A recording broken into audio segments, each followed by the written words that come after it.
Thank you for joining us here at the second live R20 Premiere. And we've got some great sponsors for y'all today. We're going to go ahead and let y'all know. We've got SamSat, TechPort Esports, Port San Antonio, NASIF, and EK Fluid Gaming. We want to go ahead and give a special thank you to that. Now, we're going to go ahead and get things started off real quick, and we're going to have Cast B versus the Holmes Huskies. Now, I don't know about y'all, but me and Mark are real excited for that. Oh, I couldn't be more excited to see how this R20 is going to turn out. You know, here on the Saturday, it's a little chilly here in San Antonio, but it's going to be nice to see all the sweat being, used in the competition today for all these teams today. So it's going to be really some good action to see. Oh, 100%. I'm here to see some sweaties today. And we actually do want to mention that the Holmes Huskies just moved up in the rankings. They were 8th at the last tournament, and now they're 6th. So congratulations to them for that. I'm looking forward to these matchups. So far, the first map that we're going to be having, or the first team that's going to be playing, is going to be Cast B versus Holmes High School. So should be very interesting. As we saw in the placements, Holmes has actually gone up 2 placements. They went from 8th to 6th. So I'm really interested to see how they're going to perform now with their 3-to-2 win-loss ratio.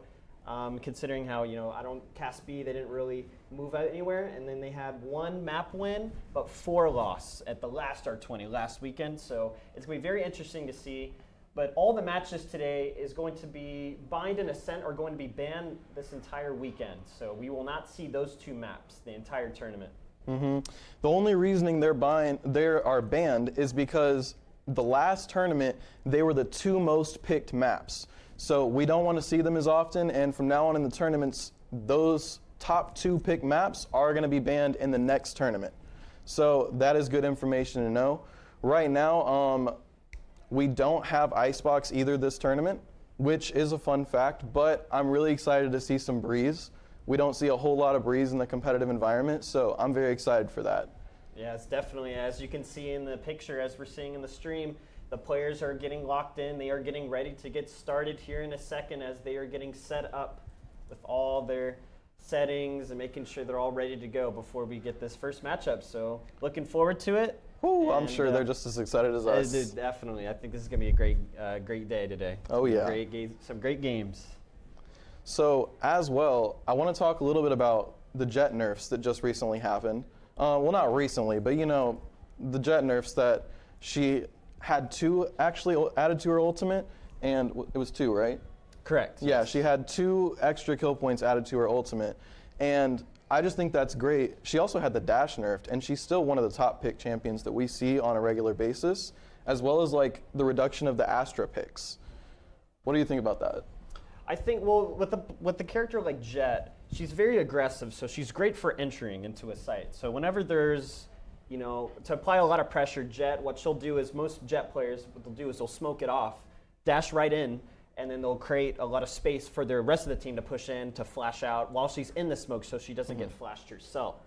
And I think there's going to be a lot of good picks from that Jet, especially for the players that like to use the operator, which is a sniper rifle in the game, which is very, it's going to be great for long range, and that's going to be great for her dashing, her getting her first picks throughout the games. So, yeah, getting that entry, getting that operator gameplay in is a big deal, especially mid-game, late game. Those are some big deciding rounds. Even in those pistol rounds, being able to dash around gives you a super big advantage. Now, aside from that, we are super excited to see some of the higher win rate teams that we've had in the last tournaments, which are more like Cast Varsity A and the TMI Panthers, as well as Bobcat Esports. So I'm super excited to see what's going to be happening today. I'm also super excited to see who's going to be picked. Definitely. I'm really excited. And then going back to what you were saying about the Astra, obviously I think just a lot of people have just found more comfortability using just other agents such as Brimstone or maybe Viper, and just more like team-oriented characters, where sometimes Astra with her big nerfs that she just recently got hasn't been as useful as she used to be. So only just a couple things that she's really useful now instead of how she used to be, because it takes a lot longer for her to use her orbs now. And she has less. Yeah, being able to pop those orbs instantly was a huge advantage, especially just bringing them back and having that short duration orb. It was kind of a free Jet smoke. And now Jet applies that pressure even a bit better than she did in that specific scenario per se. Now, aside from that, you were talking about Brimstone being picked a bit more, Viper. I've also been seeing a ton of Omens in the meta as well, like within casual gameplay, competitive gameplay, all the way up. So I'm super excited to see all sorts of controllers today in the games. As well as initiators as well. We might see some Skies, might see some Sovas, some Fades to help initiate the team into the site, whether it's pushing through mid, pushing through the bomb sites, or just whatever, to figure out where they're going to go and just see how the plays go from there. Oh yeah, I'm excited for the lineups for sure. Definitely, the Sova lineups are going to be very cool to see. I'm interested to see what team has their cool setups set up. Yeah, if there's like that secret little the spike, or not the spike, I would say the recon bolt that goes through different angles and all the geometry that they've used in their brains to figure out which direction there's going to go what and to to push on to the sites. Yeah, and we all know that everybody's got lineups set up for Ascent and Bind, but remember, those actually aren't going to be played today. Those 2 maps are still banned. So we're not going to be seeing any Bind or Ascent today because they were the 2 most picked maps in the last tournament. So we're not going to be seeing any of that today. And going into this first map, it looks like the attackers are going to be the Holmes Huskies, and then the defenders are going to be Cass B. Going into this first map, we will see the map picks that they're going to be picking. It should be best of 3, correct? Yeah, as far as best I'm of concerned. 3? I'm really excited. I'm looking forward, and wonder who's going to come out on top today. Oh yeah, I'm wondering who's going to come out on top too, but best believe everybody's going to be glued to their seat checking out who's going to win that game. Definitely. Going over the previous R20, Cast A actually took the W on the last one. So they're the ones that are the favorites, as they are in the #1 in the rankings right now. As well as they played against state and national level teams, so they're very experienced. So they should be the toughest team today. That's what it's looking like in the standings.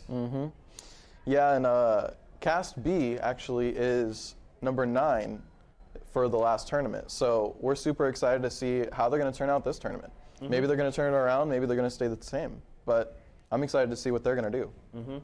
And it's really interesting with Cast A, they just signed an org to compete at tier 3 tournaments. Wow. So they're really already the favorites to this tournament. So that hopefully we'll see how the other teams will be able to compete against them to be able to put up a good fight and see some good matches. Because at the end of the day, we want some good matches. We don't want to see one team just blow out the other.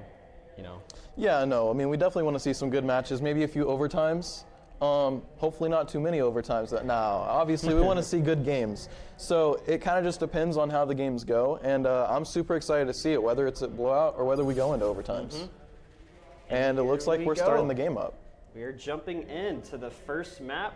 So far, both teams are going to be picking their maps.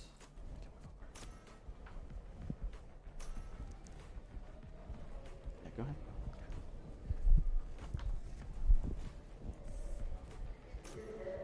So it's looking like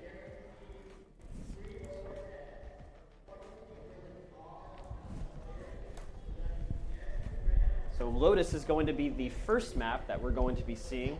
Huskies already locked in their 5 agents with a Cypher, Raze, Omen, Fade, and a Sky. Now, as far as Lotus, I'm extremely excited to see a Cypher on this map. It's not a super common pick, as well as the Fade. Not that Fade's an uncommon pick for this map, but I'm super excited to see the combination, see some traps, see some pulls. We'll see what goes on with this game. Looks like we also have 4 lock-ins already for Cast B. All 5 lock-ins already. Looks like we're going to be playing Astra, even though we had talked about her recent nerfs. Very excited to see that pick. Definitely, I'm really excited to see how this game is going to turn out as we are loading into the first map of the day. I'm also excited to see this double initiator meta. Both teams are running the double initiator right now. Looks very exciting. We're coming in straight to Chip's perspective over on the defending side.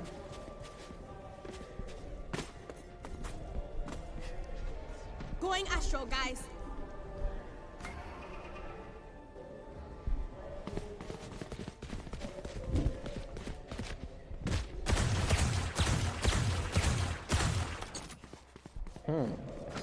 Spraying right through the wall. Possibly getting a little bit of damage off. All right, at the moment, so it looks Placing like swarm grenade. having 3 2A, another 2C, and then 1B defending, but it looks like the attackers, Huskies, are going to be working their way towards A. Cypher with a little Cypher alert towards C, so this should be interesting. Raze brought a Sheriff, so that's a very expensive item already for the first round. Wow. Happy to see some Sheriffs, I'm happy to see some Ghosts. It looks like on one side we basically have a full save as far as we have Classics fully on the attacking side, and then we see a bunch of Ghosts on the defending side, but 2 taken down right there. And Holmes Huskies already working their way towards C as we're seeing 2 defenders get taken down on the Cast B side. So now that the rest of the team is starting to rotate towards the middle of the map and towards the back of spawn, Spike has been planted by Huskies. So already big eco, they're going to be playing post plants. Raze, with Raze, Fade, Omen, and Sky on site. With a little lurk of Cypher in the back just to play it safe. 3 stun going out, but the dog from the Fade goes out and stuns the Raze as she gets tagged by the Cypher cam. So she's already spotted. They know one's coming from mid. Raze made bring a kill as well. Ooh, 1 dead in the corner to Fade. Angle gets taken down by Linear System. Standing. It all comes down to a 2v1. Linear, what can you do? Oh, just not enough. Not enough time. And Holmes Huskies takes the first W of the game. Yeah, we see that right there, and what a spectacular round from them. They really started off with the Classics and came out and got the full round. I love to see that. Now we get to see a full Spectre buy from them, and goodness gracious, we might as well just call this round a dub. Yeah, what a great start from Holmes. Hopefully now they can buy some good weapons. It looks like they're all using Spectres together. It looks like a little bit they're going to be rushing towards mid. So Q to C with the Astra is going to have a lot of pressure towards B. So I'm very curious to see how she's going to be able to hold this off. She does have one of her orbs next to the orb. But we'll see what she can do with her Classic. There's only so much she can do. The Sky Flash is about to be brought out. I wonder if she's spotted. Pulling them in. Oh, she's trying to suck. But they're already past it. Ray's nading, delaying, but she's getting Astro's pushed aggressive. back. Eggbot getting aggressive with the Ray's boombot. Tags. Bots one, but oh, there's two here. See what Eggbot can do. He's gonna put through the smoke, takes down the Astro, but gets taken down by Hype Bud. Another opponent Rays. Shots going down by both teams. It's a 4v2. Huskies have the advantage in this scenario, so we'll see what they're going to be able to retake the site with just their classics.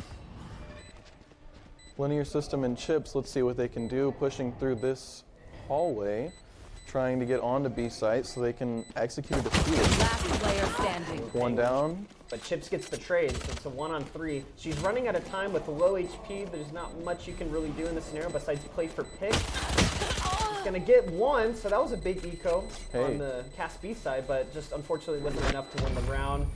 Huskies up 2-0. Shadow gets to stay alive with that Spectre. That's very big right now. Coming out with 3,400 econ, getting to keep their weapon, that's going to be a huge advantage later on in this game. Now, at the same time, Cast B just full bot, and Huskies doesn't quite have the econ to full buy. The rest of them don't. So, I'm excited to see what's going to happen here. Cast B might pull through with their first round, and it looks like they're lining up for B again. It's like Vandals are finally coming out from Cast B, so it looks like they forced this round, but it looks like the attackers are working their way towards the middle again. So the same strategies they did last round, but now that they're just pushing people towards B, but Ghetto Goku gets the first pick on Cutie. Reach flash going out, linear system trying to delay them. Cypher trap up. Planning the fight. Boombot going out to delay more. Spike planted. Skydog going out from the Huskies side, but Raze gets tagged as well. She gets spotted by the Down dog. from the Vandal. Doing as much as he can, but Eggbog with the double. Down there, giving up the One Vandal, enemy defending remaining. side. It is a 1-on-2. Chip with Last low player HP by the sky. standing. Gets the trade. It's a 1-on-1. Linear system's very low on Flash up HP. and Vandal. Pickle or stun Matt. up. Full HP. Has a flash. Has time to work with. Restun going out. She's just trying to play time. She's just trying to play time as much as she can. Breach is going to tack it. Tap it. Gonna use his aftershock. Is it enough time to pick up the Vandal? No. Didn't it get is the half. not. Huskies 3-0. Great start from them. No, the Huskies are spectacularly performing right now. Let's see how they continue to proceed. Now we do see the Huskies with the full buy this round, and Cast B, since they forced last round, they don't have the opportunity to full buy this round. I see a Shorty, I see Spectres, we're keeping pistols. Nope, it's just pistols this round. We're keeping a pistol round. Yeah, it's looking like another eco from Cast B again. Placing Unfortunately, swamp that grenade. round that they had a force Placing didn't really swamp pay off in grenade. their favor. Even though they brought it down in that 1-on-1, they just couldn't finish off that big pick from Chips. Unfortunately, all she had to do was kind of just hold herself a little bit longer to help Linear System push himself onto the site, but it just wasn't enough time, unfortunately. Well, and if the weapon advantage isn't enough, we do need probably to change the strategy of some sort. So it looks like they're going to A now instead of B. I'm happy to see that change. Yeah. I think Huskies have figured out that they're going to be way stronger at B this round. Skydog being Just about wasting the dog. yeah, it's blocked a little bit by the team, but it's all right. I think there's a little bit of miscommunication there, but there's We see two on site, one ready to take site with them as well. Not sure how secure this push is. We don't have vision. Shadow gets taken out by Chip. Ooh, high pack with another hit. Where is everyone Gonna trade it out. Down to a 3v4. With getting the ult off as well, it might be possible to bring this back. Yeah, Cast B, honestly, what they're trying to do now is they're just trying to hold the site so that they might have picked up a couple of weapons from them, but Huskies knows that there's too 30 much going seconds on, left. so they're going to rotate their way towards B and they're just going to plant this spike on this side. Sky healing the Rays as well gives them all a good bit of health. We don't see really anybody at too low of health right now, so it's possible to pull this round off. Pickle Matt flashing out towards the spawn, but nobody was there. Eggbog taking down Chips. 2v3 scenario. Oh, Ray's ult Last going out. player standing. Eggbog gets another one, gets 3 this round on Highflex. Loyalty, they pop him out, Ray's goes out, and he gets the 4K. Wow, Eggbog absolutely popping off this round. Yeah, Huskies can't be shut down right now. They are just going crazy. They are definitely on fire today. Great coordination between the teams. Between the team of Husky side, and they're just coming out on top right now. Unfortunately, in Cast B, it looks like they had the advantage in the beginning of that round, but they just weren't able to stop their rotating. Well, and we'll see how they turn this game around, because they still could. They very well could. I've seen lots of games before where people are up in a big advantage, and The 9-3 curve, the classic 9-3 curve. so you never know what's going to happen. They could still bring this game back. Looks like Huskies are doing another mid push again, but all of them are pushing together. But it looks like Cast B, they figured it out. There's nothing going A or C, so yep. They're already spotted. Doors going to be open towards the C. Killjoy's all alone on this site. If they push now, they can really take advantage of it. But Unfortunately, they're going to delay. yeah, she's going to pop for mollies, and the rest of the team's going to rotate, but they got to push quick because the rest of the team's rotating. Spike down. Trades C. coming down from between both teams. Eggbog delaying with another nade towards the middle. Skyall being brought out, and Husky's going to be able to plant. Pickle Matt taken down right in the middle of side, as well as Jedi Goku. It's a 4v3 currently, 4v2. One enemy remaining. Last It is all player up to standing. Eggbog in a one-on-one scenario. He's low in HP, gets spotted at the very end, trying to run away. And wow, Cast B have finally gotten their first round on the game and brings it to a 1-4. And we love to see the Astra wins on that round. Honestly, we were talking about not too long ago, just how little Astra is getting picked currently, and now we see her saving a round. I love to see that. I would love to see it a little bit more, so let's hope that it's going to keep coming from that Astra.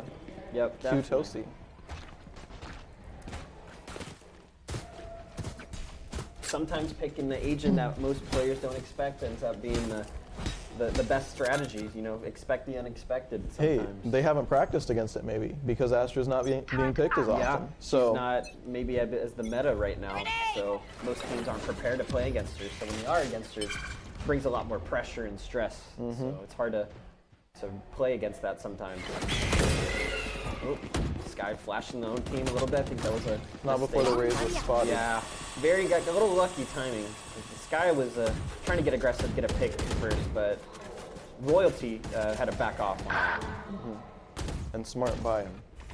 First blood going on Jedi Goku, taking down Chips on C. He's pushed up on C, so I wonder if oh, no, they're not going to commit to that. He's going to rotate back to his team. They're going to work their way towards A.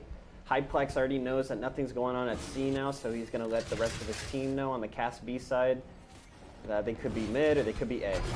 That is a big takedown, Chips being the kill leader on the team so far. Shots going down towards A as we're seeing trades going down by both teams, but looks like Huskies bring it down to a 3v2 scenario as we see Q2C getting a trade. So Spike 3-on-2, planted. Spike has been planted. Q2C is going to pop his ult. He's going to work his way towards, but nobody's back on the other side of his ult. Oh, Penguin gets caught off reloading. Just unfortunately, he's going to walk through his wall. He thinks that there's another person back there. Pickle Matt's all alone on site while Raze is having Eggbog. Oh, Q2C. Walking the wall fully. He gets taken down by Pickle Matt, traded out by Hyplex. It's a one-on-one scenario. Eggbog versus Hyplex, both Razes. Gonna tap, Moombot's going out. Gonna jump down the check. But unfortunately couldn't hold the site, and Hyplex closing it out, bringing it on 2-4, Cast B. And I feel like we keep seeing Eggbog in these 1v1 situations right at the end of the round. It's a very interesting scenario, but probably a bit hard for him. Husky started off strong with the 4-0, now it's 4-2. I love to see Cast B coming back just a little bit right now. Eggbog right now at 13-4. Hyplex shares the kill lead with Chips right now at 6 kills on the other team. So I'm super excited to see how we're going to continue on with this round, see if Cast B can keep this up, or if the Huskies are going to start dominating again. Yeah, definitely. So far, they're starting to find their groove back into this game, bringing the score a little bit closer. Huskies going to do what they did earlier. They're going to work their way towards mid all together with the spike. Killjoy, instead of being on C this time, she's actually on B. So it looks like Cast B is trying to switch it up a little bit. Ooh, Astra stun. Yep, Astra stunning going up. She just tagged a bunch of, so I wonder if they know. Killjoy ult going to be popped by Chip. Forcing them off of B. Yep, and so it looks like they're going to work their way towards C, but ooh, look on the Cast B side. They're already They're predicting Some it. are predicting for them to go towards C. So. I know exactly. But Jedi gets the first pick on Linear, so that's a big kill. It's going to allow more pressure to push onto this site. As we see, it's only 2 mid from the Caspi side, as well as Royalties in the back. So we'll see what Caspi can do to hold this off, as Huskies is going to work their way. Spike being planted by Shadow. Ooh, Hyplex You taking see out Eggbug with the Judge sitting right in the middle of sight. Let's see what he does with that. Ooh, Ray's ult being popped off. Ooh, Shadow TP's away, but unfortunately gets tagged by the Rays boom from Hyplex. As we see the Judge, it's a 3-on-3 scenario. Chips helping his team close out this round is all up to Jedi Goku in this 1-on-3. He still has the advantage with the spike being planted, gets one pick, but it's being diffused by Chips. Is it enough time? No, it is not. Cudacy's gonna hold it off while his teammate Chips is gonna defuse the spike, and wow, the score is already now closer than it was ever before, so 3-4. So close, so close, so close.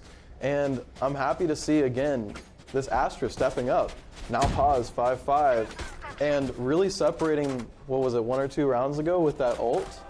I'm really happy to see this Astra play. Now, let's see how we respond. Looks like the Huskies and Eggbog are lined up on mid again. Yeah, I think it was unfortunate. I think the Omen of Shadow was trying to TP out of there because he got stunned by the Skydog, but the Ray's ult got popped at the exact same time, so there was nothing he could have done. Not at all. Spike down. Kutosi B. starting it off real strong with 1 pick on Pickle Matt so far. Yeah, aggressive push already. Caspi bringing their momentum from the past couple rounds and applying more pressure towards Huskies, so Huskies are now starting to feel the pressure a little bit. So now they're going to be working their way towards C since mid did not work out. I mean, good for them. Maybe the Huskies are just a little bit cocky right now. But Caspi's making their comeback. Yep, Chips is all alone on site, but we're seeing the Breach and the Astra and the Sky rotating. So hopefully Huskies can figure this out, that maybe fake it. Yeah, they're faking the push towards C, and they're going to already work their way towards either mid or A. We do see some of Cast B starting to rotate around. They're not fully committed on C anymore. We did see the Sky ult come out though. 1 down on Jedi Goku over here. Hyplex getting that kill. We now have 2 down on the attacking side. Yeah, unfortunately, Goku was not expecting Hyplex to be pushed up that deep. Unfortunately, they caught him off guard, got the pick, and so the rest of the team had to back off. 30 so seconds now left. it's a 3-on-5 scenario. Huskies are trying to figure out what they're trying to do on the attacker side. They only have 24 seconds left, so they got to do something quick. Kutosi holding it down on mid. One enemy Applying more remaining. pressure, and the rest of the team pushing Spike away. It is down, all attacker spawn. up to Shadow. Flawless. And wow, flawless round. Good Caspi. round. Now, I like to see that specifically because in these past 3 or 4 rounds that we've seen Cast B start to come back, Kutosi the Astra is alive at the end of every single round. It's very fun for me to see that impact from the Astra right in the middle of this game. Aside from that, Eggbog's still the kill leader on the Huskies. We're all tied up now 4-4. Let's see how the Huskies now respond to this tied up game.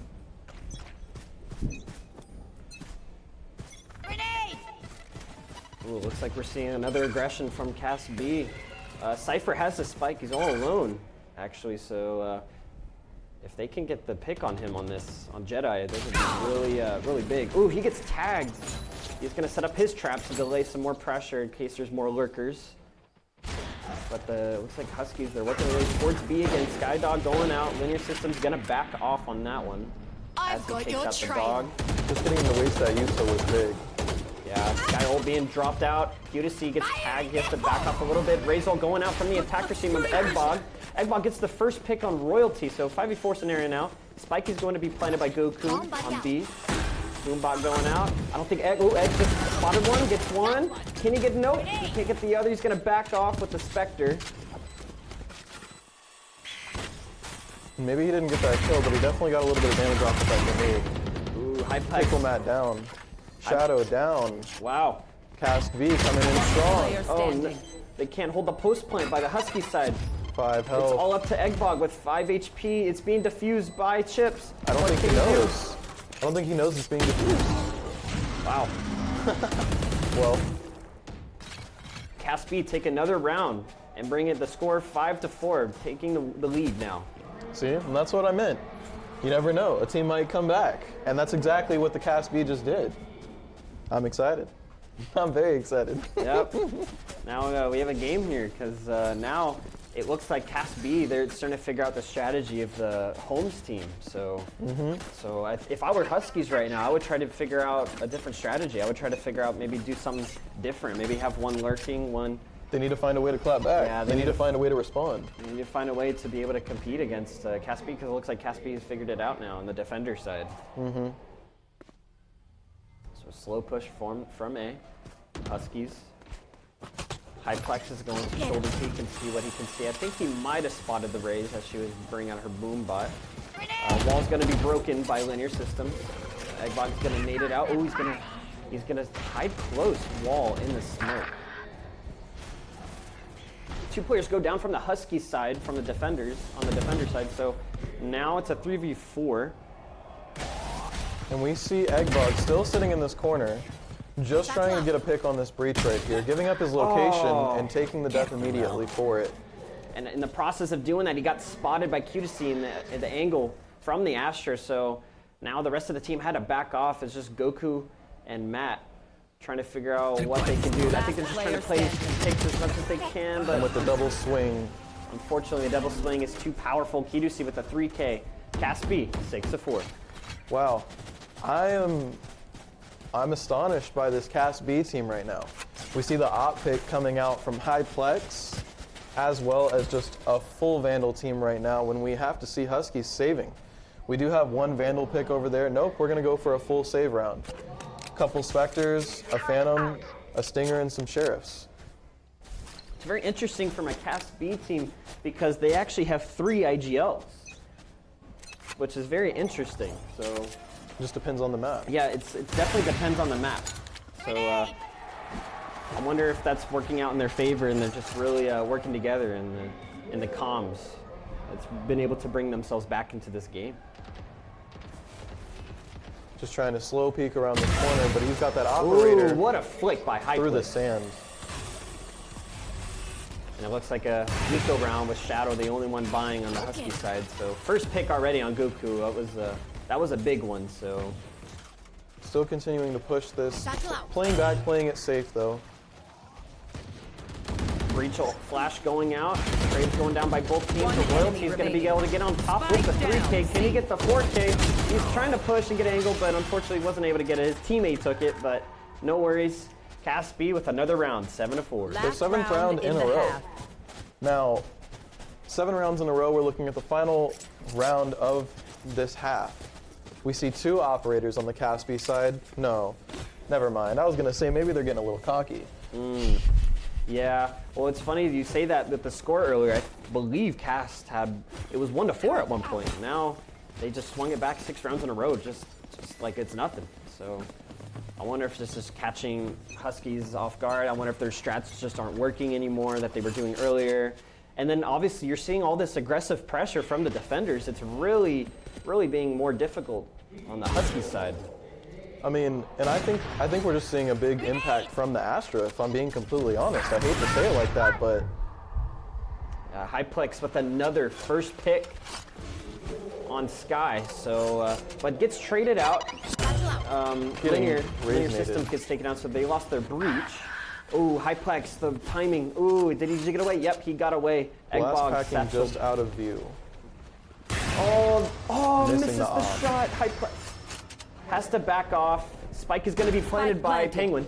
So it is a 3v3 scenario. Spike just planted. Ooh, Penguin, if he gets this pick on Q2C, this will really make it difficult for the defenders. Giving up his position with that shot. Yeah.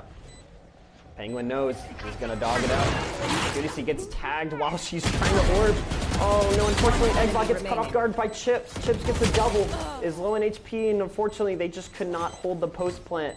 Cas B going to take this round again and bring the score to 8-4. Chips coming in with that double right there really solidified the round. It went from a 3v3 to a 3v1 almost instantly. And, well, I think Cas B is speaking for themselves right now. I mean, we started off the game a little bit rough, but if you can see the score right now, whew, the game's changed up quite a bit. Who are we going to contribute most of that to right now? Is it the teamwork overall, or do you think there's one player standing out? I just think it's just great teamwork together. I mean, they're all flashing together, they're smoking together, and as long as you entry and you pinch the team from all sides at the exact same time, it's so hard to hold if you're post plant, especially if all players are on the site and you don't have really control of a certain spot of the map. It makes it a lot more difficult, so you don't really know who's going to come from where. I mean, of course, we've seen a good deal of the breach utility coming out and being a big play, a big deal of Sky utility coming out and being a big part of the play, as well as Astra. Chips is over here being one of the kill leaders, as well as Hyplex, and we're just looking at good teamwork overall. Yeah. As we're starting the second half right now, we'll see what Huskies can do on the attacking side now. They're going to work their way towards, Cast B is going to work their way towards C. And so they are going to get a free site. So it looks like Huskies are going to do a post retake. All 5 on and around site. They have no idea what's going on, though. They're just coming in from the back, and let's see how they take this on. Yeah, it's going to be very difficult as their Sky is trying to wrap all the way around and lurking, but Hyplex tucked up in the corner over here, so it's going to be very hard. Matt has to really get that pick in order for them to apply more pressure. Fade poking abilities out of the back of C right now. No Cypher popping on the site. Shots going down between both teams. Trades are going down.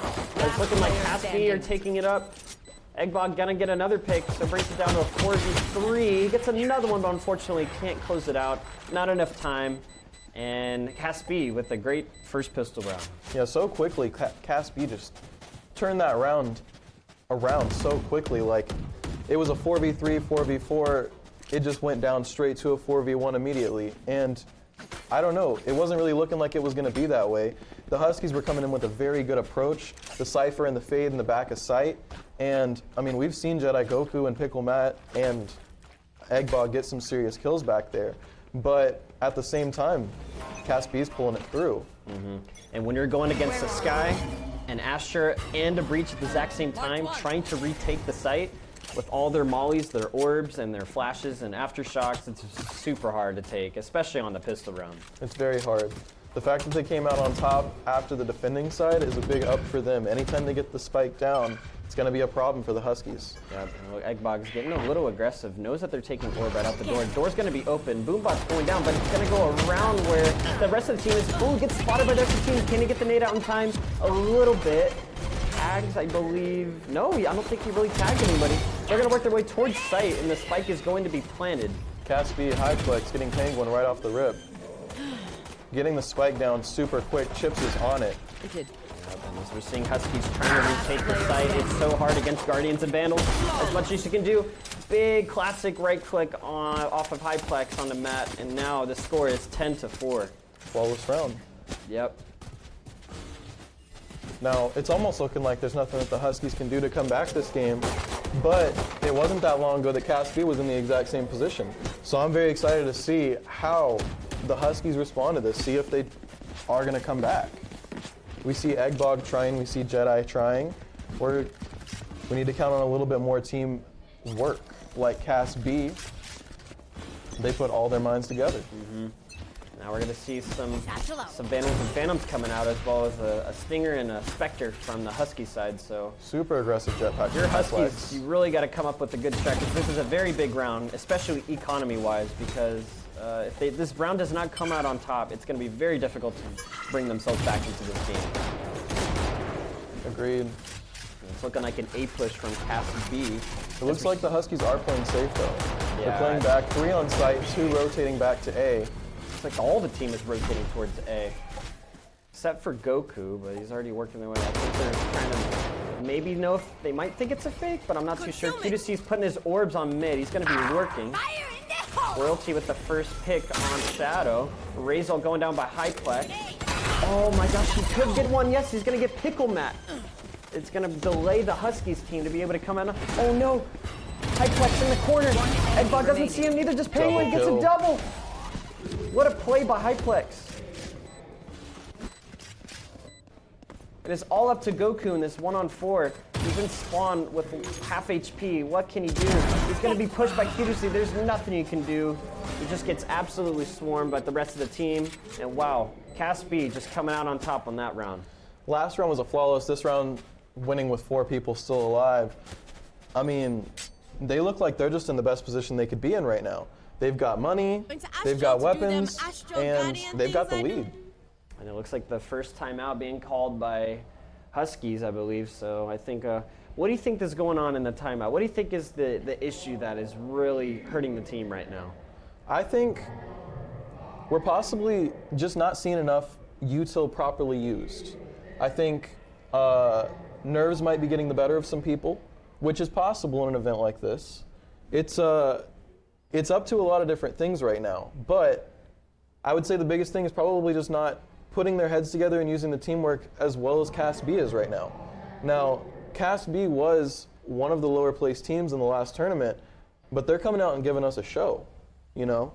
So I'm excited to see what the Huskies respond with after this timeout. Maybe they got a pep talk, maybe they started putting a strategy together, but let's see if they do something about it.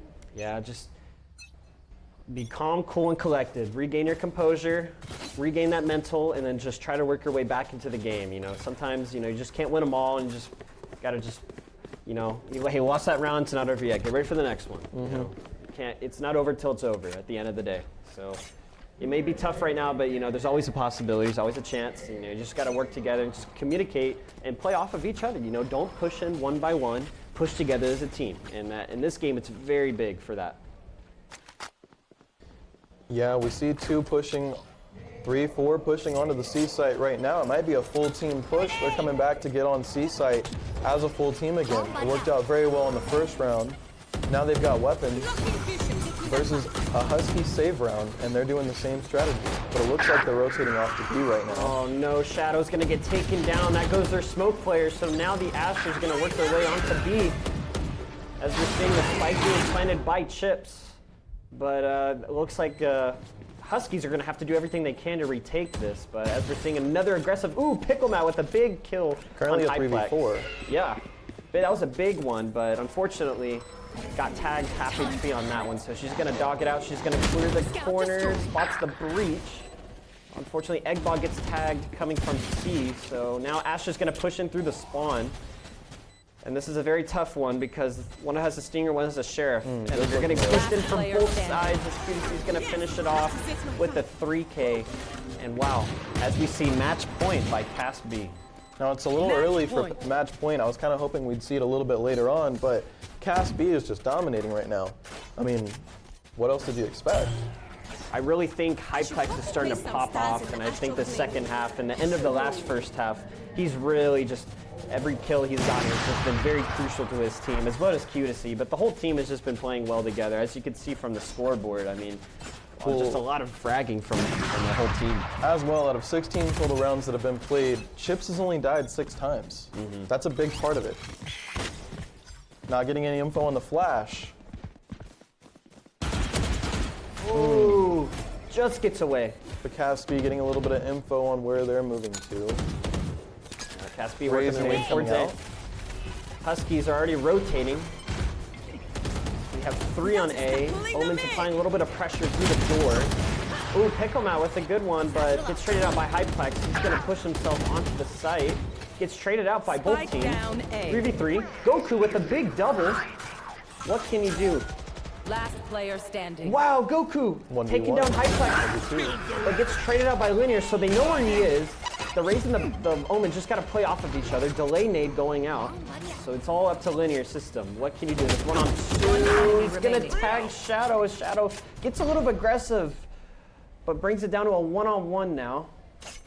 Eggbog with an Odin. Eggbog, all that's left for the Huskies, but he's providing right now. Breach heading over to C right now. Let's see if Eggbog is going to head over there himself. 30 seconds Looks like left. he's rotating right now, but he doesn't know whether it's going to be B or C or whether it was just a fake. So he's on edge right now. He's over in spawn, just trying to figure out what's happening. But he probably hears that spike getting planted right now, and he's heading over there now. Yep, Yeah. we And see that rotation. We see the Breach ult is also available by Linear, so this is going to be very scary by Eggbog. He just has to be careful and be quiet so he doesn't get heard by Linear if he wants to be able to retake this site. considering he has the ult, it's kind of odd that Breach is playing on so close to site right now, so close on site. Yeah. He could be playing off site, just waiting for that ult, perfect timing. I wonder if it's going to catch off the Rays off guard. I think Satchel Eggbog up. is going to satchel and tap it, but oh no, he doesn't know that Linear is on site. That just taps him. There's no time. Breach ult going out. Oh, if you're Eggbog, this is a very tough one. And it looks like there is not enough time for Huskies to be able to get it. And Cast B Attackers with win. the first win of the day. Now, using that ult in the perfect scenario, I loved that. Because me, myself, I was questioning why he's staying on site, and it's just because he knew that Raze was going to blast pack off to try and get that kill. Now, my only question was, why was Huskies doing that? Or why was, is it Eggbog? Why was Eggbog doing that whenever, you know, there was so little time to defuse the spike? He needed to stay and defuse that spike. Now, I'm not contributing anything, but next game, he's going to work on that. The timing's going to be better, and I'm excited to see what the Huskies come back with, because they're going to come up with a game plan that's going to end up stomping as well. They were doing it right at the beginning of the game, but Cas B had a response. They just didn't have a response to the response, but next game, let's hope they will. Yeah, I just really think what got Eggbog caught off guard right there was he thought that the Breach was going to be playing back towards the little mound towards the back of C. Oh. So, because Eggbog knew that the Breach had the ult, so he wanted to get a little bit aggressive, but it unfortunately took a little too long and was caught off guard with him actually being super close to the site. So that was a good play by him. And that does make a lot of sense. I love to see the thought process being explained to me. I love to see everything being worked out, and I love to see it all in the game.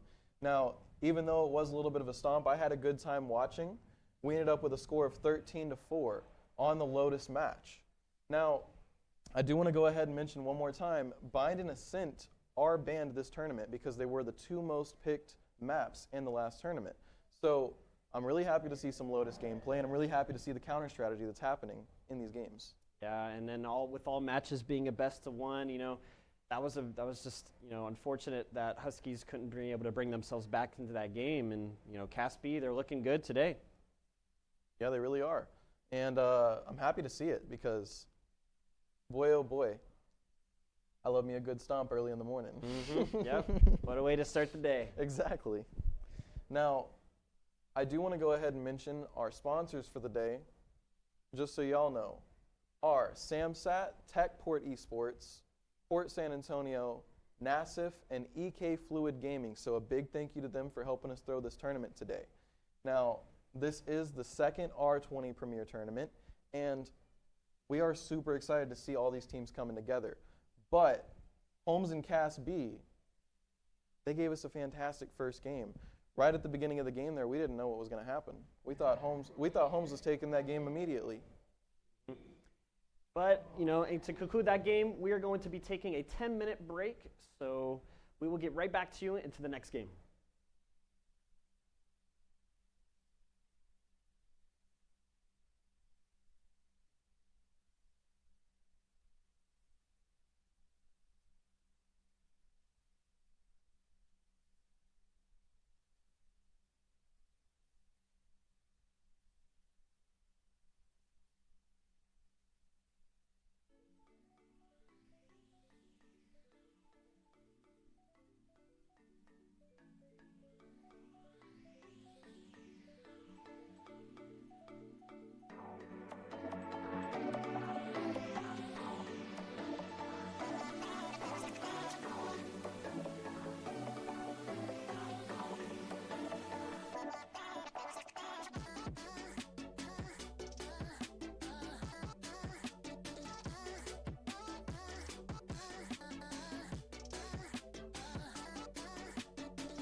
Sub in.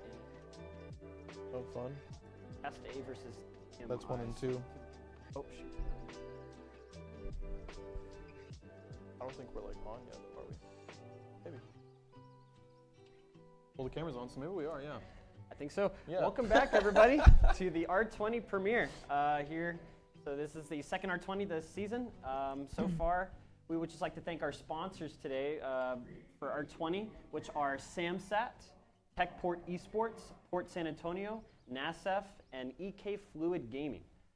Just to go over all the games that are going on for today, there's 2 maps that are banned all this entire tournament, which are Bind and Ascent for Valorant. So welcome for those that are just tuning into the stream. My name is Mark. I'm Tanner. We're going to be coming up on the Cast A and TMI game. Those are the 1 and 2 picks from the last tournament, so we are super excited to see those games. Now, we do have a little delay coming up for this match while players are subbed in and out, so we're just going to be talking with y'all for a second about that last game that we viewed, which the Huskies started off the game so strong thinking that they were going to dominate, and then Cast B came in and did just that and dominated. What do you think was the major impact on that game?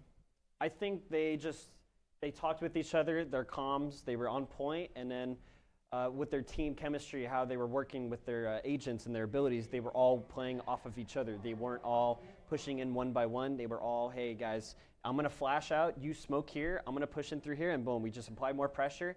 And then once they found the information, they figured out where the players were, and they just took advantage, and it was just so much harder for the Huskies to be able to get that towards the second part of the game, as we saw in that last game. So that last game was a watcher. For anybody who missed it, we're sorry about that. But for anyone who was here, thank you so much for being here. Aside from that, this next Cast A and TMI game, Cast A recently, just signed an org so they could do Tier 3 tournaments. Yep, that is correct. Now, that's super exciting for us to be able to have them here at this tournament. We're appreciative of them for coming. And it's funny that you mentioned that. In the standings as of the R20 this season, they are the #1 ranked right now. So wow. They are coming in hot. So we'll see what they can be able to put up a show today in this next match. Yeah, I'm excited to see what they're going to do. Now, about 30 seconds until we get to picking for that game. But this game, I don't really know who I'm hoping to see win. I'm just really excited to see this match. 1 versus 2. Let's see them duke it out, you know? Mm-hmm. What type of agents do you think we're going to be seeing in this next game? Obviously, we haven't seen the map choice yet, but on that last map with the Lotus, earlier we were talking, and we didn't think a character was going to get picked, Astra, but she actually was picked, and so that kind of threw us off guard, as well as probably the Huskies team. So I wonder if we're going to see more of that, maybe some interesting other picks, maybe like a Harbor, like you said, that we didn't think. That's sort of meta right now, so we'll see. Yeah, some of those Harbor, Yoru picks, some of those different picks, even Astra that we saw last game, that ended up coming in and really turning the tide of the game with those smokes, with those stuns, even getting some of those pulls in. It really changed the entire tide of the game, so I'm excited to see who they're going to be playing. We didn't even see a Jet last game. Maybe we'll see a Jet this game. Last game we saw Rays on each side. I'm excited to see what we're going to see this game. Maybe we're going to see 2 Jets, maybe we're going to see 1. Maybe we'll see a Yoru. I'm excited for it. Yep, definitely. And then so these series of maps are going to be a best of 1. So there's not going to be more than 1 map played. Yeah, not a 2 of 3. Teams. Yes. It's a best of 1. Best of 1. So it'll be a little bit more pressure going into these games with these teams. Oh, 100%. Knowing that, this is the only game you're going to play. So. We even saw a timeout get squeezed out of Husky in that last game that we played. So one thing that we really need to do is pay attention to when these teams are taking these timeouts. Are they taking them early on? Are they taking them late? Because there's only 1 game that they're playing. They're not playing 3. They're not playing 2. It's just that one game, so they have to use that timeout strategically. They have to plan their plays very strategically as well. So, as well as just reading and counterplaying toward the other team. So I'm excited to see Cast A and TMI duke it out. Now, knowing TMI, you know, I'm not too sure where they are in the standings, but I'm assuming they're number 2. TMI's number 2. So, yeah, these are the top 2 playing against each other. Both of them are coming in 5-0 in their win-loss ratio from the last R20. So, it's going to be very this is going to be the biggest matchup, I think, today, the most competitive game. Yeah, no, I'm super excited to see the 5-0 versus the 5-0 team. Like, 1 and 2 duking it out. And goodness gracious. Now, it looks like we do have Split for the official pick of the map. So I'm excited to see some of these picks come out. We're about to switch to that pretty soon, but up until then, Split, I'm excited to see some Split gameplay. I think we're definitely going to be seeing some different agents being picked out this time. I wonder if we'll finally see a Jet, but you know, knowing a map like this, you know, the Duelist, I feel like Raze is just comes out on top, especially with all the verticality in the map. Raze comes out on top so often in a map like this. You just have so many ways to rotate, so many opportunities to take, and I'm very excited to see what we're going to go ahead and pick this map. Definitely, and it looks like the attackers are going to be TMI. On the defender side, it's going to be Cast A. So, with a map like this, it's very hard for attack. I would agree that it's very defensive-sided. It's always going to be a defensive-sided map, no matter how many changes they make to that map. Yep. I remember in beta when the map came out, you are always wondering, like, when are they going to make it more attacker-sided? When are they going to make it, you know, more opportunities for the attacking side? But you just have so many off angles closed off on the defending side, ready to be sat in.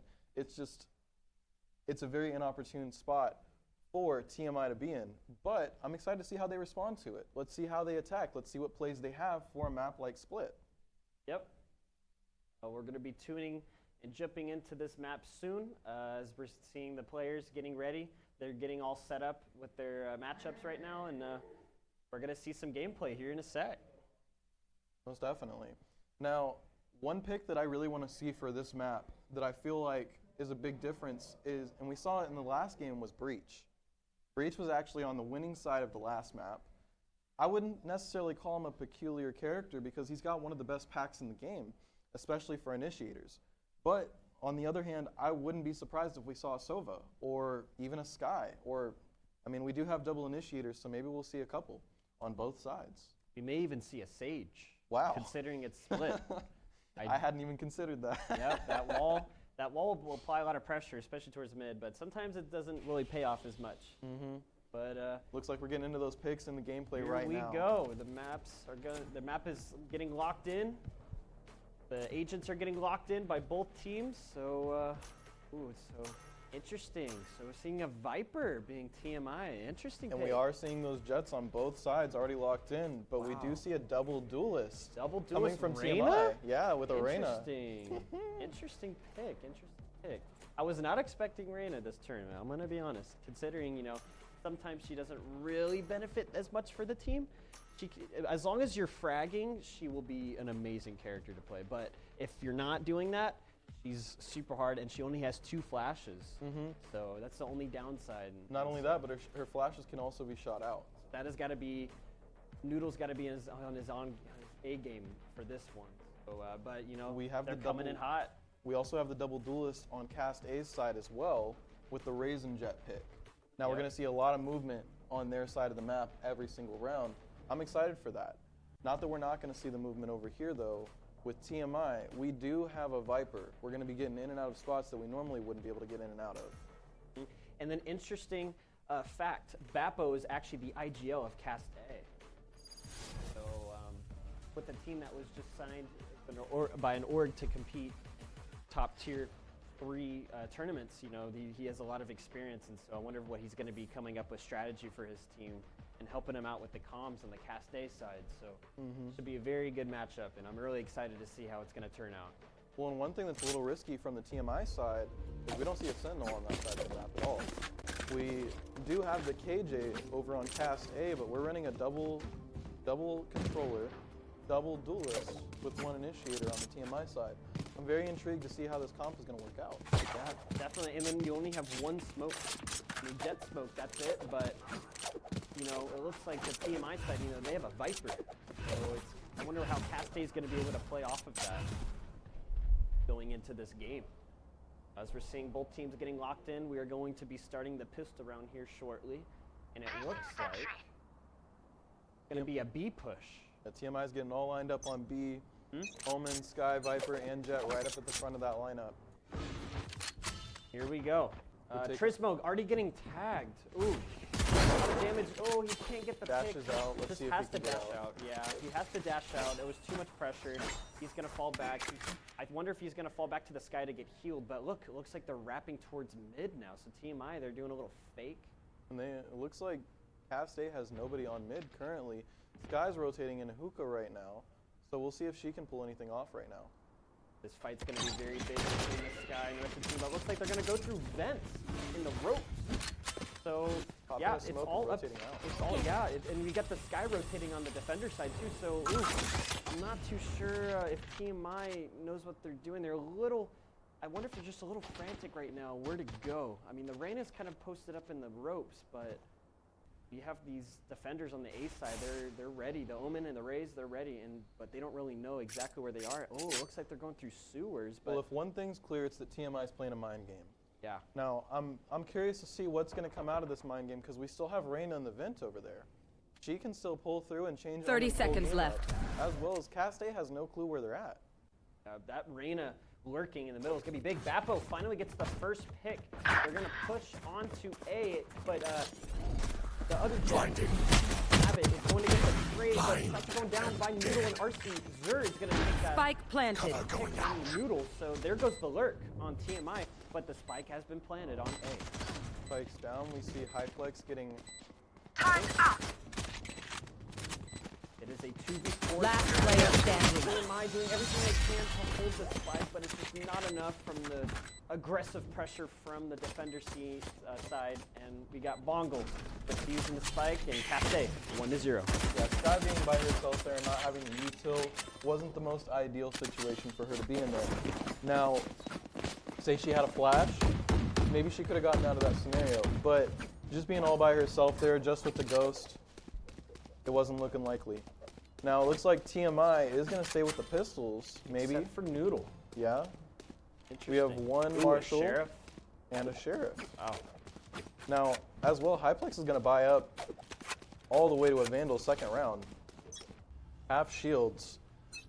They had a good first round economy-wise.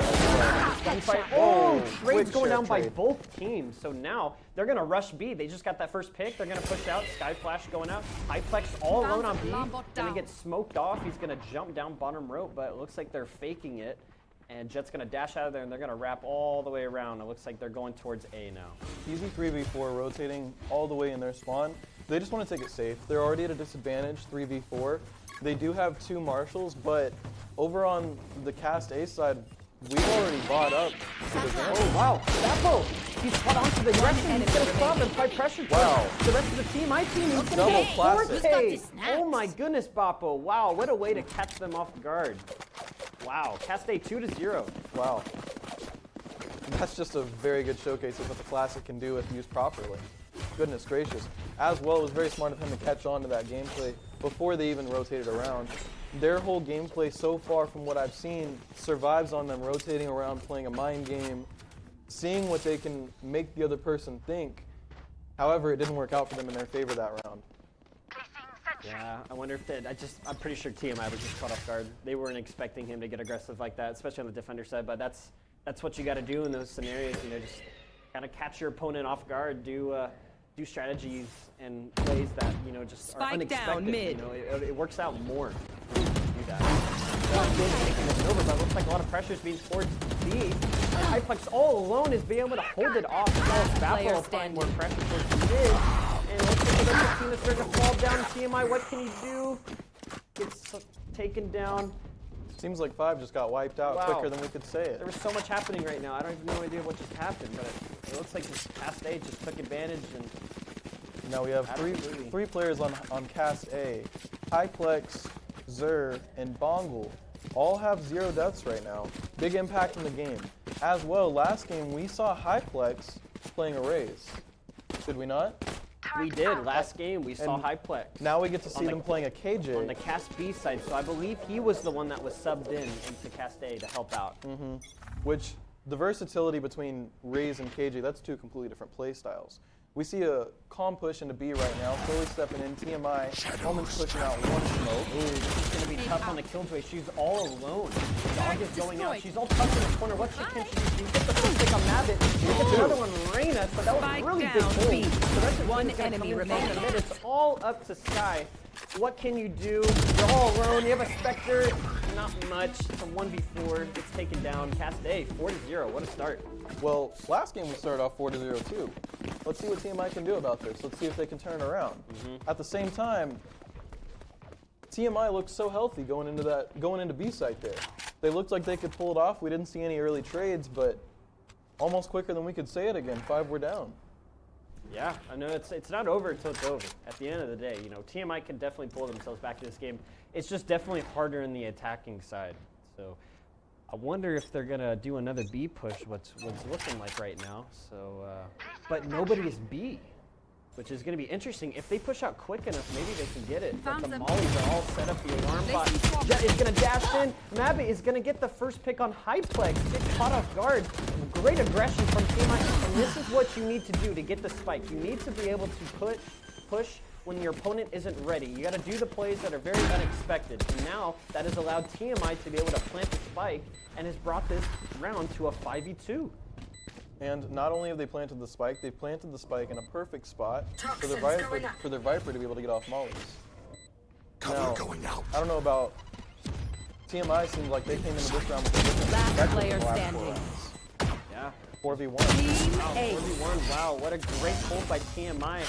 They just weren't able, Cast A just weren't able to retake that site. There was just too much going on, and they just had all the angles covered off, and finally, TMI on the board. Yeah, they took a page out of Cast A's book for sure. They really started to turn the tide of this game around. I mean, immediately you already see the economical impact on both sides, the difference in econ. But on top of that, we get to see a little boost in confidence from the side of Cast A. Now, they started off really strong, or we get to see a boost of confidence from TMI, but Cast A started strong, so we'll see what TMI continues to do. And it looks like another B push by the TMI team again. They like what they did last round, but I wonder if Cast A are going to be able to hold it off this time. Remember, that one round Hyplex was hiding in the corner. He got a double. Can he do it again? Yes, he can. Hyplex with the 3K. Wow, what a play. Can he get the 4? No. Gets traded out by Congo. Brings it down to a 1v3, though. So TMI, it's a tough scenario. Spike is down. Wow. Pushing up towards the sky right now. Prismo with the op. Gonna apply pressure through the smoke. Ooh, did he catch Congo? Yes, he did. He's gonna op, but Congo's gonna trade it out. Can he get another one? The Raze made, applying more pressure. Low in HP. What can you do? Oh, just not enough. And nice a great try. attempt, a great attempt. It's a very good try by iCongo. That was a tough one, but unfortunately they just weren't able to close that out, and Cast A bringing it back to a 5-1. So TMI still only with the one round. Good for them on the first round, but they lost a little bit more momentum in that last round, lost a little bit of the econ advantage that they were starting to gain. It's not looking as good for them anymore. They're still lined up towards B side, but they're going towards mid this time, so let's see what changes in their plan. Buys going out by both teams. Turismo now has that operator, so I'm wondering if he's going to be doing a little aggression towards A. Sky Flash is going out by mid. It looks like a lot of action going down by mid, but trades down by both teams. So Bonko gets the one on Mabbit, but gets taken out. And the Raze gets the spot for Raze, so there goes one of their duelists. While both duelists from both teams just got taken out. Beginning of the round.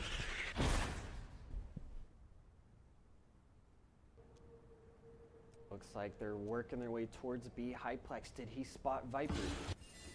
Ooh, I wonder if he did. I don't think he did. I don't think so. Could be. I don't see any rotations. There's pretty good communication throughout these teams, but he's definitely got a spot on him now. Yeah, now he has a lot of pressure from the sky hole, but he does not care. He's going to be trying to stop him, but First pick from Pug. Pug stops him out. Yep, Pug finally. He's going to pop his ult. They're going to plant TMI, going to get the spike down. They have the advantage in a 4v3. And now they just got to hold the site. Now you got to do 3 things whenever Viper pops her ult. You got to hope, you got to pray, and you got to spray. Because it's very hard to defend against. Right now we see Jet coming in with the knife. Last player Taken out by the standing. Reyna. push by Pug allowed the Viper ult to fall down, so now it's brought it down to a 2v1. And this could be really scary on the TMI side to hold this off. Bongo is going to do his flashes. Yeah, both guys flashing, but Bongo's going to be trying to apply more pressure. Last Can he player get one? Yes, standing. he's going to get Noodle, but gets traded out by Congo. And TMI being able to successfully close that out, which was looking a little scary right there towards the end. Oh, it looked extremely scary, but TMI locked it down. They made sure that they got their second round of this series, and we're looking good on the TMI side. Still not super great on the economy, but we're getting there. And let's hope that we can even out this game, because right now, Cast A has a 9-4 and 9-3 with Hyplex and Bappo right now. They're looking very healthy and looking very good. Yeah, I feel like if you're Viper in that scenario, I think you just play back and keep that Viper ult up. I wouldn't get aggressive. I would let someone else on your team get aggressive in that scenario. I think because when you get taken down, that whole ult just falls apart, and it just applies. You lose your smoke, you lose your vision, and like, if you could keep the gunfight super close, it's very tough once your smoke, such as Pug that is playing Viper, you know, unfortunately fell down because you just got a little aggressive. But you know, it worked out in the end. But it's just a very scary scenario. Very much. Going back to the beginning of this game, TMI's coming out of the gates very slow in this round. A little bit of health gone on Noodle, a little bit of health gone on Bappo, but other than that, we haven't seen much trading, much action so far this round yet. It's just a calm, slow round. We're playing the rotating to B. Yeah, and it looks like Killjoy is going to pop her ult on B to push the attackers away, and so now they're going to be rotating towards A. Viper's still lurking mid, so I wonder if he's going to catch Bappo off right here, or if Bappo's going to catch Pug. Begins. Ooh, he already has the angle, but Pug, he's going to get aggressive. Yeah, they're already getting aggressive towards A, though. So TMI, they're looking to like, ooh, Omen and Sky, they're both watching the angles. A lot of pressure being applied towards 30 Evan seconds left. as two defenders get taken down. So TMI are already in the favor of this round, but oh, what can big RC paranoia. Zerg do? He can stop him. That's what he's going to do. So two attackers are already stuck on Heaven, but Omen is going to TP towards B, and he's going to get a free plan on B. The huge Last paranoia player there standing. was what made Omen have Spike to TP off planted. the B right now. One more pick, making this a Hyplex. solid 2v1. Let's see what Hyplex can do coming into the B site. Yeah, Hyplex spotted the 3v1. spotted rabbit. Passed away, and Pug gonna end the round. And TMI are bringing themselves back into this game, 3-5. Pug holding it down there on the stairs, but I mean, there was nothing you were going to do about that TMI plant. Omen, with the swift teleport, just got right out of there as soon as he could and made it practically impossible once that first kill came down. I know that Hyplex was really trying on that play, but it just wasn't enough for the 1v3. Yeah, and that was a great idea. You know, Cast A, they're trying to, or Hyplex was trying to delay their team so they didn't have to go B, but I think they didn't get enough time to rotate towards A while the attackers had plenty of time to rotate, so that was a lot harder and trickier. Ooh, Bongo getting a little aggressive, but gets taken down by Babbage, so now that has allowed TMI to apply more pressure on this Omen who's all alone on site. RC Zur, what can he do? He's gonna take it off, he's gonna blind it up, but nope. Babbage gets the double. Low in HP, but gonna apply more pressure. Can he get a third? No, he can't. Staying comment 2. Looks like TMI is holding down the site pretty well. We do have the defenders pushing in through CT right now. Looking like they have a solid 3-man push coming in. Vector's going out from the Cast A side. A judge is Player deadly. Noodle or Bappo, what can you do? Bappo with the judge rotating around. Not quite enough. Noodle with a 3K, closing it out. Good play, good lockdown, good hold down on Noodle right there. It was a very good play considering that they had already lost as many players as they did. It was a solid lockdown on the site. I'm very happy to see TMI contesting in this game. It's now 4-5 overall in this game, and we're looking super, super good here on Split. This is a great game. We might hit overtime, but I don't know, but I'm having a good time watching it, and I hope y'all are too. Just don't jinx it. That's all that matters. That there's a curse with jinxing sometimes. You just gotta be careful. But yes, this game is definitely very close, and I'm loving the action we're seeing right now. The top two teams fighting against each other. The best of the best right now, so we'll see who's gonna come out on top on this split. Just duking it out for number 1 with a really slow push on A. Looks like they're really calculating. They have that Viper wall down already, so it looks like the defenders, Cast A, is cautious of A already. That Viper wall going out. Looks like they're just gonna all cross together towards Cutting Ram. their vision. Flashing a lot Flash of going on. Yep, sky flash by Bongo. He's gonna delay them. And he gets a enemy triple. He remaining. gets a quad. Bongo with the quad. Wow, what a hold. It is all up to the omen of Rob Doggy. What can he do? Can he get the ace? Oh, just had. Unfortunately, doesn't get the ace, but gets finished off. Rob Doggy doing everything he can. Traded out by Bappo. Wow, what a hold by Bongo. Yeah, Bongo really putting it down right there because, goodness, 4K right off the rip. TMI tried to play that round slow and it did not work out in their favor, with Bongo getting the info on that flash right at the beginning. Yeah, that was just a good hold. Bongo, I think what happened was one of the two of them that he got, two of the picks he got, I believe was a collapse. So I think the double headshot really helped him, and then he got that fourth. That was even crazier. I almost thought he was going to get the ace right there. Get out of my way. Maybe he got a little aggressive, but it's all right. It all worked out in the end. They got the win in that round. So Hey, they did get the win. yeah, but it looks like Mabbit didn't really get a bye this round as the duelist. So I'm kind of shocked on that one, while the rest of his team has Vandals and Phantoms. Well, their ultimate is ready. They're just planning on using the net. And as we're seeing Bongo doing the exact same thing he was the last round, he's going to apply more pressure with his flashes. Mabbit is not going to fight that. He's going to back off. But because he did that, yeah. the whole team's on site. Bongo does take down RC's mirror. Pug holding it down on the flank. Bappo applying pressure. Gets headshotted badly by Pug. So it's a great pick by him. So now it is a 2v5 retake. Ooh, if you're Cast A, this is really hard. Turned out. Now, even though their jet was the first one to get taken down, they still have 4 people up. Coming in, spraying, still not getting the kill, looking a little bit more likely for Cast A. 2v2, breaking One it down, enemy one behind remaining. box. Oh my. Last 1. player standing. Oh my god. Blinded. What can Hyplex do? He's low on HP. Wow, just wasn't enough. Wow, what a way to come back and almost retake that. That was a lot of pressure. Last round on before the TMI, switch. but what a round and what a hold and great clutch by TMI. Wow, that is incredible. I did not imagine at all that Cast A was going to be able to come in and do that, but if anybody can, it's going to be Hyplex. Not only was he one of the star players last game, but he looks like he's shaping up to be one of the star players this game too. Cast A with 6, TMI with 5. We're still looking at an extremely close game right now. Our first timeout being called the game already. That's what I was talking about at the beginning of the game, those strategical timeouts. You got to pay attention to when they're called. If you're TMI right now, what are you trying to do to tie up into this first half? As TMI, I think we're mainly looking to play a little bit more aggressive. I feel like they're playing a little bit slow, and the few rounds that they get aggressive, they get in that site and they hold down and lock down site really, really well.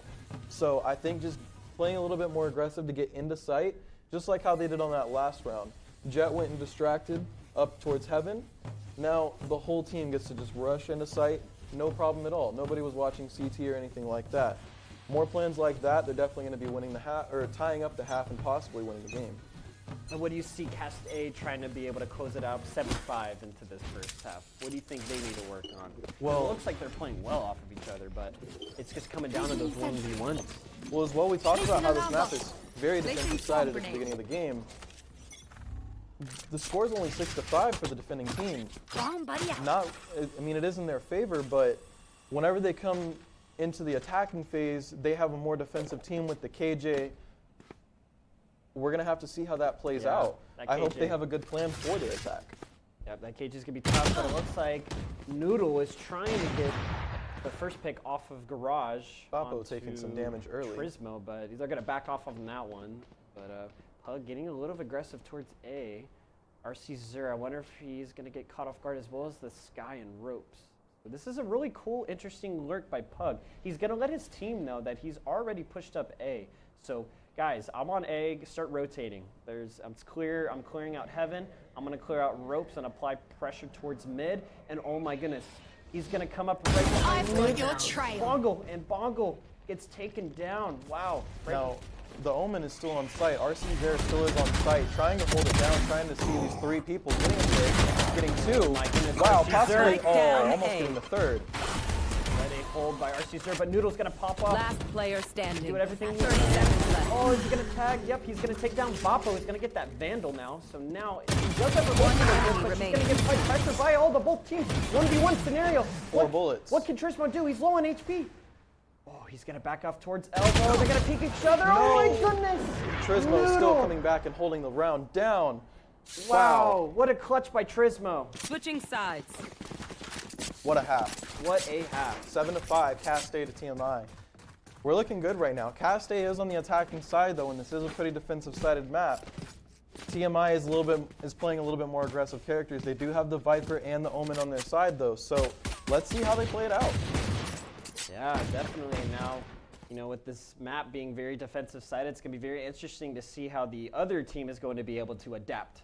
And, you know, considering how their team, with their agents that they picked, I wonder if that's going to really change it up. You know, you got Hyplex. You know, Killjoy attacking is a lot harder, but it's great for post-plant. So as long as you could get that site, set up your turrets, get those mollies out, it could be very tough to retake it on TMI side. Well, and that's really what TMI struggled with in the last half, was being able to take site. So as long as TMI can hold down site well, we're going to see a good half. And already, Bappo getting the first pick on Pug. So we're seeing a lot of aggression towards A, but a couple lurking towards middle as we see Hyplex. He's trying to see if he can get that Sky, but Trismo going to take down one of the defenders, the Omen. We see TMI taking a little bit more passive route to this, but paying off with a headshot. Big by Noodle. What can he do? Oh my gosh, Noodle can kills. get two. Noodle got two before he got taken down. That was big. A 3-for-2 trade is good. That makes it a 2v2. 2-for-2. Oh my goodness. Trismo is super low in HP. I wonder if Bongo has health. Yep, he's gonna heal his teammate, Mabbit. Healing over here. Out of So is healing. Bongo. Full cap. Congo's still going to be low though. A Jet versus a Jet and a Sky versus a Sky. Dog going out. We couldn't ask for better. They spotted one, but they don't know where the other one is. Mabbit with the Sheriff. It looks like they're gonna flash. One enemy remaining. Wow, Last big player kill by standing. Congo, but gets traded out by Bongo. And Bongo, wow, being able to hold it off and keeping Cast A in the lead into this second half. And 13 health as well. Pulling out that round with just 13 health. I'm really seeing a big impact from Bongo on this side with a 12 and 8. 5 assists as well. Now, might have gotten a little bit of a flash off there on the teammate towards the end, but it happens every now and again. Sky, you know, play flashes, you might flash your teammate every now Sky and again. Flash is I always get flashed whenever I'm playing. It's like if you're into the sky, like it's super hard to turn that bird around sometimes, and then sometimes you just get the whole team. We're like, oh, I'm flashed. Ooh, I'm liking this aggression from the defenders right now. Hyplex having to back off on Big the aggression eco from round. TMI. Yeah, eco round, but that allowed them to take the site on B. Rotating all the way around. Oh wow, we're gonna see a lot of action going down in this garage. Hyplex does not want to fight that. He's gonna back off. He doesn't want to get eliminated, but the Sky tagged a little bit while trying to play as well as Hyplex. Oh no. Hyplex taking a risky peek, but about to get healed up by the Sky. Let's see how TMI responds to this. Are they going to play aggressive still? Noodle with the big pick on the flank. Wow, she's gonna get a free Vandal from that. Bappo trading it out, bringing it to a 4v4. Fighting going down outside garage. Oh, Bongo with the one tap. Bongo with the 3 taps. Wow. That was a round that Cast A. Wow. Wow. That's my 3 words. Wow, wow, and wow. Yeah, well, from an eco round from TMI side, that was the, you know, in that scenario, that's the best you can really do, is just try to hopefully get those heads. 100%. Bongo closing it out with that 3K, that was really big. As well, we did see Noodle get that pick right at the beginning of the round, or midway through the round. That was a good pick, but not quite enough to tough it through. We do see the attacking side lining up on A, but we see the spike is over on mid, so we're going to see what their play is right now. I'm excited to see it. Rotating through sewers is Omen. Oh my goodness, look at the raid. Wow, all Wow, the way up to sewers Bappo. immediately. All gas, no brakes, but it did not work out. I think he crashed, unfortunately, by the Pug. Oh. Well, what tried to work for that aggression just didn't pay off, unfortunately, so now the Cast A team has to play a little bit slower. Blocking sight. As well, we just saw Trismo give up his weapon to either the Omen or the KJ in sewers. I believe the Omen. So that's a very interesting pick considering they still only have 2. Yeah, eco round, light eco round. Spike down A. Towards A heaven. A lot of fighting is going down. Pug getting One running. enemy He's remaining. getting a 4 is he gonna Pug get the getting the ace. Pug! Let's go, Pug. I gave you a villain. First go, ace of the Pug. day. Wow. Way to bring themselves back into this game now. It is 9-6. Caste. And not only bringing themselves back into this game, but you got to think about how Pug just went from a 9-12 KD to a 14-12 KD. He put himself back in the game, not just his team. So let's see how not only Pug, but the rest of TMI continues to carry this momentum. Yeah, honestly, that was very big, but that was also an eco round, a slight eco round from the Caste side. So hopefully that doesn't affect them because look, now they're having a force. They're very low for the next round, so this is a very crucial round for them. Forced by with leftover econ for TMI as well. So we see a paranoia coming out early. Oh no, Rob Dog is gonna get dogged by the sky as we're seeing Jeff gets blinded, unfortunately, right as he dashed.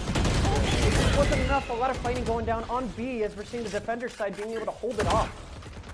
And it's all up to RC Zur and Hyplex. 4v2 right now. Rob Doggy has 3 kills. We're looking real good on this round from TMI. Double push in from the garage right now. We also have this KJ coming in and throwing a molly. It's like a little smoke up for the Omen. We're blocking off that entire garage so they can't see it. I think they're hoping they're going to get a rotate out of this, but Caste's playing really slow. They're playing really calm. They might even be able to pull this one out if they keep it up, but we'll see. Omen about to rotate off. Oh, they're working their way on B. Slow B. Hyplex gets the play on Heaven, but gets traded out by Rob Doggy. And then gets traded out by Hyplex again. So 1v2. Oh, spots this guy. But she has the spike. She's going to put her turret up. 30 seconds Like left. more pressure. She's going to plant the spike default. She's going to back up. Hyplex is playing this very smart right now, very slow. Target destroyed. Spots out this guy. Gonna play it slow. Rain and Flash going down. And going to be closed it out by Noodle. So TMI bringing themselves back into this game 7-9. That flash was a big one right there. Made it all the way so that she could not see whatsoever. And wow, I don't know. Noodle, Congo, everybody else from TMI is really pulling this one out right now. It looks like, at least. They're carrying that momentum very well. And I feel like we have to attribute that momentum all to Pug. Really, he just came and got that ace out of nowhere. Shocked us, gave us life. I mean, goodness gracious. Put so much excitement in me, I can't imagine what it did to his teammates. No, way to bring the momentum and carry it around to bring yourselves back into the game, you know, being down a few rounds. And so that really has helped, you know, motivate the team a little bit more to work together. And then Pug is just feeling himself right now. So that's just been working out fantastic for them. Now, as well, TMI has forced another econ round out of Cast A. So that's not good for Cast A. Yeah. TMI's still got the econ to go again next round if they have to. And this is an eco round by Cast A, so you know, only 2 stingers, but the rest share. Get out of my way. We're gonna see what they can do. Like I said last round, it was a big round, but Pug is gonna get a molly on Bongo, but also Noodle is gonna take down Bappo, so 2 players already down. Good flash from Sky. Yeah, way to apply more pressure on the TMI side. So spots off Hyplex, but she has a stinger, so I'm not too sure what more you can do. But Triple did pop daggers. Oh no, Pug! Pug's still getting the kill. Doesn't look beautiful, but they got the kill. But player being able to standing. close it out. Congo takes down Hyplex as well as RC Zur, and bringing themselves back into this game only down 1 round. Double kill from Congo there closes out the round. Super excited to see TMI making this a great game. 9-8 right now. I'm excited to see what they do. Now, Hyplex, not necessarily showing himself to be the MVP like we thought he would, but Hyplex is still holding his own in this game right now. And I'm sure him and the rest of Cast A are formulating up a plan right now to stop TMI from continuing to come back. But I'm sure TMI is doing the same thing right now, so let's see how they respond. Op being brought out by Mabbit. He's going to be looking towards mid. This could be dangerous. He's going to get first blood on Bappo, but he's going to back off. Wow, what a great first pick. Way to keep your momentum going into the next round, up 5-4. See, that is the big advantage to having Jet, is the fact that you can play that op to get out of free. Oh, Pug gets spotted by Bongo as he's throwing his molly. That's You so should unfortunate run. timing. Killjoy going down by Hyplex, so they're going to work themselves on the site, but look Rob at Omen. Doggy's all by himself. Oh no, Omen, he's going to take down Bongo. It's going to apply more pressure towards the Cast A team. Wow. Fighting going down heaven. RC taking down Congo. Brings it straight Spike down to a planted. 3v3 scenario. But, oh, actually going down in heaven. Mabbit with the one tap enemy on remaining. Sir. Takes him down with the sheriff. Wow, Rob Doggy as with well. another. It is all up to Hyplex to hold the site as much as he can. A lot of pressure being pushed towards him, and it's just not enough to hold Noodle, closing it out, and it's a tie game, 9-all. Goodness gracious. Noodle and Mabbit right there, just really exuding what having two duelists on your team is for. Thanks. Like, as well, giving Mabbit this defuse right at the end so that they can get their knives, their blade storm right at the end. That's such good teamwork right now. TMI is exuding the reason why the game is 9-9. Yeah, well, what a way to just bring it back in this second half. I wonder if that timeout really worked out in their favor going into this next half. I'm thinking it did. It's been ever since then that, not necessarily since we've seen the turnaround, but since we've seen a difference in the gameplay, a difference in the aggression. I don't know if you remember, but a couple plays back when TMI just full rush down mid. They did not have that aggression on the attacking side. Yeah, and I feel like those are the plays that really make a difference in going into the game. You gotta just full send sometimes, because sometimes it works out. You can get that lucky, but sometimes it just doesn't pay off. So you miss the shots you don't take at the end of the day. But, Now Ray's coming out of the gate strong with a nade, getting them into hookah, getting them both into hookah. Cast A being aggressive is all they could be right now. Boppo popping off his Rosa. Oh, is he gonna waste it? Oh no. Unfortunately, that ult did not go through. Pug being able to get a 3K this round, but gets One straight up by enemy Boppo remaining. as Hyplex gets another one on Congo, and Rob Doggy trading out back Boppo and pulling him down. It is all up to Hyplex. He does have this fight. He's gonna go down to ropes and he's gonna work his way to A, but is he gonna get caught by Reyna? Yep, he is. Wow. TMI still holding it down and maintaining no momentum going into the second half and finally taking the lead. 9-9. Now we said it from the beginning, this is a defensive-sided map. And we knew coming into this half with a very slight lead that Cast A probably wasn't going to be looking up. However, at the beginning of this half, they really gave us a little scare. We thought they were going to be right up on there. They had the game 9-6. Now we're looking at a 10-9 game. It's feeling really good. I'm enjoying this back and forth that we're having, this fantastic game that we're watching. Yeah, and economy-wise, it's looking a little rough on Cast A considering there's a Bulldog and a pistol having to be used in this one, but trade's going down by both teams, but Operator gets taken down. Trismo is as he cleans it up on the other jet, but Noodle and Pug are holding it down on A heaven. He's going to catch off Trismo on the slight angle, but doesn't close it out. Skyol being popped. Oh, Noodle. The jump. Ooh, but Pug playing it close. Poison's off. Pug is going to get aggressive. This is aggressive you need. This is the aggression you need to catch off. And he's going to pick up the op. Oh no, Pug takes down Trismo. Trismo was not expecting it. He was zoomed in on his op. He didn't have no idea Pug was close and jumped up on the box. Time to hunt. TMI having the advantage in this one.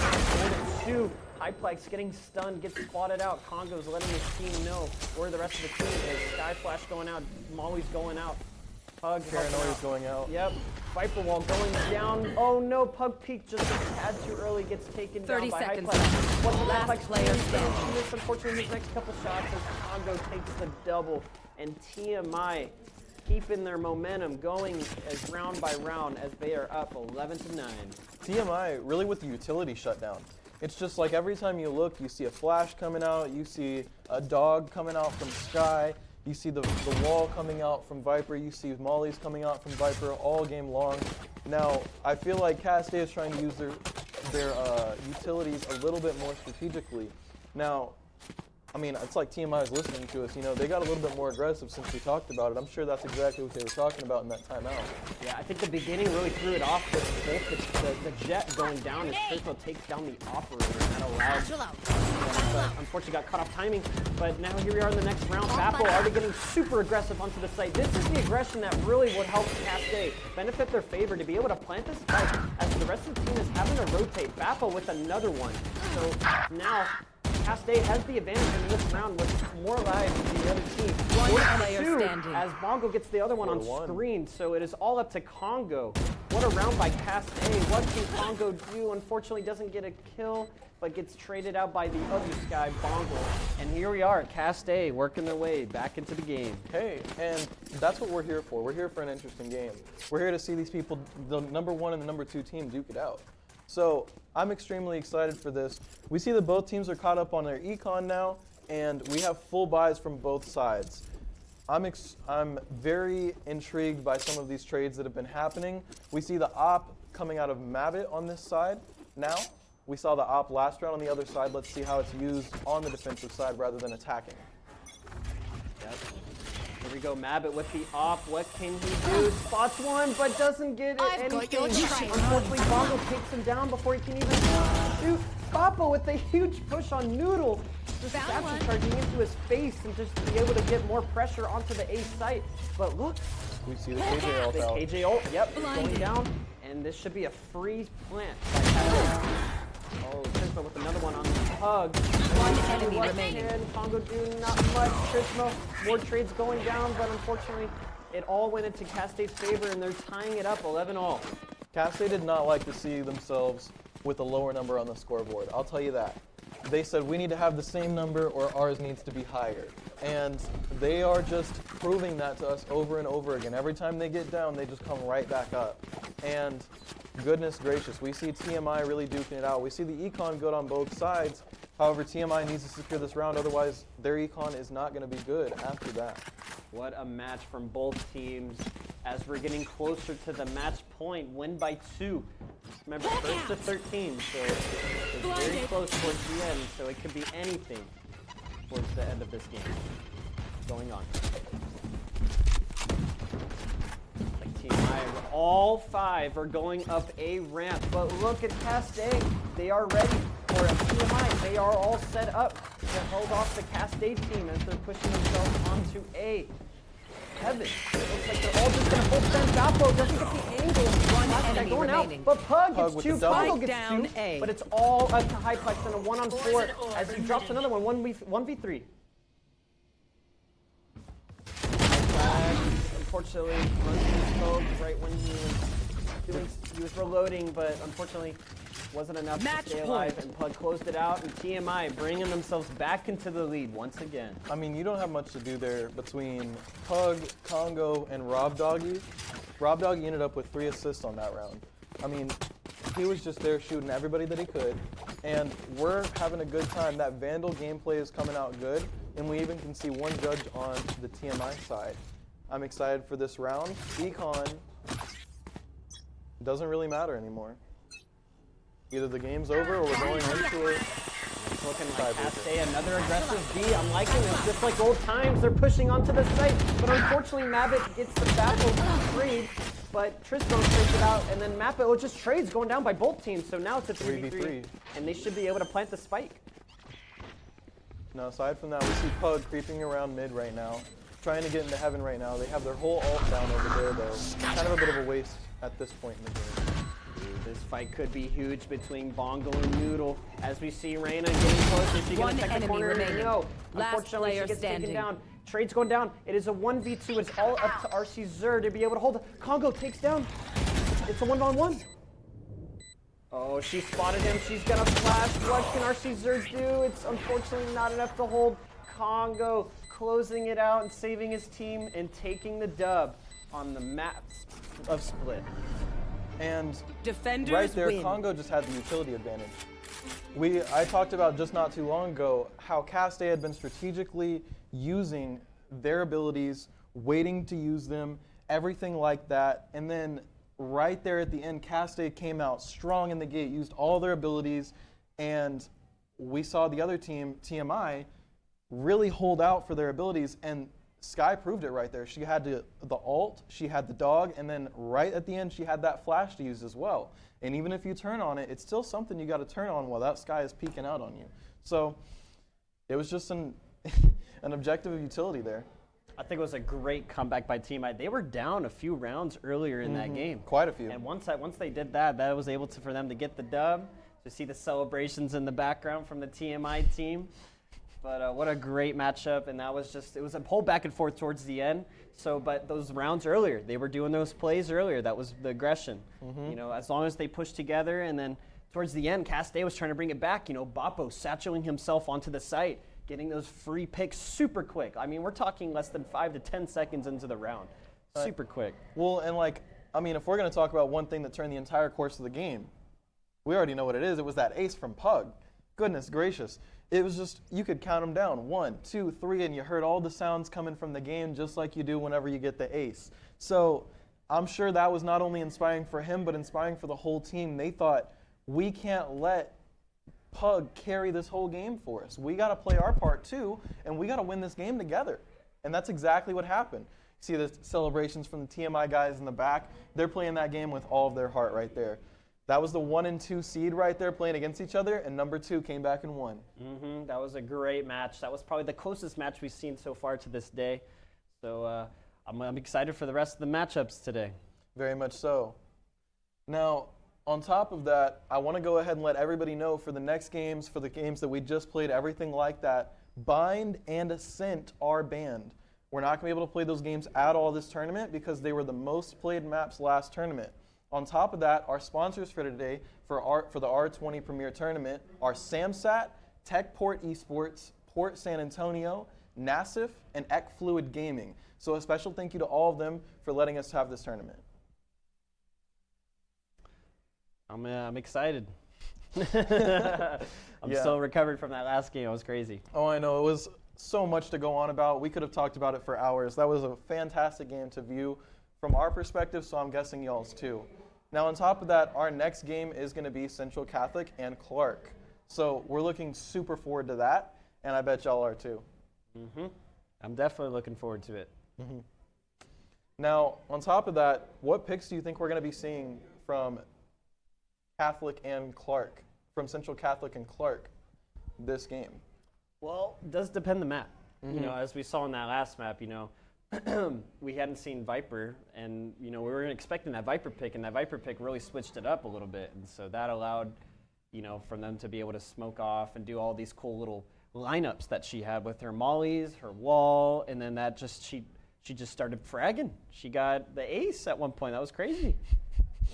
Yeah, we get to see all that, and we get to see it from, again, the team that was just down at the beginning of the game, and we love to see that because if there's one thing that the Valorant community loves more than a stomp out, it's a back-and-back brawl until the very end of it. And, cool. We will return back to y'all soon shortly as we are going to another break. So stay tuned for more. We'll be back with y'all about noon.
live?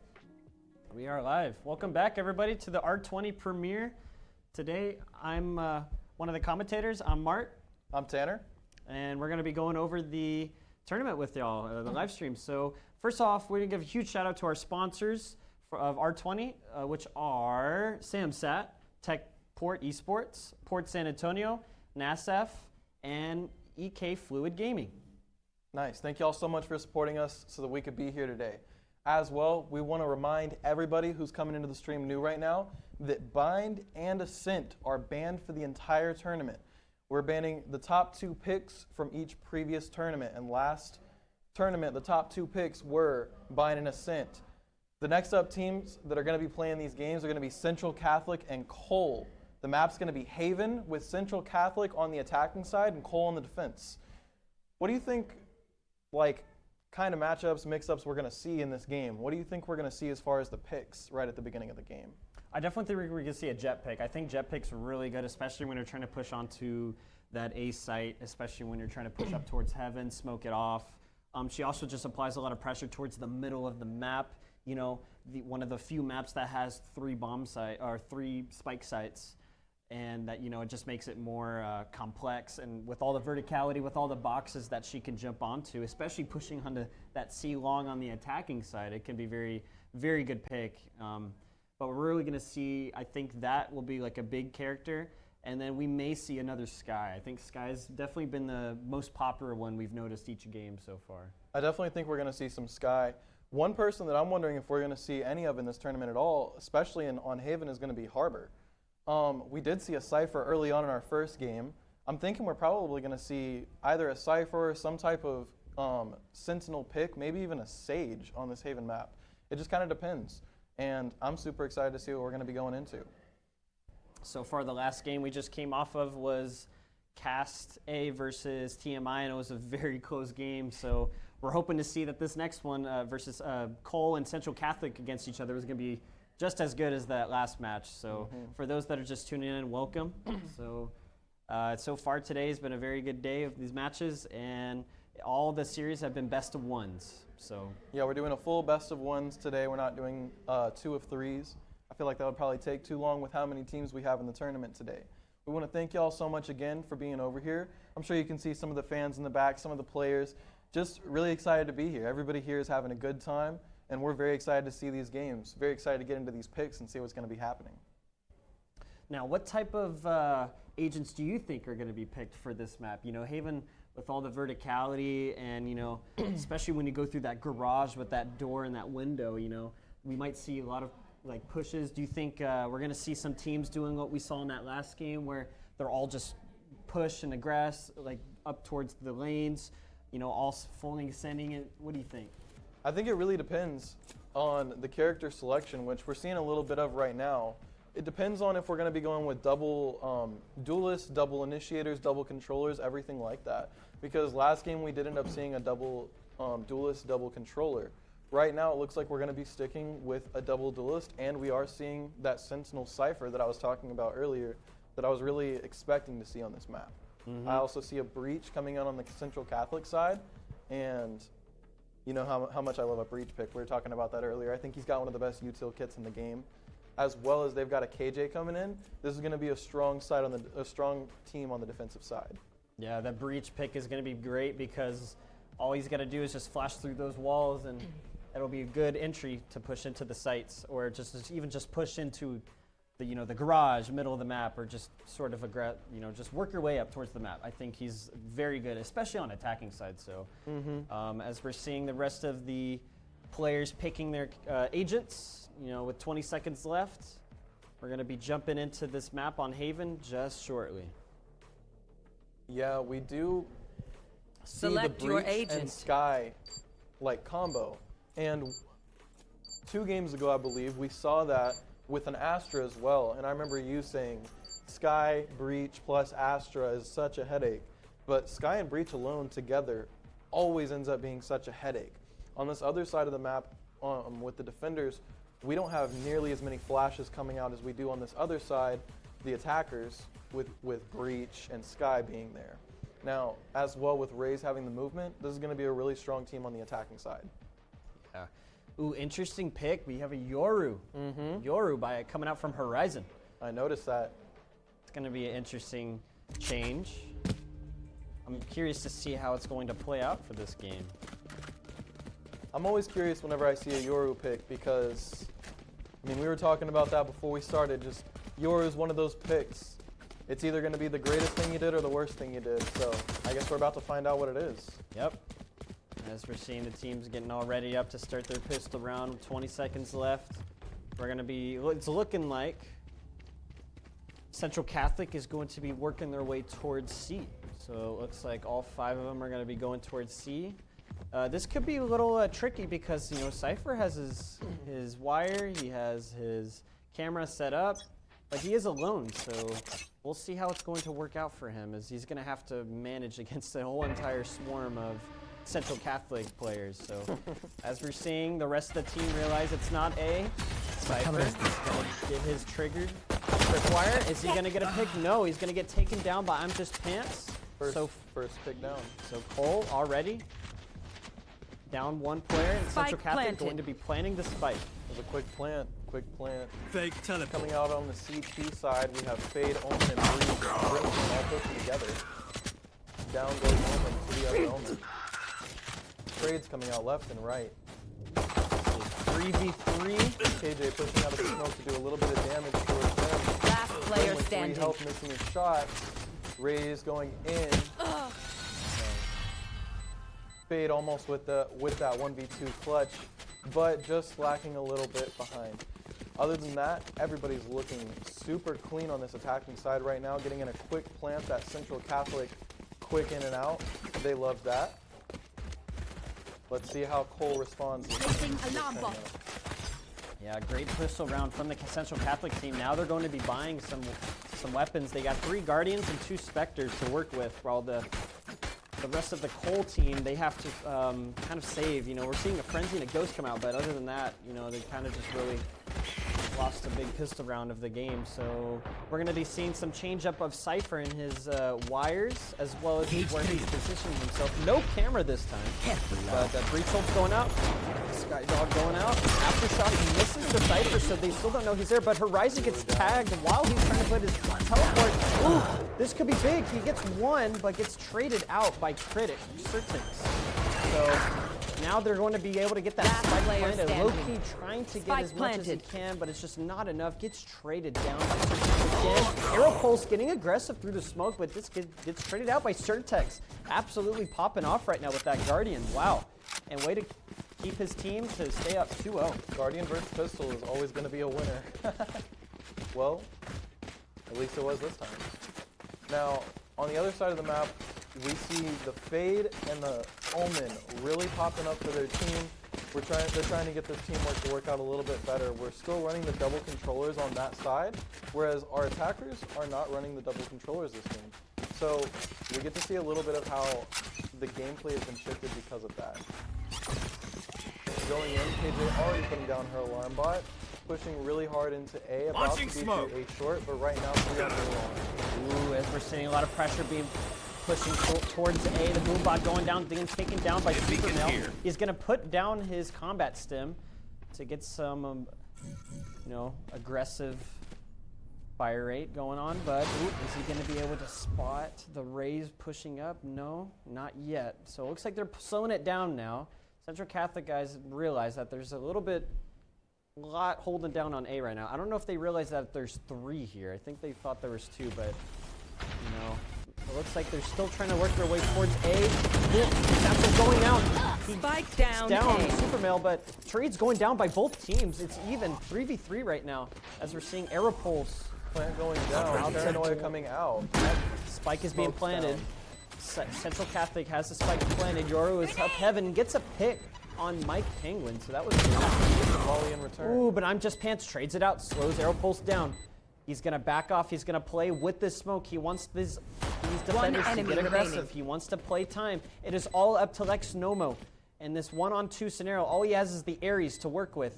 Not much you can really do. He's really gotta start pushing soon. He's running out of time. As he's working his way towards, doesn't get one. I'm Just Pants with the 4K, solidifying another round for Central Catholic.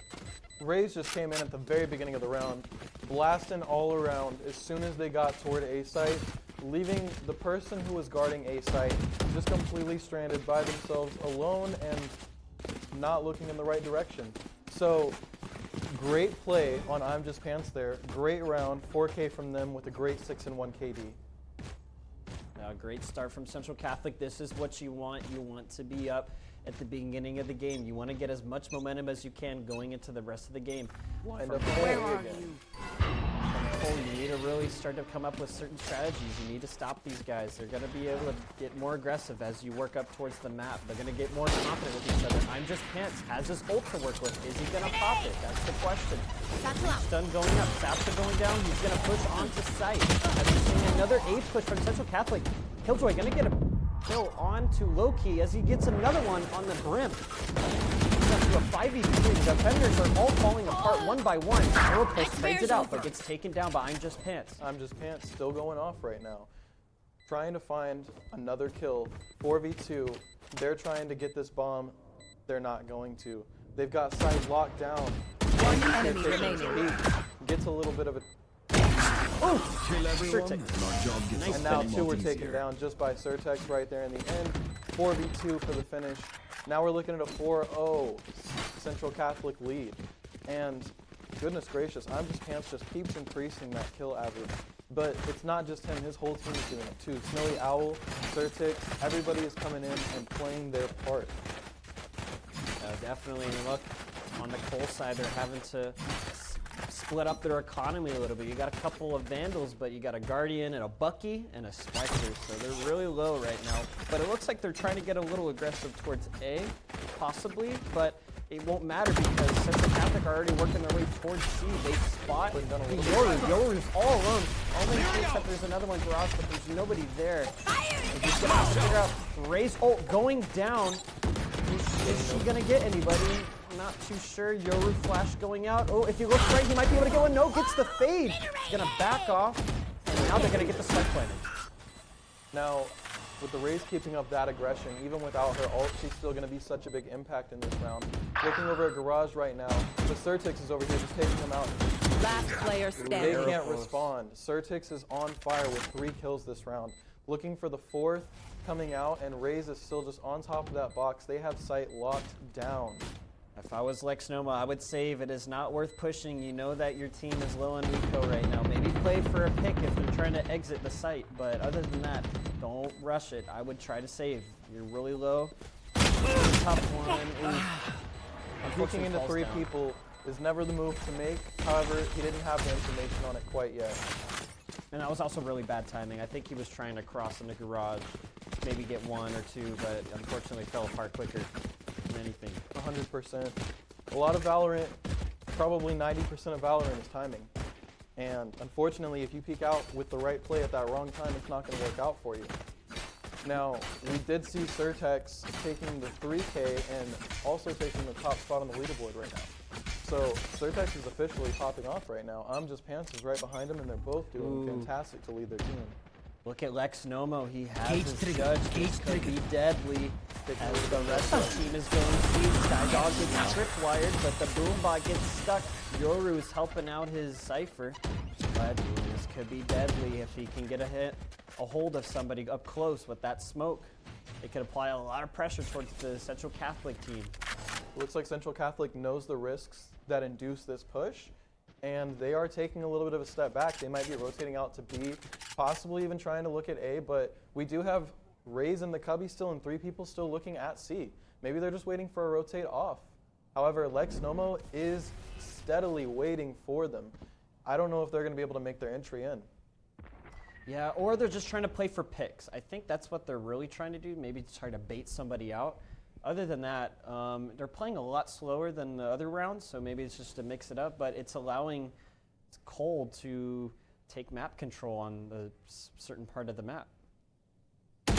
Seeing Snowy Owl, ooh, no. Horizon's going to take down Penguin, so Penguin gets taken down, but Rays gets a trade on Horizon. Ooh, the judge, it's coming into play. He takes down I'm Just Pants, so it does bring it down to a 3v3. They're going to plant the spike on C. Seems like all three defenders are coming out of garage right now. One's running over to CT. The Fade is looking to get a low Last pick right player now. standing. But both of them taken down simultaneously with one person left. Just the Brimstone left with a classic. That doesn't look like he's going to do it. 6-0 Central Catholic lead right now.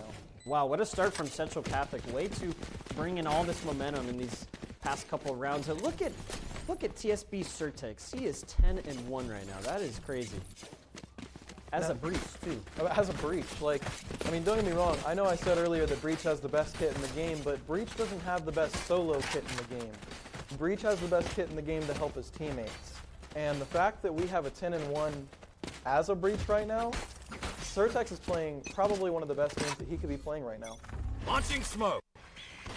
Smoke's going out. Super Male getting a little aggressive towards A. Wants his redemption from last round. He gets the pick on Pants, but gets straight out by Snowy Owl. So ties it up to a 4v4, but their Central Catholic team, they're still going to work their way towards A. They have the spike, A short. Now we see them still being aggressive on A short right now. Couple of them on A long still as well. We're looking at this 4v4 and they're looking at it like it's a 5v5 still. They have no issue continuing with this push. Killjoy going down by Snowy Owl as we're seeing the rest of the team working their way towards A, as well as the defenders, but it could be just a fake. I'm not too sure why they didn't push earlier, but one player got detained. Spike planted. That's interesting. He's gonna back off. I believe that was the Yoru clone that got detained. I don't think that's Yoru. They're gonna work their way towards site. Horizon, no shots taken. Gets taken down by Jack. Last player Jack standing. gets a double, and then Certex finishes off Lex Nomo, so it just leaves it down to Loki in a 1v4 scenario. Gets flashed by the sky. It's a very tough scenario. Try to retake this. You got the turrets. You got all the utils that they have, the smoke. It's hard to retake this. I would just save, run away, try to get next round. Good play, Loki. Good play. Don't go back. He's tempted. He was tempted. For a second, he didn't know. He was debating. I'm sure maybe he's on the comms with this team. He's like, hey, just don't go for it. Don't go for it. He's like, I know I can. He's trying to get the ecos out. But hey, at the end of the day, what's really separating this right now is just the teamwork that's being put together by Central Catholic right now. Whether it's fast or whether it's slow, they're doing it together. Now, what do you think Cole is talking about in this timeout right now? I think they're like, hey guys, like we're not playing off of each other. We need to, if we're gonna push, we need to push in together. At least if I go down, at least somebody else can trade it out. If also on top of that, they need to get some eliminations. They're not getting enough right now, and as they need to work their way, retake. If they're gonna play retake, they need to do it a lot sooner than later. I feel like they're taking a little bit too long to do it, and also on top of that, they're allowing Central Catholic to set up a lot sooner than they should. They should be able to catch them off guard like we were talking about earlier in the last games. They need to start mixing up the play, start catching them off guard, maybe have one person lurking, because what I've noticed so far is, I would say for both sides of the team, there's not many lurking right now. I think you need to take advantage of that lurk. Maybe have, all right, they're going A, all right, I'm gonna flank through C. They're going to C, I'm gonna flank all the way around through A. I'm gonna come up behind them, and then when I do come up behind them, the rest of the team's gonna push onto the site at the exact same time. Work together, try to play off of each other, and just maybe just don't bait each other. Just try to push in together. If you win together, you lose together. 100%.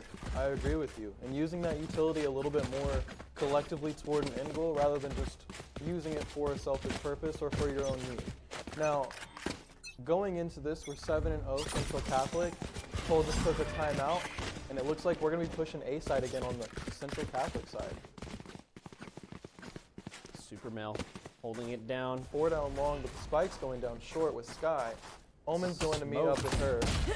Oh, what a shot by smoke. Super Male through the smoke on Just Pants. Breacho going down. That's going to give him a lot of momentum to push. Sky ult as well. Snowy Owl gets one. Jack gets one. The whole Central Catholic roster is getting one. And it's just down to a 4v3 as Horizon finally trades it out to help his team out a little bit. On the flank, like we were talking about earlier, the flank is finally coming into play. But was it too little or was it too late? We'll see how it's going to go. He's going to get out of there. He's going to TP out. He's trying to bait Last one of player the players standing. in the team, but as one is falling down one by one, it is all up to Horizon with the Bulldog. It's not enough. Jack cleaning it up from the back. And Wow, Central Catholic just solidifying another round. Now I'll tell you what, I think the idea behind the pick, the Yoru pick, is that we're going to be able to cover a lot of ground in a short amount of time. But it doesn't really seem that it's been playing out quite that way. We did see a lurk, we did see the Omen coming in from behind, but like you said, it might have just been a little bit too late. Had he come a little bit earlier, had the Yoru maybe come in from across site a little bit earlier, we probably would have had a little bit more interesting of a round. But right now we have an 8-0 Central Catholic lead. Absolutely. We got Horizon trying to get a pick, but backs off, knows that there's at least 2C. I'm not too sure if he saw that there was a third, but he's going to back off. He's going to let his team know, hey guys, I just saw a couple C. They're going to work their way up towards C now. I'm just Pants pushing up through garage. Low-key, I'm going to get aggressive because of the nade. I'm just Pants. He's a three. Cleaning it up for his team, and it's all up to Lux Noma with his Ares. What more can you do in this scenario? Spike planted. Slowly walking his way, finds a Vandal, but I'm not too sure if you should push this. I'm not too sure if you should just go for it. Probably a smart decision to save. Yep, and I'm just Pants gets the fourth, and wow, just another one on the board. I can't imagine what this team is, what's going through Cole's head right now, having a round like that just after the timeout. You would really hope that after a timeout, we would have a big switch around, we would have something change within the makeup of our plays. However, that's not really changing. We'd like to see some more change coming into these future rounds. Let's see how Cole responds to the 9-0 lead that they are facing. Yeah, and obviously this is a really rough part of the game where to really get your mental back into the game. If you're on Cole, it's how do you bounce back 0-9? I mean, I'm just Pants. Look at him. He's just running up garage like it's nothing. He spotted the Omen running around. Horizon's having to pick off on the window, but I'm just Pants is already posted up underneath the window. So he already has garage control. He's going to allow this guy to walk in with him, and the rest of his team is going to work C. Yeah, it's really hard to keep a cool head in this scenario if you're Cole. You're really trying your hardest not to tilt, especially you're just trying to figure out this game plan. I imagine it's hard to not be frustrated. So the fact that we see them keeping a calm, cool head and keeping up with plays that are decent, I'm very happy for Cole. I'm very happy to see how they respond to this. But we have one down right away. Horizon actually took down I'm just Pants earlier from the aggression. He's getting aggressive himself. He got 2 to work with through this round. So that's big picks from him. Ties it up to a 3v3, but Central Catholic, they're going to work their way towards A. So we'll see how this Cypher will be able to hold it off as he's working his way towards heaven.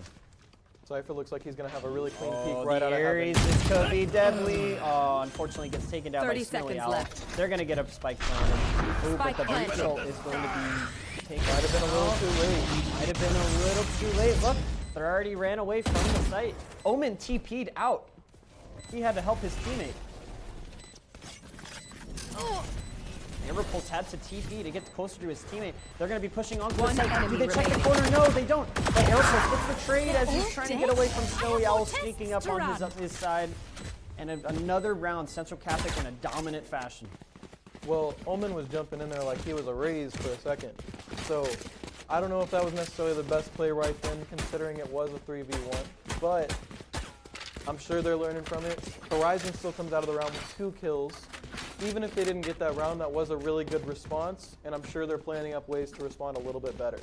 Now we do just see I'm just Pants sitting at the same KD that he was a couple rounds ago.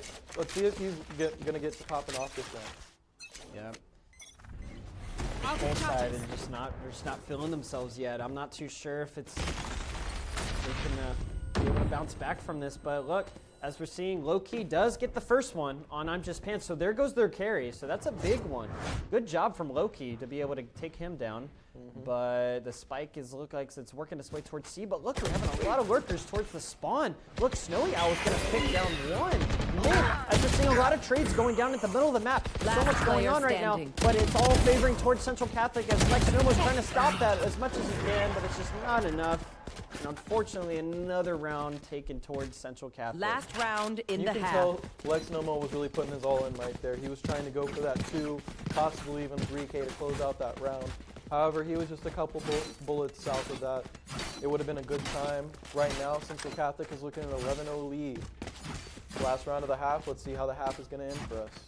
Yeah, what a statement for a first half, that's for sure, from Central Catholic. They are playing lights out right now.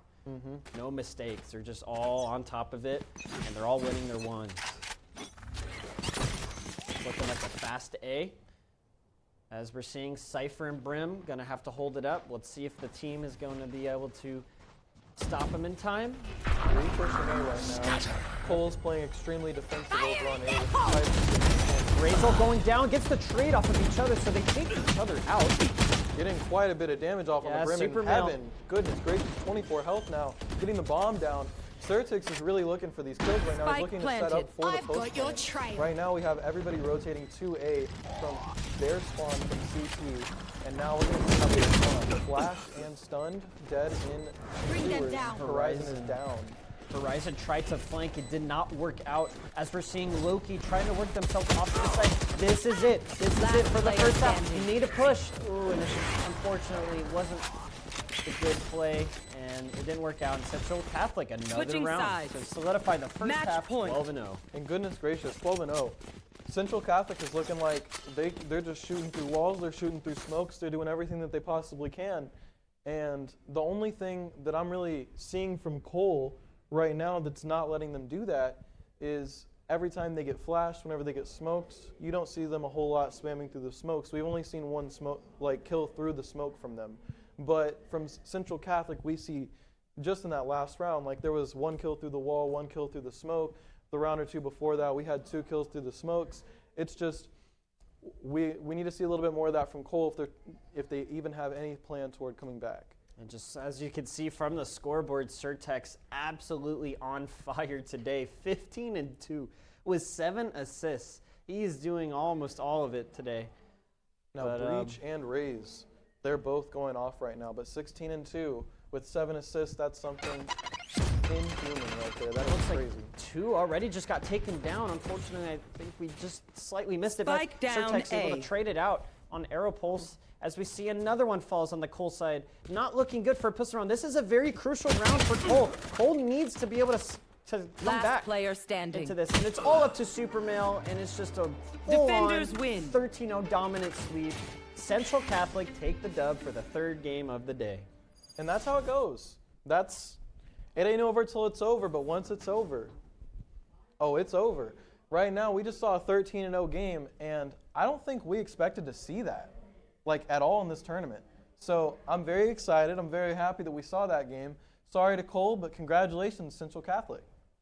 Yeah, I can't think of any wrongs that they did. I mean, they were just on top of it. They made their strategies together. They pushed in together, and they just executed it well. Like, they were aggressive when they needed to be aggressive. They were patient when they needed to be patient. They used their abilities when they needed to use their abilities. They played a flawless game. Congratulations. Yep, congrats to them. They will be moving up on the standings for sure. And, that was a very quick game. That was a very quick game. I do not think we were expecting that. But we are excited for the next game, which is going to be the Bobcats and TMI.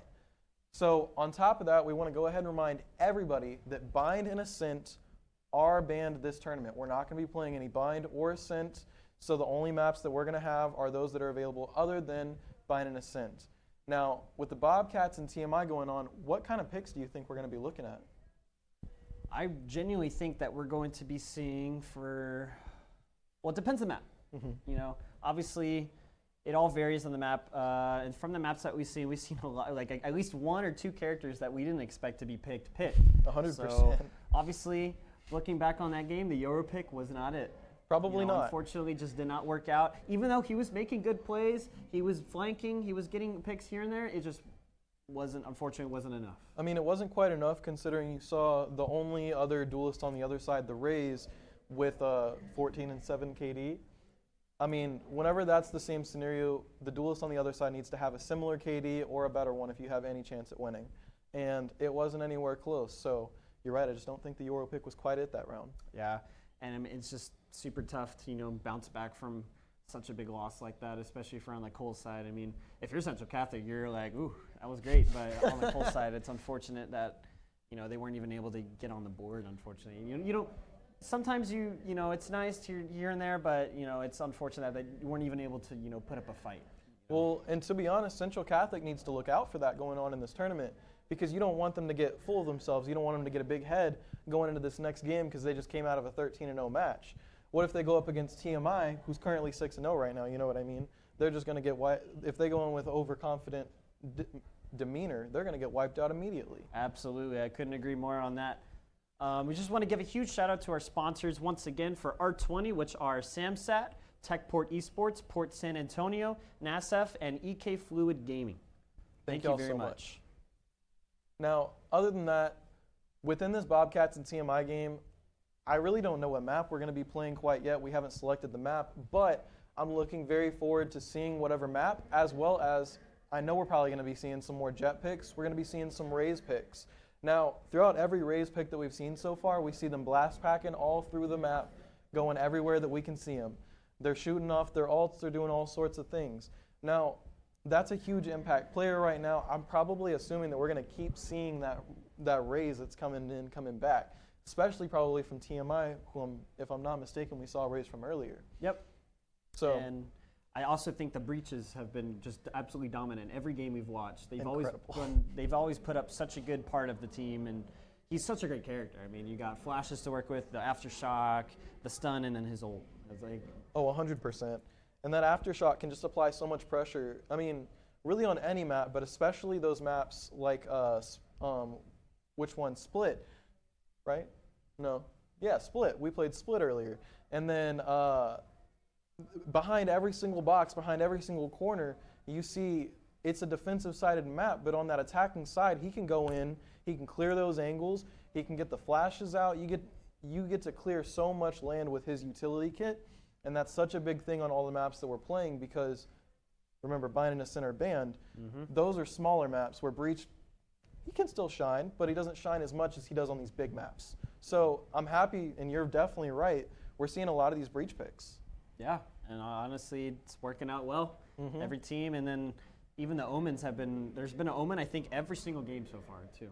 I think Omen has definitely been a big key factor, especially with his paranoia and also his smokes. Yeah, we were talking about it beforehand. The Omen he's a crucial pick right now. I mean, amongst all the smoke characters that can be picked, I mean, you have Astra, who's just recently been nerfed, but we saw her pop off earlier. And then Brimstone, who's got that classic molly that always clears. He's got that classic ult that, boom, just shocks everybody down. But we saw it used incorrectly last game. Perhaps if we saw it used correctly, it would have been a better pick. But for right now, the way that it's being played in most of these games, Omen is definitely one of the superior smokes right now. Couldn't agree more on that one. Now, aside from that, what are some of the, I've been really intrigued by some of the weapon picks that we've been seeing. So, obviously we're seeing tons of Vandals, we're seeing tons of Phantoms, but last game we even saw Bucky. Did we not? We Yeah. did. That was an interesting pick. And the Judge. A Judge. We've been seeing Bucky's. We've been seeing all sorts of picks that we typically don't see. I even saw a Frenzy pick last game and 2 or 3 games ago as well. So I feel like we're getting a good variety of weapon picks throughout as well. We're not just people playing classic Sheriffs and Vandals, you know? We're getting a good variety of people playing all sorts of different play styles and different weapons as well. Yeah, I also think it's a good, whenever you're low on eco, you find something else to buy, and then, you got the Bucky, you got the Judge, and then look what we saw in that last game, the Cypher. He was able to get one, but unfortunately wasn't able to land another one after that, but it could be very good, especially if you're playing next to a smoke or a very close quarter combat scenario, and it just allows you to get, free picks. Which we know that's Cypher's full cup of tea, is just sitting in close combat, playing a close-up battle, sitting in a smoke, waiting for people to come through. Yep. Now, aside from that, I kind of do wish we would have seen a little bit more play around the Cypher last game. Because, I don't want to say every round, but there was quite a few rounds that I noticed Lex Nomo was the last person alive on his team. And as a Cypher being the last person alive on your team, I don't know if y'all have played Cypher before, it's hard. You don't have any flashes, you don't have any stuns, you just have your tripwires and traps, which you probably used already. So, that's a situation where had they played around the Cypher a little bit more, they probably would have had a more together team feel. But because they didn't, we ended up seeing that 13-0 game. So I'd like to see some more Cypher this tournament get picked. However, we want to be able to see it played correctly. We want to see teams play around their Sentinels the same way that we've seen teams play around the KJs today, the Killjoys. Yeah, no, definitely. I think as long as you can, if utilize those tripwires from the Cypher, whenever they're going through the smoke, you can spot one out, maybe start, putting some shots into the smoke. But you never know. You can look at Supermail. He was able to get one in that game, through the smoke. And it really, unfortunately, they weren't able to close out that round too, but, it stops the attackers from being able to be like, whoa, like I just got taken out through the smoke. Like I can't even push now, guys. Like, of course, it's a really exhilarating stop to just get that one initial through the smoke, boom. Like, you're completely out of the round right then and there. And then your whole strategy has to change right then. I think that round they ended up popping the Killjoy ult to win that round. The thing about it was, had that not happened prior, they probably weren't planning on using that Killjoy ult. They could have just gone on through into sight, whatever they were planning on doing with the smokes they had. But because of that headshot right at the beginning, not allowed. They had to pop that Killjoy ult just so that they could secure the round. Yeah. They still ended up securing the round, but it made it a little harder for them. Yeah, I definitely think it was really good in those scenarios. But we are going to be jumping into the next match soon as the players are getting set up, all ready to go, getting their settings. They're getting locked in, and we will be getting started soon. Bobcats versus TMI. Yeah, we're still waiting for them to pick the map so far, but we are very excited about the different map picks. Oh, and it looks like they have actually just locked in Haven. We're going to have Bobcats on the attacking side and TMI starting off on defense. So definitely super excited to have another Haven match right after that one, because we're going to see the difference in how this strategies works out. And we saw TMI a few games ago. They were very aggressive, they were very strategical, and they used their abilities properly. Let's see what they do in this game. I'm very excited. Definitely. And then we're going back into the same map we just watched. So from the characters that we just saw, we'll probably see another Breach, probably another Raze, could possibly see a Jet. We didn't see a Jet last game, which was surprising. Very surprising. We didn't see a Jet or a Reyna. Yep. On Haven. And Jet, Reyna, Haven is like the ultimate trio together. Ultimate duelist duo. Yeah, like I don't get that. We didn't see it on either team. But hey, let's see if we find any of those this game. We'll find out. Only one way to find out. Definitely, hopefully not finding another Euro pick. And if we are, It'll be interesting, that's for sure, if we see another Euro pick. But no hate to him. I still think he's a great agent to pick.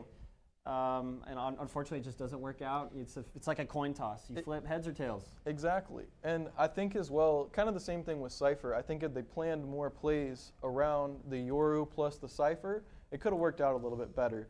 So we're not saying that the Cypher's a bad pick or anything like that. Just, didn't quite work out that time. Yep, it did not work out as what we expected. Sorry, just thinking about the score. But it was very unfortunate, but what can you do? It is what it is. Now going into Haven, this was the same map as last time, but in case you weren't here last time, this is the only map that we have with 3 different sites. So it's going to cause a little bit more variety in comparison to other maps. Now, when we get into the picking, we're going to go ahead and see what they end up going with. But like we said earlier, I'm really intrigued because we should be finding some more Jets and some more Reynas on a map like this that's this big. I guess we'll find out. Only one way to find out. Now, for smokes, do you think we're going to be seeing another Brimstone? Do you think we're going to see Omens again? Or do you think we're going to see something different? Do you think maybe we'll see like an Astra come out? Maybe even a Viper? I'm intrigued. I mean, we saw a Viper on Split, and I believe that was the TMI game. So I'm not 100% if we're going to see another Viper or if we're going to end up seeing like an Omen or an Astra. Like, I'm very intrigued by that aspect alone myself, just because we've seen the Astra pop off today, even though we didn't consider it that it would. So let's find out. Only one way to find out as we are getting locked and loaded into the next game. Bobcats versus TMI as the players are choosing their agents. TMI is going to be defending and Bobcats are going to be attacking. So now we're seeing Pug lock in Jet. Now last game, Pug did rock out with the Viper. So we are intrigued to see him running the Duelist now rather than the Controller. I'm also noticing, I think there was a sub in for Rocketer. I don't think we've seen Rocketer yet. I don't think we saw Rocketer either. We do have a KJ locked in and the Omen locked in. So we have this entire 5 locked in for TMI. Noodle's playing the Breach again. We're super excited to see that. Ooh, a Sova. That's Sova we haven't seen today, and I'm actually shocked considering how good it is. Now, are you shocked? We have seen Fade. A little bit. Shock darts? Okay, I'm sorry. Oh, shock dart. Sorry, go on. No, that was a good one. I walked into that one. I definitely walked into that one. Ooh. That's a knee slapper for sure. I'm excited Select to see the your lineup agent. from Sova. I'm excited to see if they are going to lock in this double initiator combo, because Breach and Sova can definitely line up to be a deadly combo. Yep. We'll see how the Bobcats come out on this one as they're going to be attacking. Ooh, attacker Killjoy is going to be tough. But Breach versus Breach. But one Scott. And yeah, it should be very interesting. Yeah, the Sova is going to be the different pick for this one because we're not seeing a Fade. We usually have seen Fade so far, but so Sova is going to be the ones that's going to be initiating. So here we go. I'm not super surprised to see the double Omen pick. Especially on a map like Haven, being able to teleport around the map with your ultimate, being able to move up onto certain structures that are higher up, it's just an advantage that I don't think any of the other controllers are going to provide specifically on a map like Haven. Yeah, definitely, and with the map with 3 sites to plant, it's a lot harder. Even though most people just go to A and C, and they rarely even go to B. I think it's a very underrated site, and I actually love going to B a lot in this map because it always catches the defenders off guard. It always catches them off guard. And with TMI's aggressive playstyle, maybe we'll see some B play, B action. But I'm also excited to see what the Bobcats do on their first move in. Interesting crosshair. Saw that. Did not. It's looking like the Bobcats are going to work their way towards C. But we got these. They got to go against the KJ and the Omen. So Turret spots the Sova as he's trying to dart. Not too sure if he got it off yet. Shots going down through the smoke as Sova gets really tagged, but Breach stun going out as well as the Sova dart. Sova drone is going up, so that means he bought a lot of utility this round. Breach flash going down. Oh, and Noodle gets a pick through the smoke. They're really applying all the pressure towards the Bobcats. As Super Peanuts, the last one trying to back off, gets tagged a little bit, and so now that allowed TMI to get some intel on where the rest of the team's gonna go. Casual Nug's gonna take down Rocketeer as he's trying to get aggressive, as Pug is getting aggressive as well. So bringing it down to a 3v3 now as Dexter trades it out, and now is allowing the Bobcats to work their way towards A as we see Mabbit getting caught off guard with that flash and getting killed through the flash by One Dexter. enemy remaining. As he is pushing through the site, the last guy is on the site that they're on. Spike is down. Spike down Noodle A. gets one. Last He gets player another. standing. Brings it down to a 1v1. Jet is flanking. Does Noodle know? Does Noodle 30 know? seconds left. I think he knows. Ooh. The fake Noodle dash. heard the dash. So now he just got information where she could be. Spike is still down. He has 20 seconds to work with. Oh, and his Nug finishes it up. That was a very close looking round. The aggression was the proper tool that the Bobcats were using at the beginning of that round to dominate. I mean, we ended up seeing it come back to a 3-3, but the Bobcats were playing super aggressive, and then towards the end of the round, that aggression actually ended up being their worst enemy and making them lose 2 people right there at the end. Luckily, Nug was able to clutch that one out for them with half health, but had he not clutched that one out, their aggression would have been the loss of that round. Yeah, and with how Noodle was hitting his shots, that was looking very scary. It allowed him to buy a stinger this round, even though the rest of his team is on eco, since they just lost the pistol round. But Pug is getting aggressive a little bit, spots Nug with his Wow, Marshall, getting the shot off on but Pug. yeah, Pug's really low health now. Pug had to back off on that one. He didn't want it, so he's trying to get together with this guy, but does she have enough time to heal her? As the rest of the team is pushing up, do they clear the corner? They clear the corner of this guy. Look at this guy posted up in the corner. Can Mabbit get him one? Oh, great play by Mabbit. Trigger discipline. As he gets one, can he get 2? Unfortunately, no, tags the Jet, but Rob Doggy helping his teammate out, gets the trade, ties it up to a 3v3 situation. The rest of the TMI squad just rotated towards A, but as we're seeing on the map, the Bobcats are already working their way towards C. Now, Pug, still alive, is extremely low on health, and they have nobody on their team who can heal him that is alive. The sky is no longer there, so we are... Oh. Yeah, so we are really looking to see what Pug's going to do with that low amount of health. As well has already used the dash and most of their utilities. Spike down on C now. Bobcats are staying aggressive, but playing smart. We have the rotation coming from CT right now, from Jet. Seeing the breach stun going down. Aftershock trying to delay the defenders. Down to 20 health on the Omen right now. They need to be able to push the player site, standing. but it's just not enough. Unfortunately, Nivik is going to take down Rob Doggy as we're seeing the rest of the team falling apart. Nivik with the 4K, and that allowed Bobcats to get another round on the board. And unfortunately, with the way that they're just pushing so aggressively, it's very hard for TMI with their passive and patient playstyle to rotate and get to the map as fast as they can, like with the time that they need to be able to clutch the round. And so once they get there and there's so limited amount of time, they feel pressured, they start missing shots. No charges. They don't have much to do at that point. So I think TMI needs to pick up the aggression just a little bit, even though they are on the defensive side. Placing alarm bot. Definitely. And I Placing think swarm grenade. now that they're going to be seeing some buying going out by the TMI team, this is the bonus round for Bobcats, so they're just be able to use what they just done the past 2 rounds and just carry on to this one. Keep doing what they're doing, they'll be all right. It's TMI, they need to really do something different as Mabbit's getting aggressive, but Nug gets a pick on Rocketeer. So now Rabbit is in a tight scenario with the Omen. Does she spot? She's going to dog it out just to be safe. This Omen is pinched from both sides. Noodle is going to take him down. They know where Spike is down. So they're working their way towards C, but Spike still hasn't been picked up yet. It is still in garage. But look, it could be dangerous enemy as Dexter and Killjoy are working their way towards the Spike, but gets stunned and finished off by Noodle, giving TMI their first round on the board. Now, that was exactly what I was talking about. They just needed a little bit of aggression. Pug came around from the backside, was sitting window, but they also came around and got that Sova from the backside as well while he was droning into site. Well, droning into garage. With a little bit of aggression there, they ended up taking that round and not only taking it, but making it easy for themselves.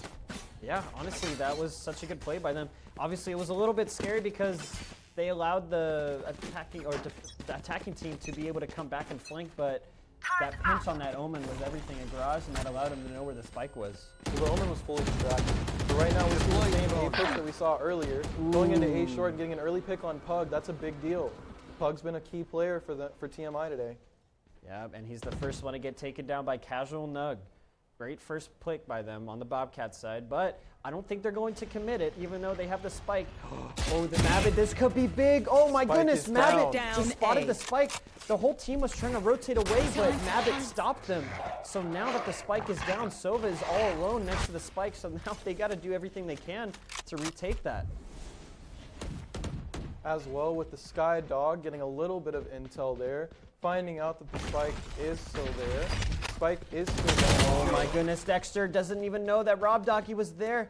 But look how low Casual Nug is. Oh my goodness, Casual Nug.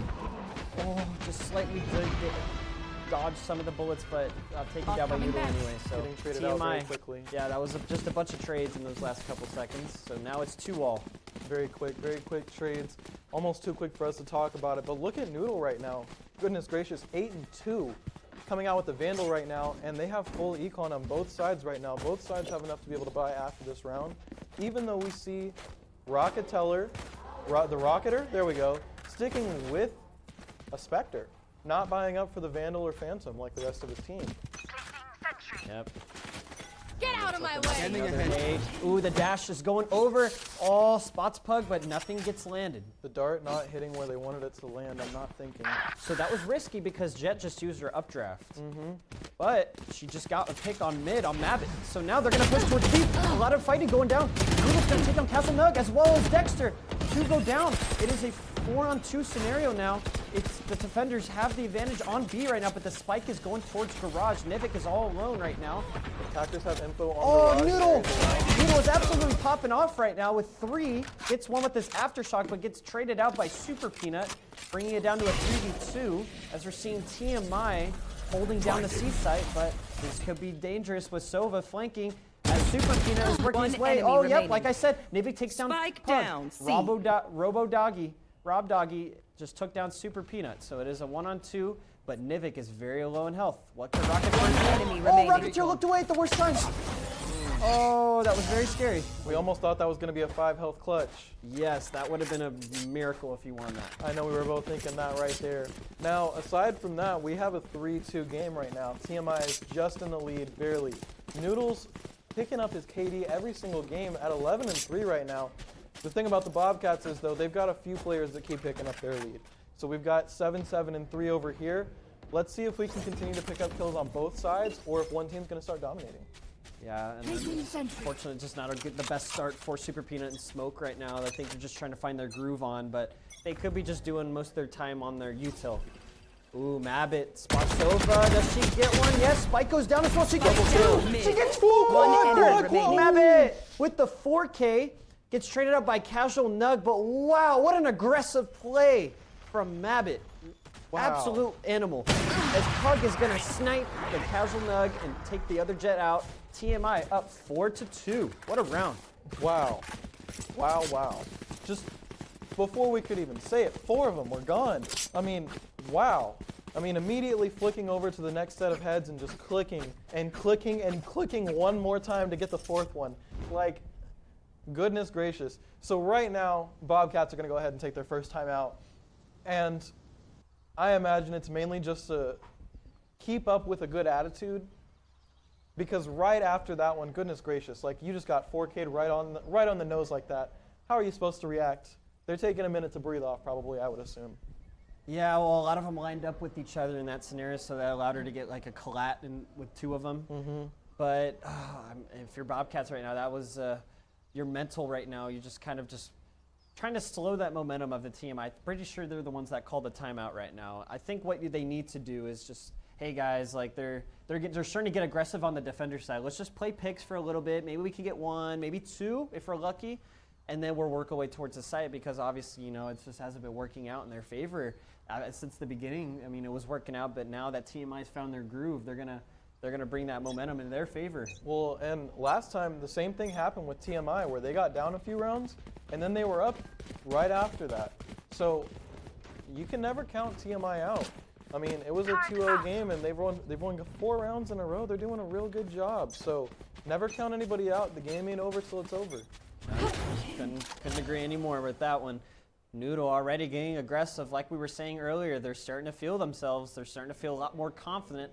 But will that overconfidence come at a cost? Looks like the attacking side has slowed things down a lot. They're not even playing necessarily on one site in specific. They only have one player exposed at all, and it's just the Sova. Interesting spot from the Killjoy on the Bobcats side. Not too sure what she's trying to look at. But it's looking like they're slowly walking their way towards A. Breach, Noodle, is all alone. So if they can get there in time before the Sky, maybe could be helpful, but I think they're going to change their mind, actually. And good idea for them. Yep. Now, little do B they know. side's wide open right now. Yep, little do they know that B is literally wide open. Now, I hope they don't walk into this trap with the upper of Pug holding it down. This could be scary. Oh, no. Oh, is Nivik going to be the first one to be taken down? Oh, no, my Pug, goodness. stop looking. The timing of Pug, but she's going to challenge that. She's going to back off now. She's like, nope, I'm out of there. Going to back off, gets tagged, but it allowed the Bobcats to take the site. Clearing out. And looking on site, the spike is going down. Oh, my goodness. Breach ult going down from the Last TMI squad. Mavic gets the triple and then gets taken down. As we see Noodle closing it out, and TMI, another flawless round on the board. And that goes into what we were talking about earlier. Breach just has the best team play kit right now. Coming in not only with the flashes, but the aftershocks that have been such a big part in this game alone so far, but that ult. That turned the entire tide of the round. They had gotten them completely off site, they had gotten the spike down, and they were in their post-plant positions.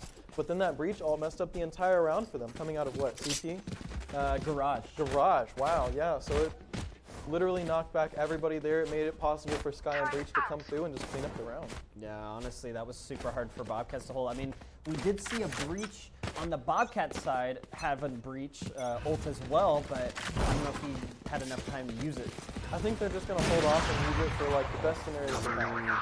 Pug spotted one going towards A short. Is she gonna get another one? Maybe. As we see this killjoy, we'll see what happens. Misses the flick. As we're seeing the breach ult finally going out. Noodle and Pug are gonna get their frags together on the TMI side, so that is going to stop the attackers. As we see, Jet is already pushed up towards long. But the rest of the team is on A short with Spike. They know where it is. Shots are going down A short right now. It's going to be all to this. Robin Noodle Spike down get the duo A. together. They're going to stir it up ramen style, and they're going to push towards the killjoy. What can she do? She can get one, but just not more than one. Goodness gracious, jumping in like they were Froggers. Yep. But, I mean, hey, when you've got 3 people, you can be a little zealous if you'd like to. Now, we are looking at a 6-2 lead right now. I'm not 100%, but we might have a, nope, we're going to have a forced buy round from the Bobcats. So we still have a couple people positive on the Bobcats, but we also have a couple people with 1 kill and 0 kills. So possibly when they pick it up a little bit more, we'll see them getting more of these rounds. But aside from that, we're going to start off strong on this map. It looks like they're going to be setting up C and B in the window. Yep.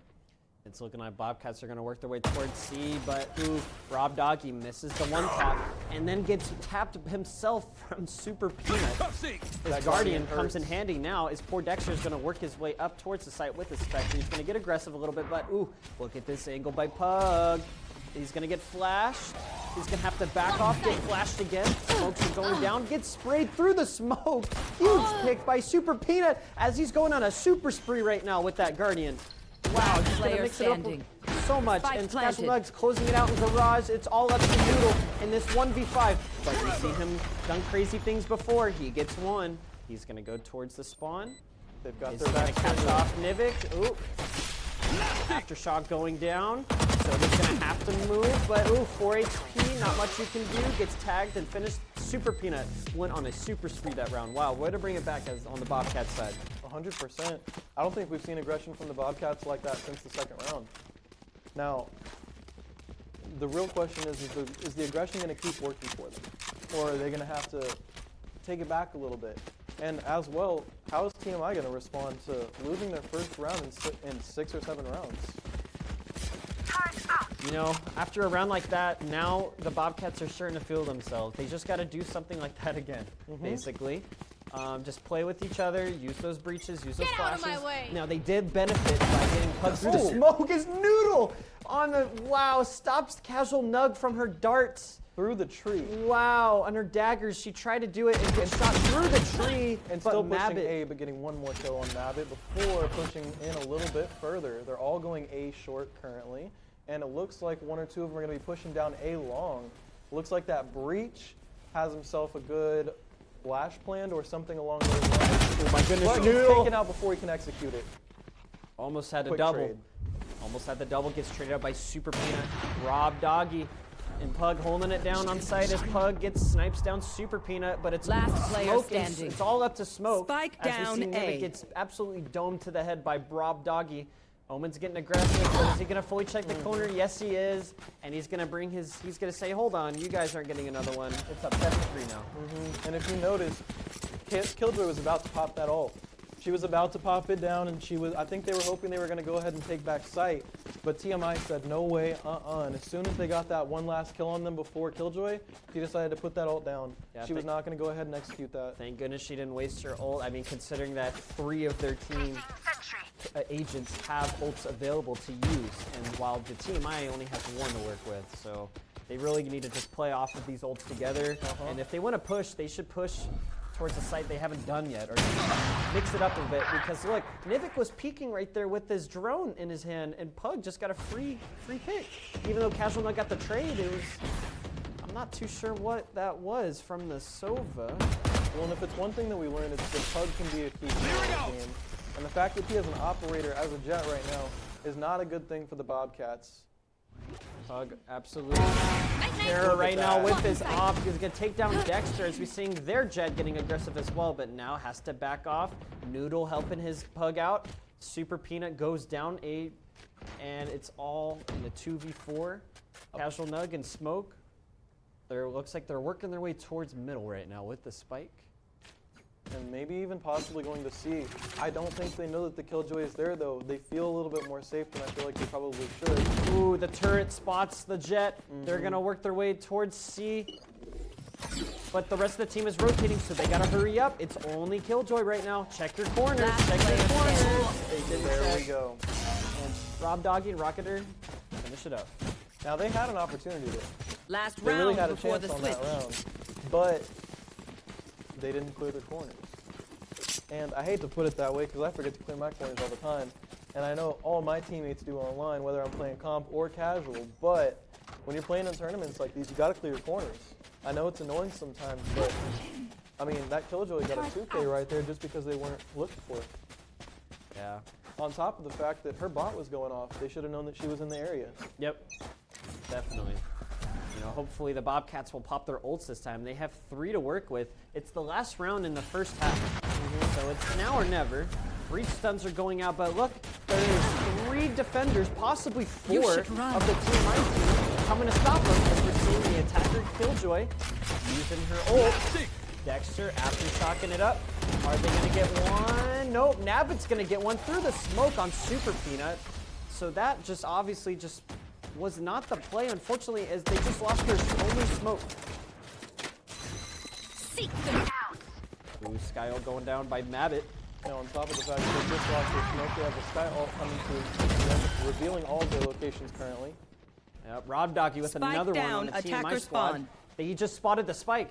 So now that the spike is down, Casual Nug is all alone, but gets taken down by Rob Doggy anyway. As we're seeing the Killjoy getting absolutely pushed by Mabbit. And we're seeing it's all up to Nivik in this 1v5. What can he do? They're gonna, oh, he was trying to go for the knife. But unfortunately it wasn't enough. Gets closed out and is 9-3 TMI. When it's 5v1, you can Switching be a little sides. overzealous. You know, you can be a little exaggerate. You know, you could do a little extra thing like go for a knife. Now, if he takes 1 or 2 of y'all out, you stop going for that knife immediately and you get that kill, especially when we're in a tournament such as this. Yep.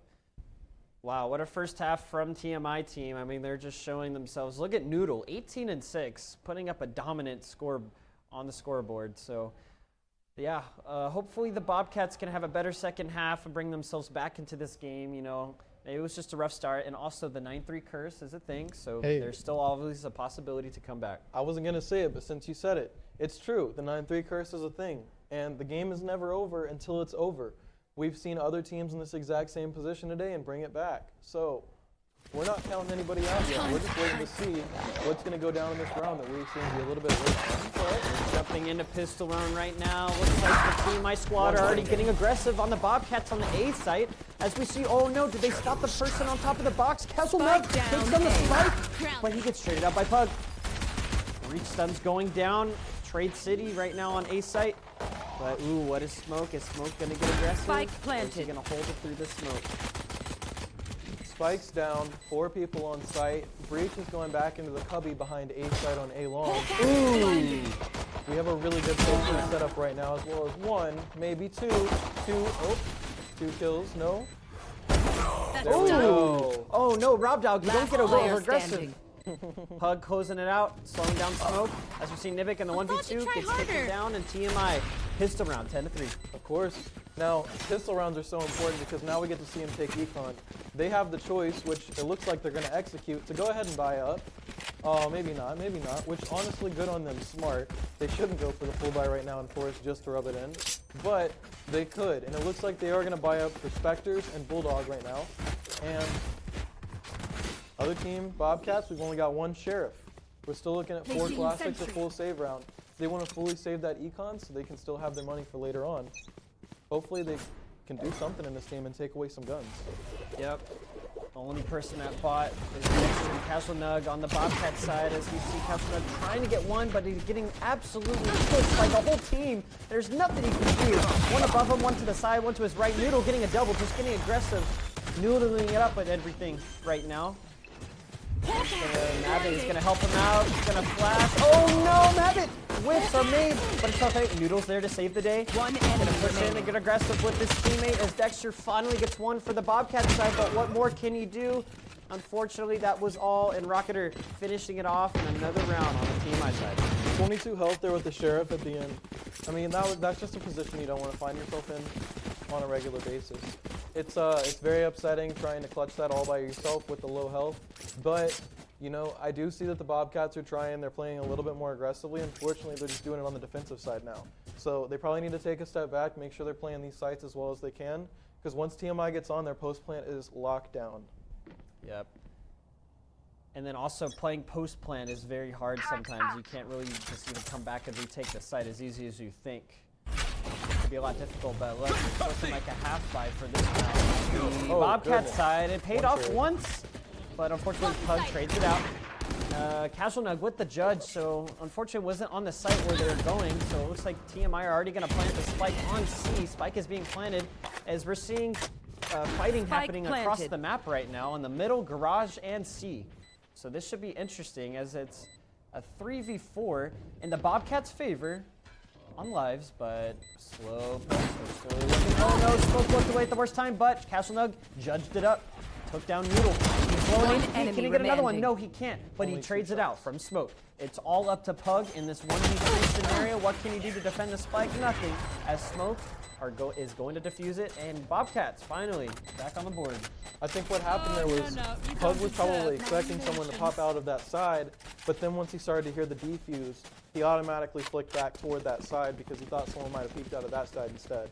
So probably just got a little bit confused there. Pug's still having a great game at 13-6, but Noodle is having a fantastic game at 21-8. So we're seeing that TMI is carrying this game still, but Bobcats still find themselves a good little round and possibly could change the momentum of the game. Let's see how they respond to it, and let's see how TMI continues to attack. Yep. Now it looks like the EMI team is going to work their way towards garage. Nivik is going to drone it out. Spots one that gets after shot. A lot of aggression from the breach. They're pushing. They're trying to push. 2 shock darts out. One of them hits. I think the shock dart slowed them down, so now they're going to go towards B. Look, B is free to play, but Smoke and Breach are holding the angles on the certain sides of both sides. So Raw Dodgy pairing and annoying it up towards the left on the Sova. Dodge going out, delaying the smoke. Smoke gets smoked by Noodle, and as we see, it is a 5v4 TMI. Blast inside with the bomb down. There's just a lot of fighting going on, but TMI's favor right now is taking one by one on the Bobcats. It is all up to Casual Nug. What can he do? He can take Noodle, but he's going to get down from Pug. Now, wow. TMI's post plan is just dangerous. Match point.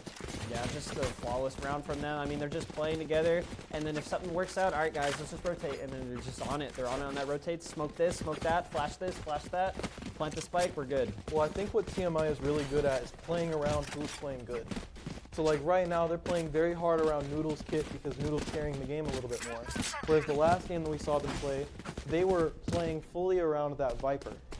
Because Pug, because he was carrying the game a little bit more for them. So I feel like they're doing a really good job of that, playing off of each other's abilities really well, and you can just tell these guys have really good chemistry. Definitely a TMI, they're playing. Spike down. Trying to put up a fight, gets one, but Pug trades out Dexter. Dexter goes down, but Nivik gets another one on the Bobcat side, so great start from the Bobcats. 3v4, Nug has his Blade Storm out, ready to go. Ooh, he's gonna drone it out. Spike gets down. C. As Smoke domes Pug, but ooh, you gotta save your ammo. This is a very crucial round. You gotta be careful. Don't get too greedy. Both the TMI dudes are in one enemy garage remaining. As we see Kazuma gets an angle. Can he get the third? C. No, whiffs. As Rocketer slows him down, gets tagged through the box, and Bobcat with another round. This is that crucial round. Great job. He barely missed that right click on the Blade Storm too. It was so close, it would have been a nice little clip. But we do see the Bobcats pulling out one more round. Still on match point. Score is 12-5. We don't want to count anybody out too soon. Remember, everybody still has to win by 2, so Bobcats can bring this back if they work hard. Yep, and Bobcats just got to do what they just did that last round. Keep doing it. Round by round, play off of each other, and just work together as a team. All you got to do, and then once you figure that out, then you could start applying more pressure towards TMI, and then it starts to get in their heads, and then it starts to apply more pressure to them. But it looks like a full-on aggression towards A, so this could be very scary. If you're on the Bobcat side, yep, I was Captain Rug, I would get out of there because Coogs just took down Super Peanut. Is he going to get another one, though? That is the question. Rob Doggy gets one on Captain Rug as we're seeing all the mollies being dropped down, but TMI, they're going to try to plant the spike. Now, Smoke is trying to cover that angle now, but he's got two people shooting at him. We still have Pug over here covering the A-short angle so that nobody can come through. One down, Mavitt down. Now, oh my goodness, Rob Doggy taking One down enemy another remaining. Nivik gets taking dropped as one well as down. Pug. It is all up to poor Dexter, and unfortunately, Attackers win. it's taken down by the 3K of the daggers from Pug, and wow, what another great game from TMI squad. It just seemed like one by one they kept falling, and it feels a little bit bad for them because I know that they worked really hard to get to that point in the tournament. I know that they worked really hard to be here, but TMI is just playing a lockdown game right now. Their post plant and their inability to allow people on site is incredible and very impressive so far in this tournament. Yeah, and then just all around, they just played well. And unfortunately, I mean, if you're on the Bobcats side, I mean, there's not much more you can really do. I mean, they did everything they could. Maybe they just didn't really get as many frags as they wanted to. Some characters started popping off towards that second half, but you know, unfortunately, it just wasn't. It didn't pay out in their favor, and TMI took the W. 100%. And like, we saw TMI lose that first pistol round, but by the time that second pistol round came around, they had so much momentum going. They took it out 1, 2, 3. Every single round that TMI won, it was just 1, 2, 3, 4, 5. Like it just one after another. They were falling down. Whether it was the pistol round, whether they had Vandals, whether they had Spectres, it didn't matter. So TMI, I think they just played a shutdown game that round. Thank you so much to everybody else who was playing in that game with us. It was a fantastic time. We appreciate everybody coming out and playing. As well, our sponsors that we want to mention for this game, for this R20 Premiere event, are SamSat, TechPort Esports, Port San Antonio, Nassif, and EK Fluid Gaming. Thank y'all so much. So, in this next game, it's going to be CASB versus SST. Okay. Unfortunately, this is going to be an exhibition match because one of the teams had a forfeit, so it's very unfortunate with that. But we're still seeing we give some good Valorant games, and we only have just a couple more for the rest of this day. Yeah, it seems as though we only have about 3 more games, 2 more games. Yeah, 2 more games. But yeah, it's just 2 more. Yeah, but I'm enjoying the fact that we're going to have an exhibition match. It means that it's not so much pressure on the line. Teams can play a little bit more how they want to play rather than how they're supposed to play. So maybe we'll see some overzealous plays, some crazy aggression on one side, or maybe we'll just see incredible patience. We saw some trigger discipline in that last game. Yep, remember one when he time, was in the corner? With the Sheriff. Almost had 2. Almost had 2. Almost even had 3, possibly if he was a little bit more patient. But we didn't see it quite pay off that time. I'm excited to see more plays like that. I'm excited to see more aces. Pug went crazy in his first game. Pug went crazy in his second game too. TMI is playing fantastic, and we're going to see how they continue to play throughout the tournament. I'm definitely looking forward to these next matchups again. As we're seeing, the players are already starting to get ready for their next game. They're getting all set up in their settings right now. For those that are just tuning in, welcome. This is the R20 Premiere. My name is Tanner. My name is Mark. And we also want to let y'all know that Bind and Ascent are banned for this whole tournament. For anybody who is coming in here new, they are banned because they were the top picked maps in the last tournament. So we just want to let everybody know that. They'll be available again next tournament, but for this tournament, they are banned. So what do you think type of agents we're going to see in this next game? You know, with how these games are going, obviously we've seen Breaches, we've seen Omens, we've seen KJs, Jets. Finally, we've seen some more Jets coming out. As we seeing a Jet versus Jet. I think that was the first Jet versus Jet. It was. Yeah. I think so. Or maybe we had one other, but we haven't seen it a lot today regardless. No raise. We didn't see a raise. Yeah, that was the first game, I think, that we didn't have a raise. Wow, that's really cool. So, on top of that, last time we saw CASB playing, we saw them playing with a KJ, a Killjoy. Yeah. So I believe we're probably going to see a Killjoy again. And I think we saw them play with a Breach as well, maybe even an Omen. So that seems to be like a common trio that we've seen a lot today is Breach, Omen, and Killjoy together. As well, we've seen a lot of Sky and Breach, so we might see some of that combo. If it works out well, hopefully we see a Yoru or a Harbor, maybe even an Astra.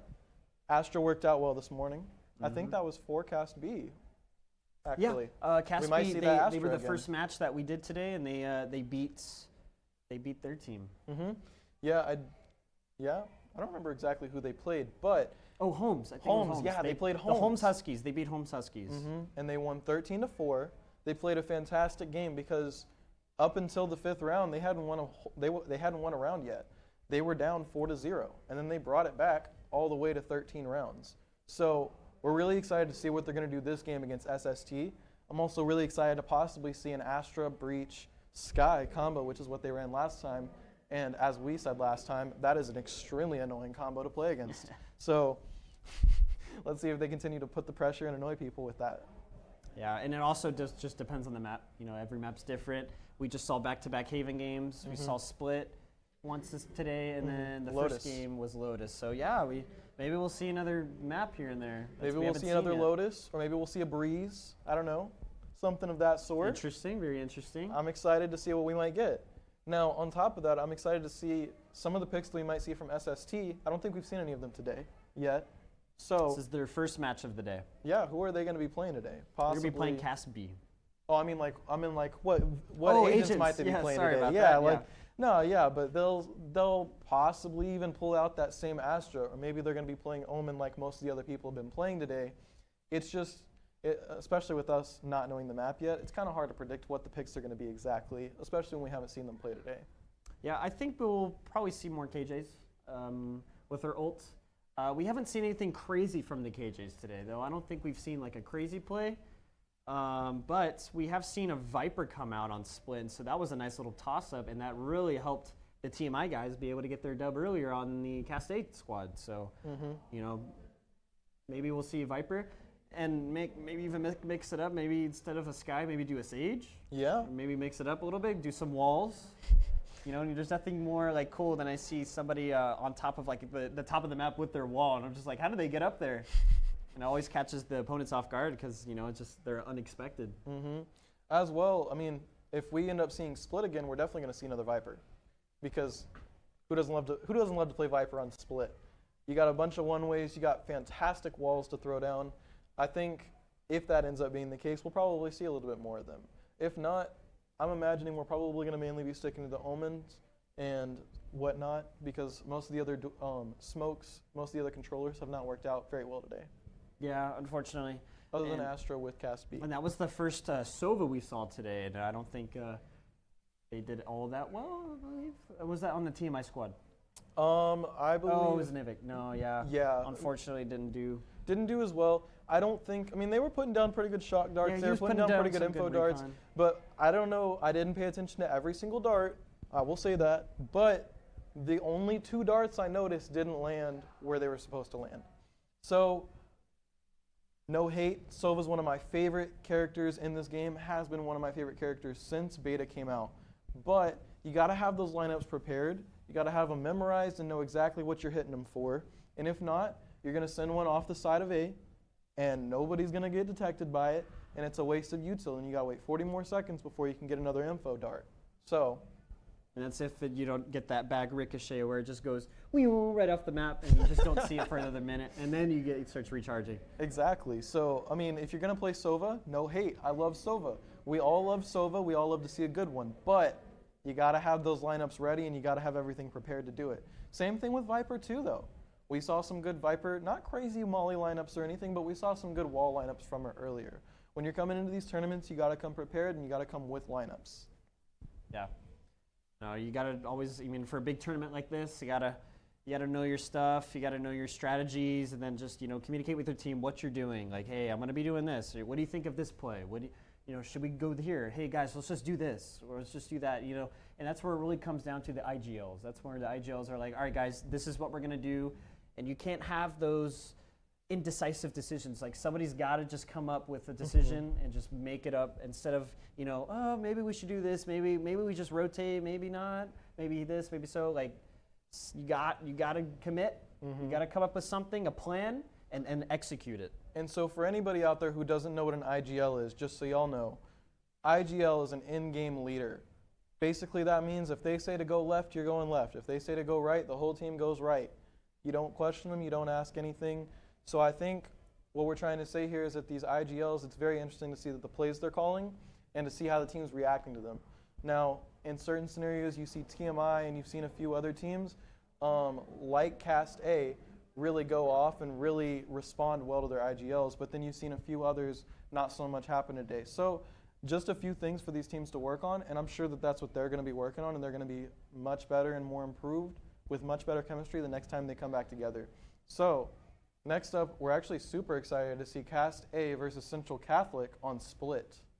So yeah, different matchup now from the teams. So this is going to be the exhibition match. So this is going to be like the funsies match. So it's going to be a good time between the teams. Central Catholic is going to attack. Cast A is going to defend. And look, we're back on Split.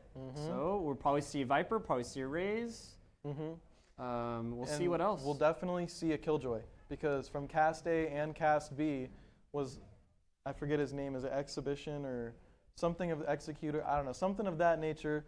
They were playing Killjoy in both games on both teams. So we're most likely going to see them on Killjoy again. I guess we'll find out in a couple seconds here whenever the picks start going through. But I imagine we'll see that. Yeah, I'm excited to see what's going to happen. And then it's just going to come down to the duelists. Who's going to duel, what kind of duelist they're going to choose. We probably won't see Yoru. We could possibly see an Astra. We could. Maybe. Instead of a Viper, maybe an Astra. I'm expecting us to see a Raze on this map, 100%, because it's Split. Yeah, she's like the meta character for this map. That's the character you want to play if you are going to duelist. Exactly. Like Raze, Raze and Reyna are like the only two duelists, in my opinion, that you want to solo on Split at least. Now, if you're playing a couple duelists, maybe you have a little bit of room for a Yoru or somebody like that. But one person that we haven't talked about at all today, that I'm surprised that we haven't seen at all, because I see him a lot in pro play and casual, is Killjoy or KO. Yeah, we haven't seen any KO today at all. Yeah, and for such a good guy that flashes and his ult is pretty crazy. His dagger E is crazy, yeah. Like and his molly to delay. I mean, I'm shocked we haven't seen one KO, and he's one of my favorites. Me too. Like whenever I hop in and casually play, I always play as KO just because it's like I'm gonna mess around and have a good time. But I see these pros setting up calculated mollies and calculated flashes, and so it's like I was kind of expecting to see a little bit more of that today. So I'm really hoping we see a KO or two before the day ends. Yeah, maybe to spice things up. And this is going to be an exhibition match, so we might see some characters we might not often see. You know, Deadlock could be in the play. Okay, maybe. Yeah. Or a Harbor. Yeah. Whoa! Don't get too crazy out here. But I would like to see a Harbor or a KO or any of these peculiar characters like a Deadlock that we haven't really seen today. But as well, I do want to let everybody know, just so y'all know, the reason we haven't said anything about ISO or y'all haven't seen any ISO today is because ISO actually isn't playable in this tournament. ISO just came out a week ago, like a week and a half ago, like at the most. And we don't let people play a character in a tournament until they've been out for at least 14 days. So we're just taking a little break, letting ISO learn how to get countered, learn how to get played, everything like that. Next tournament, ISO will be here. We'll be able to pick and talk about ISO. But today, we're just going to be talking about the characters that are playable in this tournament, as well as the maps that are playable in this tournament. So we won't be talking a whole lot about Bind and Ascent either, since they are banned. Yes, and then I think for the next R20, for sure, we might see some ISOs, if he's going to be the meta at that time, obviously. Oh, I am 100% sure we will see ISO when he's playable, because I don't know if y'all played against him yet, but ISO's annoying. Yeah, anyways, that's the end of ISO talk. We're not talking about that anymore. Yeah. But, yeah, aside from that, I'm very excited to see like a Viper pick on this map, a KO map, or a Killjoy pick, or possibly even a Cypher pick, just depending on where who's going to be set up on what side first. If you're defending first on this side, you might want to pick a super strong attacking team, considering you know you're going to start off in a lead. If you're playing on the attacking side, you might want to play a little bit more defensively, knowing that you're going to be playing for a post plant once you get on site. So we're going to have to see how they pick this turn. We're just still waiting for the match to be set up. It's going on right now. Players are getting all situated. Yeah. They're getting their postures ready to go in their gaming chairs, and then we'll be started soon. Oh, is that what's happening? We got to get some gaming Yeah, chairs they set got to up. get their postures so Yeah. they're not hunched over. 100%. Got to be straight, nice and straight, and calm, cool, and collected. I mean, honestly, really quick though, posture is super important when it comes to gaming. I know a lot of people overlook gaming as like, there are people that get super serious injuries every single year because of their posture, because they're holding their mouse incorrectly, whatever the case may be. So it is very important to be holding your stuff properly, like at the right angle and everything like that. I know it sounds really nerdy, but trust me, your wrists are very important, especially when it comes to gaming, whether it's on a controller or whether it's on a mouse and keyboard. So keep your wrists safe out there, keep your posture good, and make sure you're sitting in good gaming chairs when you're out there. Nice. Of course, yeah. Very informative. Of course, yeah. I mean, carpal tunnel's a killer, you know. You can't Oh, you man, can't play video games There's at a nothing, professional nothing more level. worse when you're playing for so long and then all of a sudden it just starts getting cramping up or it's numbing up and it's like, oh, I can't move it anymore. Hey, it's not fun for anybody. Trust me, it's not fun for the people you game with. It's not fun for your team, and it's not fun for you. But that's why we're talking about it. That's why I want to make sure that everybody knows that posture is important when it comes to gaming, when it comes to any sort of sports, even if they're esports. Yep. And then just one quick shout out to our sponsors once again for R20, which are Samsat, Techport Esports, Port San Antonio, NASF, and as well as EK Fluid Gaming. Yeah, thank you all so much for sponsoring us and making sure that we are able to do a tournament such as this. This is really nice, and I know that R20 Esports is going to be doing a lot more tournaments in the future. Yeah, oh, we are. Oh, yeah. For sure. Oh, yeah. That's not even a question. Now, aside from that, do you see like a whole lot of big meta changes as far as recent when it comes to not only the patches with Jet and Astra and stuff like that, but just with the addition of newer characters like Deadlock and like Fade? I mean, over the last, let's say 6 to 8 months or whatever, it's been the game's been changing quite a bit as far as meta and how you're supposed to play and how you're supposed to continue to push through these situations. So what do you really think about how it's been changing? I think one of the biggest changes is because of the nerfs and the buffs for some characters. You know, Riot always makes their biggest changes, I would say, on a week-to-week basis. So one week the character might be broken, the next week that character could be absolutely useless, and you know nobody plays them again, Deadlock. But you know, I'm just trying to just let you know, like I would say every month it's a new meta. You know, one character's good this time, another week this character, or another month this character could be good, and the character the previous month isn't even worth it anymore. So I think that's probably the biggest things, and being able to adapt to the changes and being able to play over those changes. But sometimes it just doesn't work out. Like we don't even see Phoenix played anymore. You know, just because from a team perspective, he doesn't really benefit the team as much as he used to, and Riot has kind of nerfed him so much to the ground, so far into the ground that you are forced to just do the other duelists. I mean, if you play Phoenix, the common joke is that you're flashing your teammates the whole game, that you are wrongly using your ult and getting ran up on behind, that you're putting fire on your teammates, trying to heal yourself but taking health away from your teammates, which I think they might have nerfed that recently. I believe so. I believe they did, yeah. But regardless, like Phoenix gets a real bad rap as far as duelists go. I mean, it's just much more beneficial in every single capacity to play somebody else. So I'm excited to almost have seen a Phoenix pick last game. They switched it last second, but maybe we'll see some throughout the day today.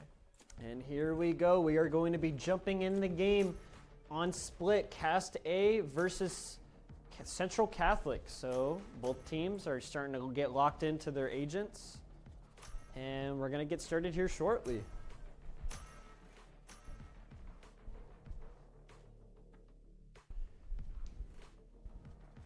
No, I'm really excited to see exactly like we talked about from the Cast A side. We still see a Killjoy, but we don't see that Viper anymore. We see an Omen coming out of that side. On the other side, we do see the Omen, we see the Killjoy, as well as Raze, Sky, and Breach. Now, that's flashes, that's people jumping all over the place, teleporting all over the place. That's a lot of mayhem that a lot of people are not going to prepare for. Cookie's warming up his shots. I believe he's subbing in for Cast State team, as well as Dax and Tame Impala fan. We haven't seen them play yet today, so this is part of the exhibition match. Yeah, we've seen Bongle and we've seen Trismo play so Alarm far. bot out. But Recalling as my far bot. as CCHS, we just saw them play 1 or 2 games ago. Alarm bot out. Thirtex, as well as I'm Just Bot Pants coming were back. both playing absolutely stellar games. Placing alarm bot. And here we go. We're going to be jumping into the first round. Here we go. Trades going down by both teams. Thirtex gets one. Oh, trades by both One teams. enemy standing. This is Trades all over Trade the City. place. It is Trade City. It is a 2v1.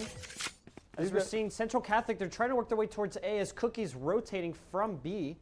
But I'm not too sure what's taking them so long to push onto A, but maybe they're a little bit nervous now from that aggressive push. Those teams went to trade school. Yeah, and we got Raisin Omen slowly working their way towards B Heaven. They're going to get caught up with Cookie here, but Cookie might have heard them. So he's going to back off just a little bit. He might get lucky in a good timing, and I believe one of them is very lit on HP, so we'll see what Cookie can do. I'm not too sure if he knows exactly where they are, because he's trying to see what's going on at mid, but, oh, I think he heard, yep, he just heard noise going on at A, so he knows for sure that they're going A now. Taking a super slow push Spike through planted. the rafters. Cookie's really looking just to find one of them individually right now. If he goes at both of them alone, they both have ghosts. He has a classic. It's going to be extremely hard for him to get that off, even though that Penguin has low health. But Pants and Penguin together, it's going to be a hard one to pull off the duo. Ooh, He sees Cookie. both of them. Cookie spotted him. I'm not too sure if he knows that both is there. Now he does. He gets the one tap on Mick Penguin. So now Cookie's going to work over to maybe Placing half alarm the bot. spike. But we'll see Placing what's swarm going grenade. on because time is Swarm. being used. Oh, looking the Oh, wrong way. I don't think it's enough time even if Oh. he gets Pants. He has to stick. Is it enough time? No. Clutch. Oh my goodness, Cookie! With the 0.07 seconds left on the clock, defuses the spike and gives Cast A the win. Goodness. Wow. Called him Derek Fisher with less can't than a get any- second on the clock. Goodness gracious. Wow, that's so close. Well, we see Cast A coming out of the gates strong, very, very strong with that, oh my goodness, clutch. Goodness, we got to see Cookie taking his time just to make the most perfect play. We got to see that in the highlight reel after that. That Oh, was we're close. 100% going to see that one. That and Pug Ace, those are the highlights today. Wow, huge round from Cast A's. Now they're going to be able to buy up for this round. Now we're seeing Dax getting aggressive, getting that orb on Garage, gets out of the range just in time. Doesn't get spotted by this guy, is going to back up, but now we're seeing the Central Catholic squad slowly work their ways on different times of the map. Omens and Killjoy with the Breach are working their way towards mid, so it looks like a split B push. So now I think Jet and Killjoy have caught on as shots are going down between Jack and Dax. Central Catholic is trying really hard to get into heaven right now, and they're just not allowing that right. And Be Killjoy big is Bongo with the double Bongo. Spike Gets down, double, B. but Surtex trades it out as the gunfights are going down between the raises. As we see two people going down one by both teams. Tame Impala fan, he can't get a spray Oh, down. Gets both out shots just missing. in time. Wow, Tame Impala just player saved himself, standing. but now Trisbo's going to clean Spike it up. down, B. Spike is dropped. It is all up to Jax with his classic. 30 the seconds Jack. left. Looking up into heaven, both players are low. One enemy remaining. Oh! Just Wow. getting traded out in the worst time possible. Almost hit that. Both players had low health, and he had every chance to do that. But we'll see it next time. Wow, another round coming down to the wire between both teams. That was kind of crazy. These two teams have me biting my fingernails. I know, they have me standing up and moving around and pacing. This is crazy. This is crazy. Now, setting up on the A side this time, it doesn't look like they're trying any tricks. They're just going to run straight into A, and they've got a flash waiting for them from Bongs on the other side. So let's see how this plays out. Hawk out. Oh, aggressive guy Blinded. flashed by Bongle, but doesn't look like the Central Catholic guys wanted to push that. So Bongle's going to back up a little bit. Not get too over-aggressive, as he knows that there's no teammate for him to trade if he does go down. Central Catholic is taking this super slow, putting the alarm bot down behind him just to make sure that they don't get flanked. Jack coming back up to push with them and probably put a flash out for him. Ooh, this could be deadly from Bongle. Is he going to spot? Yes, but shot is missed. I'm Just Pants is just trying to get a good angle. Shots. Yep.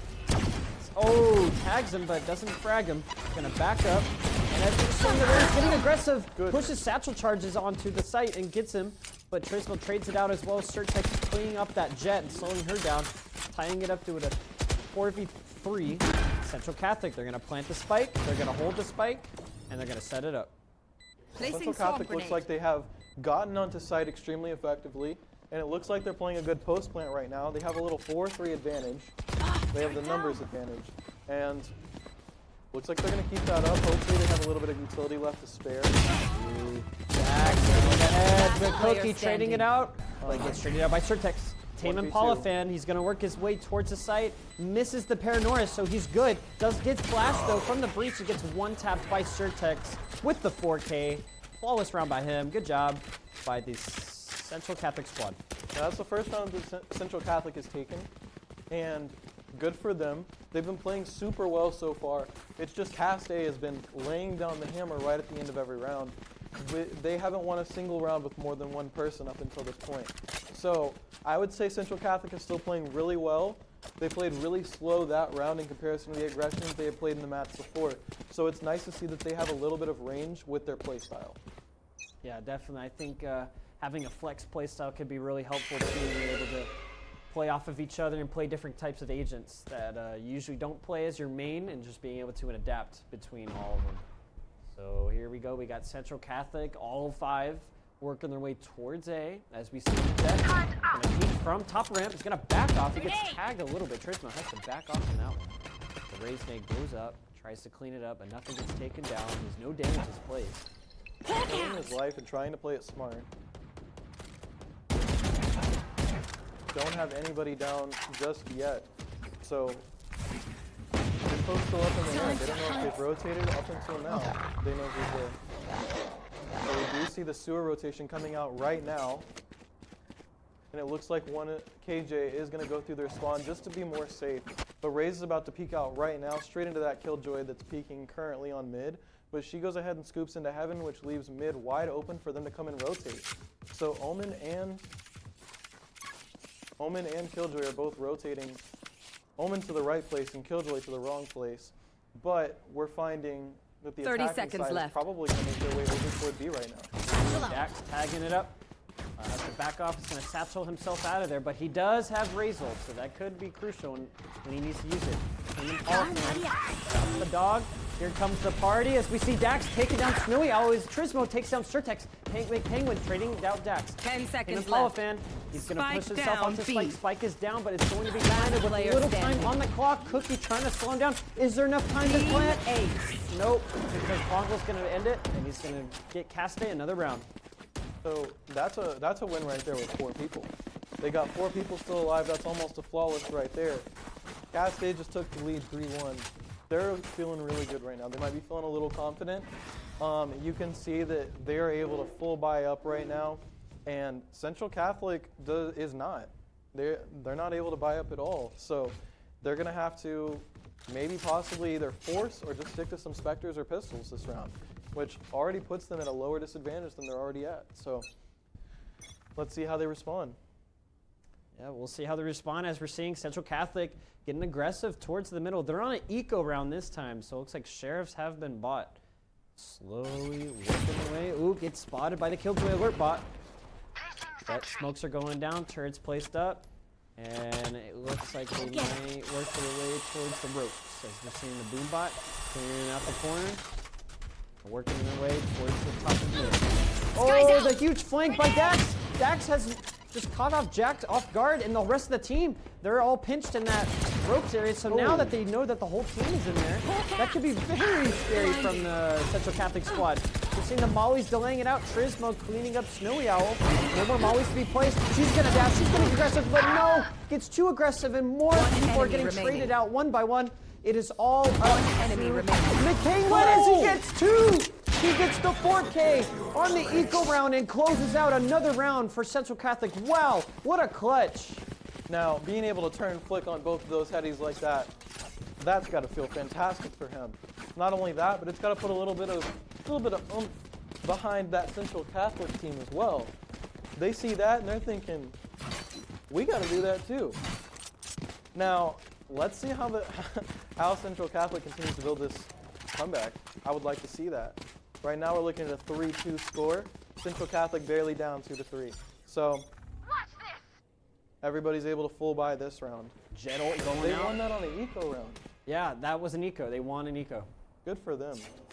Trisbo popped the daggers. Trying to get aggressive. Ooh, Trismo didn't buy any guns, just the daggers.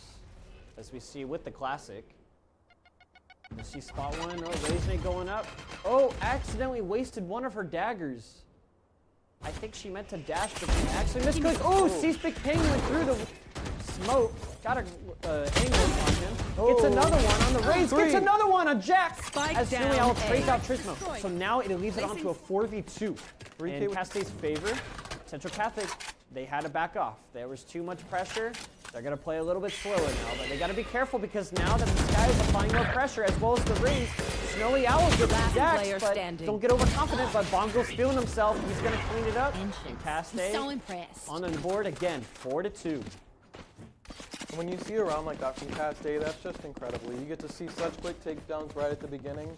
And really, you saw Trismo just get the quick 3K and just separate that entire round apart so quickly. And Central Catholic, they had to make their move right then. They got paused up for half a second, and then boom, the round was over. Now looks like another eco round from the Central Catholic team. We'll see if it'll work out in their favor this time, as we're seeing a lot more pressure being pushed. It looks like a hard, aggressive A, as we're seeing Surtex playing it out with the Aftershock and the stuns. Raising going out by I'm Just Pants as they're working their way towards A Heaven. They have Heaven control, so this is really crucial because now that they smoked off the back, Omen has no idea how many are in there. But now this guy's all alone, but Bongo gets one, he gets two. How many more can he get? Unfortunately, that's all he could get, but Tame Impala fan is helping him out as much as he Last can. player It is standing. all up to McPenguin in a 1-on-4 as Tame Impala takes down Surtex. Op being missed by Trismo. What more can Penguin do? Spots one, but 8 bullets left in the mag. Not enough. It's finished off and Op down by Trismo. He had that crosshair right on his noggin, but the only thing there was he moved right when he shot. So had he not moved right there, he might have been able to turn and make the same kind of play that was made a couple turns ago. But he moved right before that, messed up the first shot, messed up the second shot, and just got himself taken out real quick. Turn out. But Bot hopefully coming he back. noticed that Out of and he charges. sees what to do in the Turn next out. round. Still 5-2, still a very, very, very doable thing to do. Winnable game. I've got your trail. Still a chance who Dax is getting a little aggressive now as Raze. But I think it's his rest of his team is as well. So there's a lot of good garage action happening right now. Paranoid going down, Blue going down, Skyle going down. And it's just a whole bunch of back and forth between the two teams. Spike Dax gets one, down, B. Surtex gets one. Trade's going down by both teams. 4v4 scenario. Spike has been dropped. But the spike has been dropped. Central Catholic lost the spike. Raze gets a nade on Dax. Fire in the hole. Breach stun going out. Cookie has to back off. It is a 4v3 scenario. 1 minute left. Killjoy ult. Debating to be popped by Cookie. I don't think he's going to pop it now. Now that they got Central Catholic got a hold of the spike again as Castay got a little too overconfident and aggressive. But Bongo's all alone. What can he do here mid? Oh, no, unfortunately wasn't able to do anything and Snowy Owl cleans it up. It's all up to Tame Impala and Cookie. Cookie is getting pressured very hard towards the mid. He has to back off as the rest of the team is working their way towards the ropes. I wonder if Cookie is able to hurt them. Calling my bot. 30 seconds left. Tame Impala fan, he's letting them know that they're going towards A. Spike is already pushed out. It's about to be planted. Last player Spike. standing. Oh, Jack with the one running Spike gun planted. on Cookie. That was a nice shot. The spike has been planted, as we see now. It is all up to Tame Impala in a 1-on-4. The spike has been planted. Not much you could do. You might be better off saving, but he's gonna go for it. Cover He's going trying to out. risk it. Smokes are going out. He's checking. He's clearing his corner. Shots are missed. Jack is hitting his shots. Here we go. Central Catholic back into it. 3-5.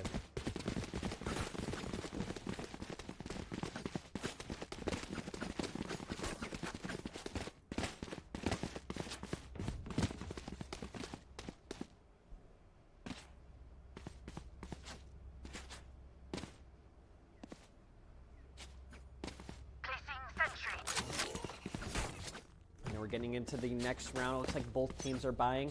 Trismo is bringing out the op. Full buys from both teams.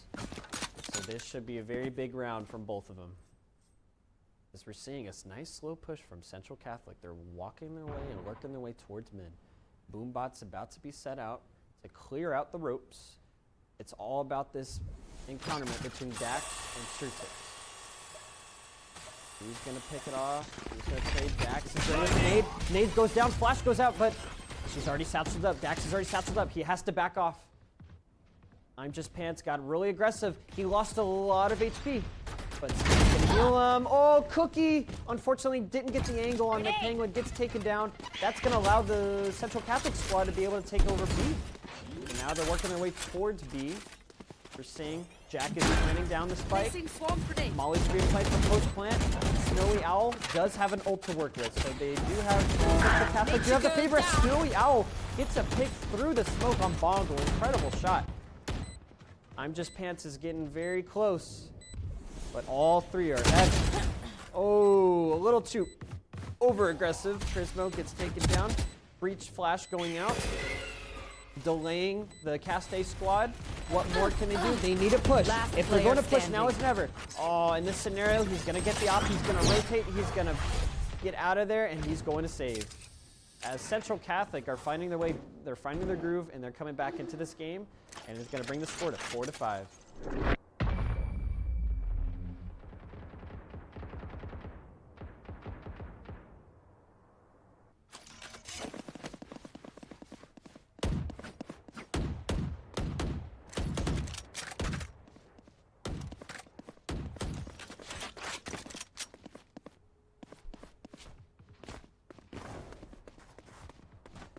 Tough round to be bought on the Castay squad. He just lost 2 rounds in a row now, and it looks like only half the team can really buy, or at least just a couple.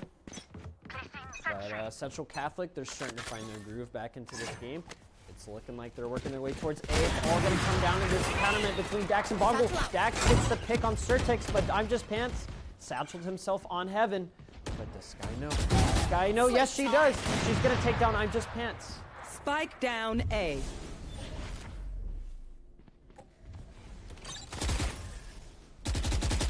Going down.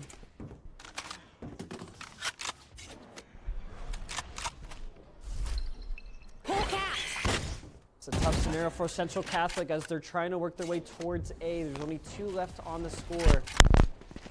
They do have the spike, but however, the rest of the team on the Castay squad are holding it down. Ooh, Dax is about to peek with his op. Is he going to be able to get one? Nope. They're going to back off, and it's looking like Central Catholic. They're going to rotate themselves out through sewers.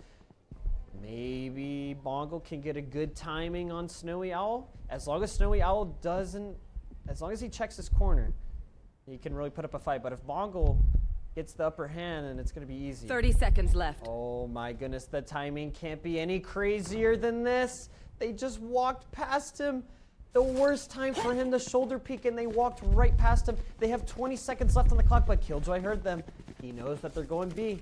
So now, Bird is going up. Mollies are going up to delay. They only have 15 seconds left to defuse or to plant. Remaining. Oh no, even less than that. Spike 5 down seconds, B. no time as Jack cleans up another one. Your best luck is to run away and save. Oh, Trismo on the flank, misses his 2 shots. Oh my goodness, it's all gonna come down to this, and nice. Trismo cleans it up and saves his team to keep the lead. Up until that last moment, he was holding the spike though. He held that opportunity up until the last moment, and he knew that. But like you said, he was running out of time there at the end, and it really just, the clock is the Placing biggest alarm bot. pressure starter right there. I mean, as soon as you run out of time on the clock, once it starts ticking down, you hear those ticks, Placing sentry. it just starts running through your mind. Oh no, oh no. So I'm sure that's what was going through his mind right there. Plus the flank didn't help him out at all. No, and it looked like Central Catholic had the advantage on that, but they all got taken down one by one. Destroyed. As now we're seeing an aggressive push towards B already. Boombots, raised nades are going out, but Molly's as well, trying to delay. Both teams are pushing each other to the limits right now on B side, as we've seen King also gets the angle on B. Jack and Circuit, but Taylor trades it out. Cookie gets another one, but Dax TK's his teammate on Cookie. Oh, that's not what you need in this scenario. Get him. That is allowed the spike to be dropped, but Dax has an angle. Raze is One already pushed enemy up, and remaining. it's all going to come down to these next couple gunfights, and it's just not enough from the Central Catholic and Castay with another Last round in the bringing it half. 7-4. The Jet op was super powerful that round. Nothing else to it. They just found a great shot. They gave that op back to Dax before the beginning of this next round. So we're letting him stick with that. But we love to see those good shots from an 11-7 Jet at only 11 rounds in. So definitely playing a fantastic game so far. Even though on the other side we have Certec still representing as the kill leader for his team, being 11-8. So Bomb buddy out. starting off the round strong with a raise bot and a flash from Sky on the other team. Placing that nade and getting back, probably the better, safer option there, but they're still pushing pretty hard on B. They're trying to stay a little Look at bit the mid safer. push. Look at the mid push, but by I'm just. Oh, but Team Impala stops him. So now it brings another ult from the Killjoy. Oh, Omen doesn't care. Omen doesn't care about the He kill. does not. There's so much going on right now. What is McPenguin doing? Oh no. I've got your trail. Oh, it's his team. He's helping him out. Oh, Dagger's going down. Oh, Triswell gets a One enemy double. remaining. But wow, gets straight out by Spike down, Penguin. B. Bongo's working his way up with his team. It's a 2v1. Oh my goodness, Bongo popped off as well as Trismo. Wow, what a save from the Castay team. What a half from the Switching Castay sides. team. Goodness gracious. 8-4. We're not quite looking at a 93 curse, but just remember that anything could happen throughout this game. Right now, we see Trismo and we see Bongo. We see Tame Impala fan. We see Dax and Cookie. Everyone on the whole team is positive right now. We're looking incredibly beautiful on this side of the board. Over on the Central Catholic side, we're not looking bad at all. We have a couple people that aren't doing as good as McPenguin, but McPenguin's having a stellar game. Certex, we know he pops off. I'm just Pants, we know he can pop off. This game can change in the course of one round. We all know that, so we're just excited to see how the rest of this game is going to go. And it just seems like every round that Central Catholic does have some maneuver, they just lose it at the, unfortunately, in the second half of the round. Wow, what a shot from Penguin to start off the round on Trismo. Double kill coming out of heaven right there, getting trades. So we're looking at a 4v3 right now. Only Jet's down on the attacking side. Oh my goodness, Oh, Dax. Dax is going insane right now. Now it's a 4v2. Only Jack and Snowy Owl are left to represent. Last player Oh, standing. down with Wow. Jack. 4K for Dax. Let's see if they let him get the ace. Let him get the ace. Let him get the ace. Oh, he's Honestly. hunting for that ace. Unless the Killjoy from the flank is going to... Oh, shots are missed, but they're like, hey guys, let the race get it. Coleman's going to steal it and says, nope, no ace for you. He said, unfortunately, it's a tournament and we're not going to play off for the ace. We can't Yep. all die for that. We can't. But that was an insane 4K right there from Dax. Love to see that. Now, like I say, we see a lot more of these Cast A guys. Now we see a 13-9, another 13-9, 2 11s. Come on. We see just a ton of kills coming out from this Cast A side. They just seem like a force that's not to be reckoned with right now. Yeah. And now it looks like the Castay team, they're going to work their way towards, well, it looks like a split B. So a couple mid and then a couple B.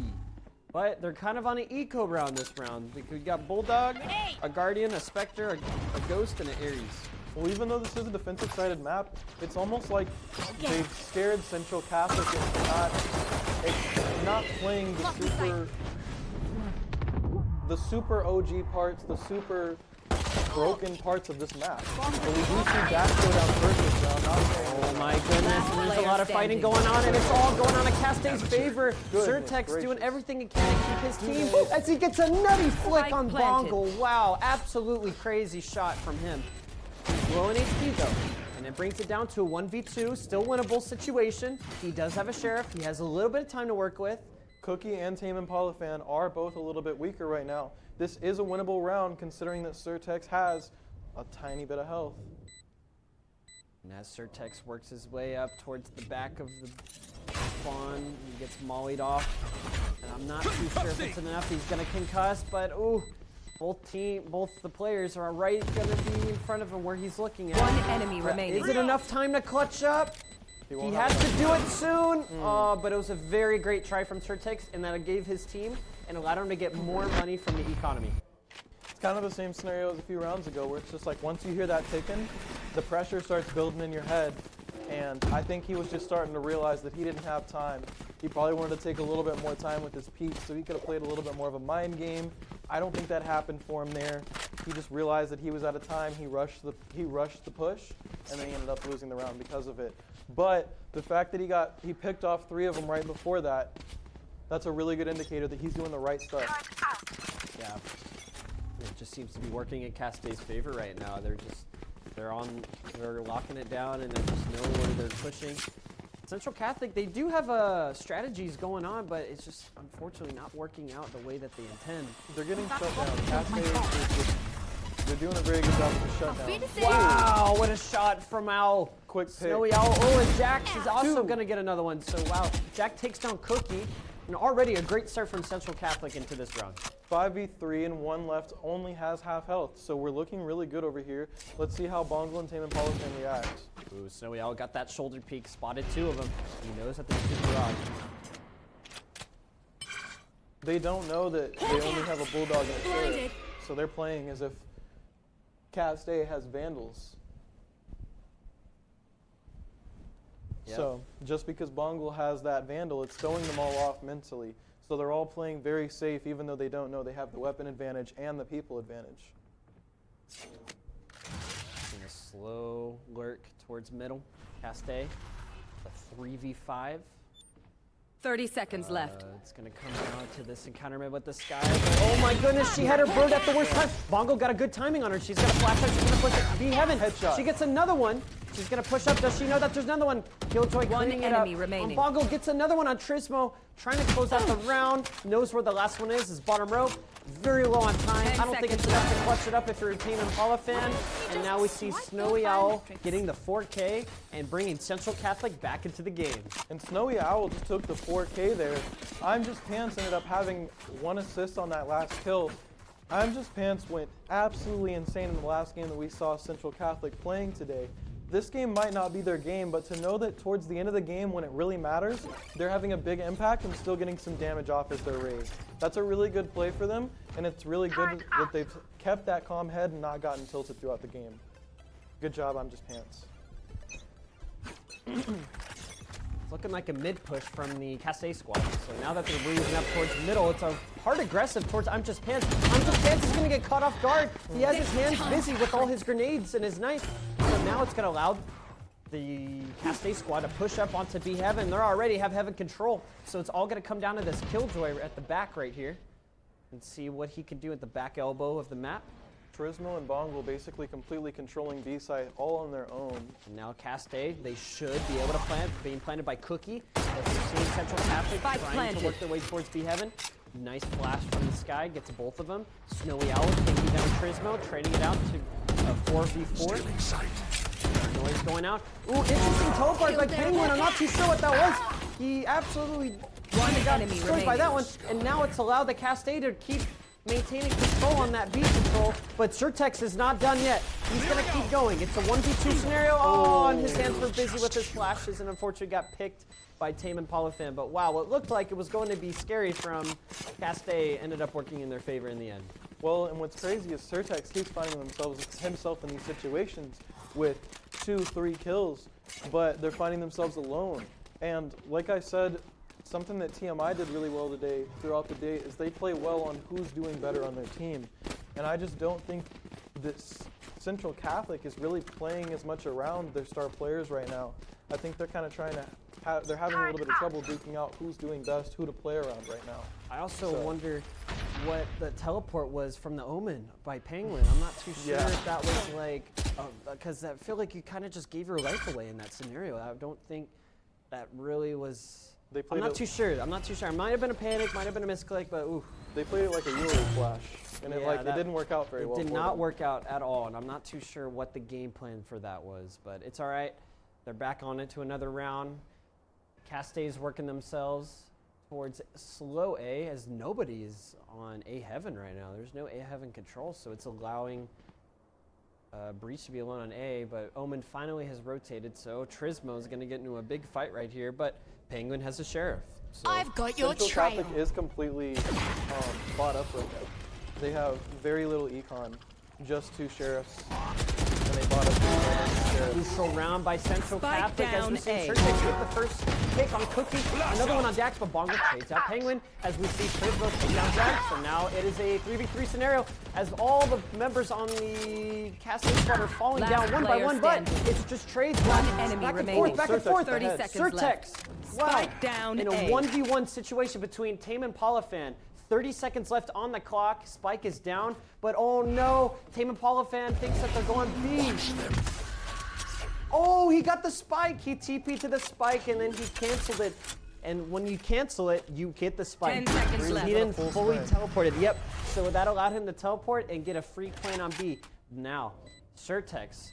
It's all gonna come down to the timing of this Omen, but I wonder if Tame and Polifan spotted him.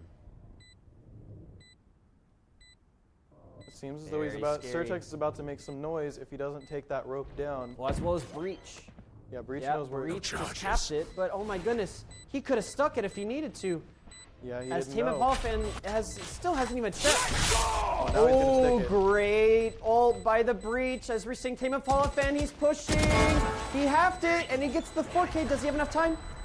He should. Clutch. Wow, go. what a round by Central Catholic. Way themselves to bring it in. Great Breach ult, well executed, got that half, knew he was gonna peek right there, finished him off, and then defused the spike. See, I want to say that's a good round where they played around Surtex, but it's not. It's just a round where Surtex popped off and got 4 kills. Like, Surtex is playing a spectacular game right now and really holding the game together for Central Catholic. Unfortunately, Cast A has Bongle, Tame and Polifan, and Trismo, and Dax just all popping off this game. They're really going to have to compete if they want to continue to play this game. Big round by Central Catholic, considering that they didn't really, they were low in eco. So now Casta's on the eco round, but we're gonna full send it towards mid. Dashing into heaven. But look, Omen and the spike are late. If Sky pushes out now, maybe can stop them. But unfortunately, it wasn't enough. Dax gets the first pick on Snowy Owl. Wow, already on an eco round. This is now what you want on Central Catholic as another one goes down. Trismo takes down I'm Just Fans. What more is gonna happen? Surtex finishes it off. Spike planted. Oh, the With spike half health. just got planted, but Cookie got taken down by Penguin. As we're seeing the Razor Last going player down, standing. it's a double! Oh my goodness, Dax with the Out of 4K. Wow, 12-6, Caste. What an Match eco point. round by them. And it's just round after round. You see one of them popping off. There hasn't been one consistent kill leader the whole game on this Cast A side. You gotta love that. Central Catholic, they did a really good job there. Surtex almost kept up, but with him losing half health there and Pants being, losing it so quickly on B site, it wasn't a super good round for Central Catholic. However, we know it's not over till it's over, so let's see how they respond to this 12-6 deficit. Considering that was an eco out round of for my way. Caste, it was not good for the Central Catholic, considering now they're on their technical eco. As Trismo already gets the first pick on Jack. Another aggressive one on Just Pants. He's going to push up towards B Heaven. Wow. Oh my goodness. And then Killjoy's all alone. What more can you do? As Omen TP towards the back corner. Oh my goodness. Dax is going to get cut off guard. But no, he's going to flick on Penguin. Penguin's going to take him down enemy as well remaining. as Trismo, and it's With the all trade. up to Surtex with this Marshall. Spike is being planted down in a 1v4 scenario. Spike planted. What more can he do in this scenario? Ooh, 2 players got detained by the Killjoy. Ooh, that could be huge. Surtex, if he pushes out, maybe could get 2, but he's going to play it safe. He's going to play time. He needs to push soon. This is his only round to bring it back into the game. Yeah, you don't get another round after this one. Surtex Kill, start off. takes down Dax. Spike is still running out of time. Omen goes down as he gets down to mollied the by molly. Cookie Attackers right at the win. end. And Caste solidifying another dub on their day today. 13-6. That was a game right there. Not only that, we saw a lot of try and a lot of heart from Surtex on the Central Catholic side. It just wasn't quite enough to pull through. Cast A is a solid squad, and they have really been putting it down today.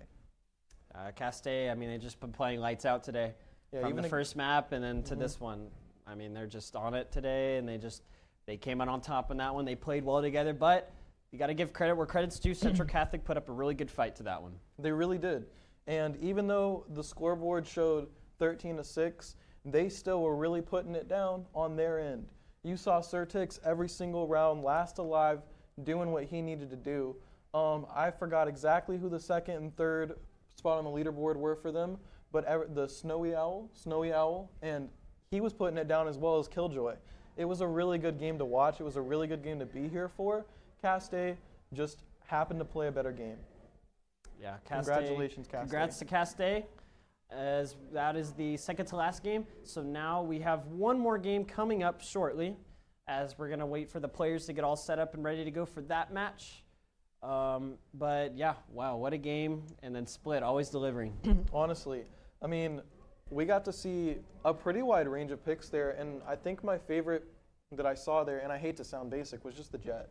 The Jet was just, I think it was Dax. No, Dax was the Rays. Trismo. Trismo was playing fantastic. I mean, Dax played fantastic too. The whole team on Cast A played fantastic. But like that Jet, I was always noticing them getting Blade Storm kills, them picking up the op, recovering it, and getting a kill with it before they recovered, or when they recovered it. I love to see that Jet play, even though I know it's a little bit more of a basic like and stuff like that. It's still fun to always see those Blade Storms and those dashes, and it has been since beta. And as well as the Omens fighting against each other and their TPing, as we saw that little TP to take the spike and then go plant on B. Yeah. Yeah, if you teleport to that spike and then you cancel it, you can get the spike, even if you don't fully teleport there in the ult. So what he did is he put his teleporter on top of he was on B side, he put the teleporter on the A side where the spike was dropped, took that spike in his little animation, but canceled it, planted it on B, and then held it off. And with that, he had a lot of time. That was a fantastic play. And not only that, but they had a number of plays that ended up turning the entire tide of the fight. Every time you thought you knew which way it was going, it ended up going another way. We had somebody come back to life and just start getting kills like Dax. I mean, like at the very beginning of the game, he wasn't coming through with the raised nades and everything, but towards the end, he had just as many kills as the top of the leaderboard. So it was a lot of fun to see all those characters utilizing their abilities as well as they could. And then we saw the Killjoys really popping off in this game, especially with all the turrets and then the mauling. The mauling was crazy. And then at one point, I think I saw Dax actually, or the Rays, TK one of his teammates at one point, and it was on Cookie. Yeah, I did see that. That was I was on the Cast A team. It's a little bit unfortunate. It happens though, to the best of us. That's the downside to playing Rays, is that can happen. But you know, the ult and the nade, they're both super important. You know, they provide a lot for the team, but you can, you know, if used incorrectly, do a little bit of damage to your own team. Yeah, and then when I use the Rays myself, I take damage. I just give them damage. They don't even get taken down. That's my luck with whenever I try to do that. Oh, of course. You try to do one of those crazy Rays ults where you bounce off two different things and then you just go straight into a wall, and then where you don't even get to shoot it off yet. You just die. Exactly. You just get taken down. Exactly. So the fact that they were able to play Rays to such an extent that was beneficial for their team is better than we can do. So congratulations to y'all. Congratulations to Cast A. Well played from them. And yeah, what a day of games today. What a day. Yeah, it's been a long day of games, but a beautiful day of games. It's actually on our way here, it was a little rainy and chilly outside. Still a little chilly outside right now, but I mean a little bit better. We're all in our jackets and everything, so we're nice and warm. Don't worry about us. But if you're in San Antonio and you're getting around, you know, you're watching us today, you might want to run to the store in between games. Just make sure you put on a little coat. You might need that. Always come prepared. Oh, exactly. It's better to be prepared and not need something than to need something and not have it, right? Yeah, definitely. It's the worst. That's like the definition of a raise, right? It's like, yeah, I have this, you know, nade if I need it, and if I don't, cool. Yeah, well, we saw some good nades out today. It was whenever they were on B heaven going towards mid. He knew that there was going to be something, so he had his raid ready and he threw it. But sometimes it didn't work out. Like he had it in his knife, and then he switched his nade out, and then he got caught off guard. It was like the worst. The timing couldn't be any worse. It couldn't have been, honestly. And it always feels bad when that happens to you, but you always know exactly what happened. You're like, well, goodness gracious, I shouldn't have been out with my ability out in my hand. But you live and you learn, and Central Catholic will definitely be coming back to play a better game next time. But Cass State, yeah, congratulations. Y'all took the crown on that one. That was a good game. That was a very good game. Always a good time. Oh, yeah. Now, other than that, I think our last game is going to be Clark, yeah? So I don't think we've seen them play today. I don't think we have. So I'm excited to see some new picks. Clark and Bobcats. Should be the next one. Oh, okay. Well, I'm excited to see this matchup. I don't think we've seen the Bobcats today, but yeah, we definitely haven't seen Clark. I mean, we don't know the map yet, but I mean, like, what maps are you hoping we see? I want to see Lotus again. I really do want to see Bring back Lotus again. What happened? Yeah, or like Breeze. Bring out Breeze. Like I need a Breeze before the end of the today. Yeah, I know. We've seen Split twice, Haven twice, and Lotus once. Everybody hates on Breeze, but like I like the open areas. Like I like how you can't really like cover off everything, and it's just it all comes down to those fights. And that's what really I like the long distance ones. So like that's why they're the most satisfying. Yeah, it's always fun whenever you get to see a lot of long range like Vandal fights. Like we'll see more Guardians or Ops on that one for sure. More Operators, more Vandals. It's a stuff lot harder like that. on Split, but you Not can't as do many it. judges. We've been seeing a lot of judges today, honestly. You really can't judge on that map, which is why I love that map. Oh, I love Breeze because I mean, you sit in a corner with a judge, you're just gonna get taken out by somebody else with a Phantom or a Vandal somewhere else. Like, unless you're Cypher on B. Yeah, that one's a little tricky. That's the tricky one. So just don't go B anymore. Go A every round. Hey, exactly. Just don't go to the site with Cypher. Mid's pretty good on that one. Find out. I like the new changes. I actually think the new changes are really good. I like most of the old layout was pretty rough. I want Jet to be overpowered again. I'm not gonna lie. But yeah, that's just because I've been playing since beta, and I played Jet back then. I liked it, but I get it. I know why. But the smokes should last longer. That's all I'm saying. Definitely. Well, for those that are just tuning in, we just want to give a big welcome to our sponsors today from R20, which are SamSat, TechPort Esports, Port San Antonio, NASF, and as well as EK Fluid Gaming. Thank you so much for sponsoring this event with us. It's been a pleasure. Thank y'all so much as well. We want to let y'all know that Bind and Ascent are going to be banned for the whole tournament. That's why we haven't seen any Bind or Ascent today. Now the reasoning for that is because last tournament, those were the two most picked maps. So in the next tournament, I'm assuming we're probably not going to see Split and Haven. Hopefully not, now that we've seen so much of that. Yeah, it was probably the most played, two most played maps today so far. Now, if we get another Lotus in the game, that's going to mix up the pool. We'll see how that ends up going. But yeah, maybe next tournament we won't see as much Split and Haven. Yeah, hopefully not. Yeah, hopefully we get to see a little bit of Breeze either today or in the next one. I'm excited though. Definitely, I'm very excited. Can't wait. Now, overall, which game was your favorite today? The second match between TMI versus Castay, that was a very good match. I mean, considering those in the standings, the top two teams going against each other, both undefeated from the last R20. Oh, yeah. I thought they did a really good job. I would agree. I thought that was the best show today. That last game we just watched was pretty good as well. Even though the score didn't look as good, it felt like a long game, and it just, you could tell with how the players were playing, like they were doing everything they could, and they were like maneuvering, they were using their abilities in the correct ways. We saw other teams today, they didn't really do that, and so that's why I definitely think that last game was really good that we just saw in Split, but definitely the big shout out to the TMI versus Castay game. That was the game of the day for me. Well, I would agree, but like you said, I mean, the last game that we just watched, the game ended 12-6. But I would say in at least 4 to 6 of those rounds, Castay won with only one person alive still. Meaning, like, that could have gone either way. That was a very on-edge game. Even though they ended up taking the game 13-6, it was pretty on edge, like, for most of the game, especially because a lot of those one person left rounds. And the eco rounds that they both teams were winning eco rounds, which is crazy. I can't think of how many eco rounds that was. It was like 3 or 4 an entire game. You just know. won eco and they just came back. Might as well have an award for the most eco rounds won. Exactly. It like really caught me off guard. So I thought, oh, it could just swing in one team's favor, it could swing the other way in another team's favor. But Yeah, I mean, my favorite of the day was definitely the TMI versus Cast A game. That ace from Pug still lives in my head rent free. that was the only ace we've had today. Yeah, the we've only only ace had we've had 4Ks. Like so many. Like every game there would be like at least one person getting 4K, but Pug's still the MVP for the aces today. Yeah, he is the only ace so far.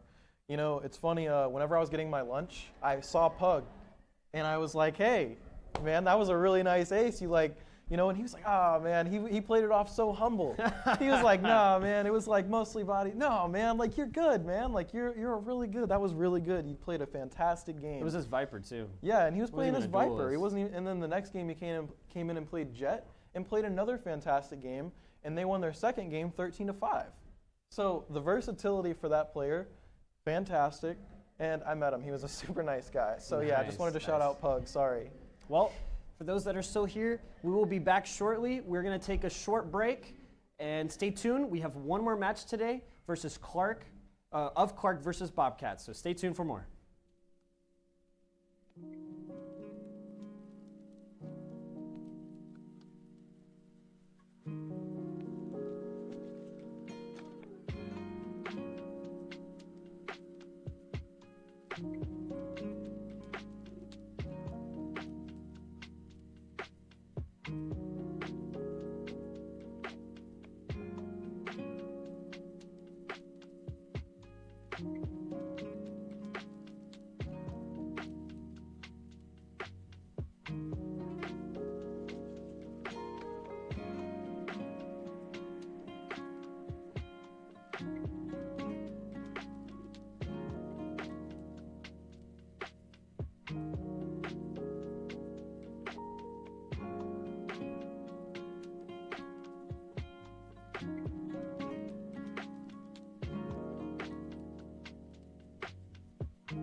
every single day.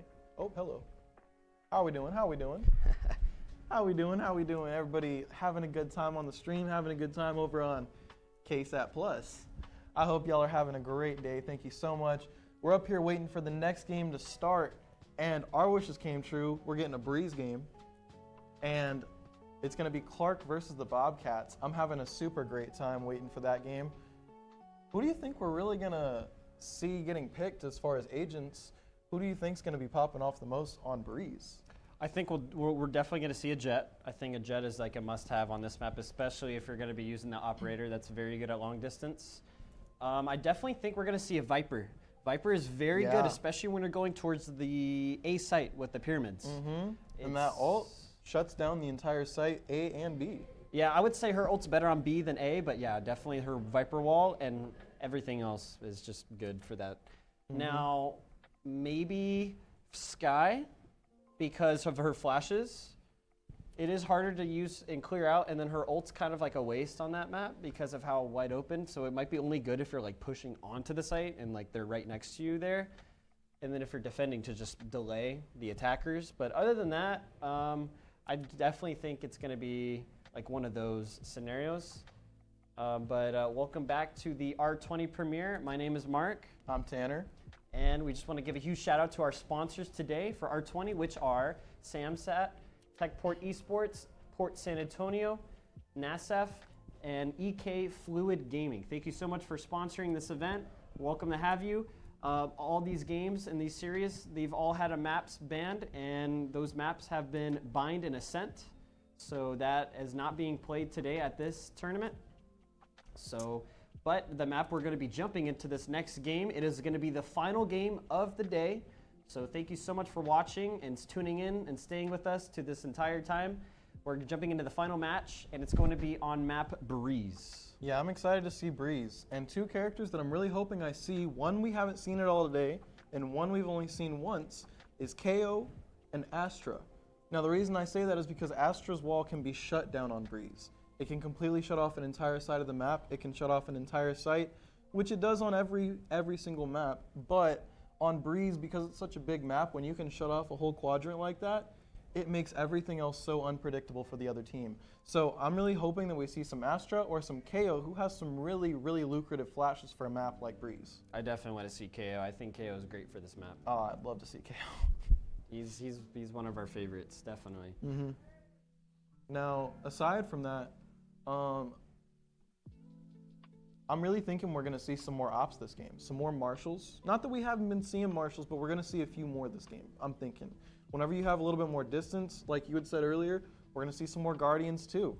We're going to see a little bit more of those ranged weapons coming into play, and I'm thinking that's going to be fantastic for us to watch, fantastic for us to talk about, and fantastic for y'all to enjoy. For sure. A lot of entertainment going on. Oh yeah. These matches have been great between all the teams fighting each other or just competing against each other to the best of their ability. It's been great matches. A couple blowouts here and there, but definitely most of them have been great and close games at the end of the day. Good schools playing against each other, and so this is going to be the final game. So sad to that it's the last game, but you want to make it count. Yeah, we definitely want to make it count. Now, we've seen the Bobcats play today, and the only time that they played today, they lost 13-5. Now, granted, that was to the #1 team that we've played with today, or seen play today, because TMI has won both the games that they played, and the first game that they played was against the #1 seed, Cast A. Now, I'm excited for this game because we haven't seen Clark play at all. So we're really excited to see the Bobcats face off against Clark and see what kind of game we're going to see and play on Breeze, which is a map that we've hoped for. We've already seen how the Bobcats played. They unfortunately took the L against, which team was it? They took TMI. Central Catholic? I'm not entirely sure. TMI. Yeah, TMI. TMI. Yeah. Sorry about that. But yes, TMI was they were the ones that took them down. And so hopefully Bobcats were able to regain their composure after that loss and try to carry it better into this game, considering this is like a new team and we haven't seen how they play. It's a new roster. 100%. And like I said, they need to keep the mentality of like they may have lost, and they may have lost not that in a not good way, but they lost to the #1 team. Like the team that's been they beat the #1 team today, and they've won the only other game that they've played today as well. So they really don't need to come into this game with all this pressure on themselves. They just need to take it easy, play their game, because Clark hasn't played today yet. They don't know what they're going up against. Yeah, no, they don't. But we don't either. So that's even better. That makes it a little bit more exciting for us. A little bit more interesting and exciting at the same time from a viewer perspective. So I can't wait to see what's going on as we're going to be loading into the map. Here we go, final match of the day. Now the Clark Cougars will have an AFK 5th player that had to leave for an emergency. So unfortunately, it's going to be 5 versus 4, I believe, this game. But we're excited to see. Oh, I also forgot to mention, Neon is a great agent for this map specifically because of how great she is with her movement and maneuvering. And look what we were talking about earlier. Look what Super Peanut picked. KO, good old KO. And look at what Smoke picked. Wow, Harbor. We're seeing a lot of picks today that we haven't seen at all. We're seeing oh my goodness, are we gonna see a triple duelist from the Clark Cougars? Yeah, I think so. Now, I'm not too sure which player is going to be AFK, but we'll see. Yeah, it might be one of the duelists. We might only be seeing 2 duelists. It is unfortunate that they had to leave for an emergency, but things happen. So unfortunately, they're going to be down a player. But we still hope that this will be a close game and a good game to watch. Choose your agent. Ooh, a Reyna pick from Clark.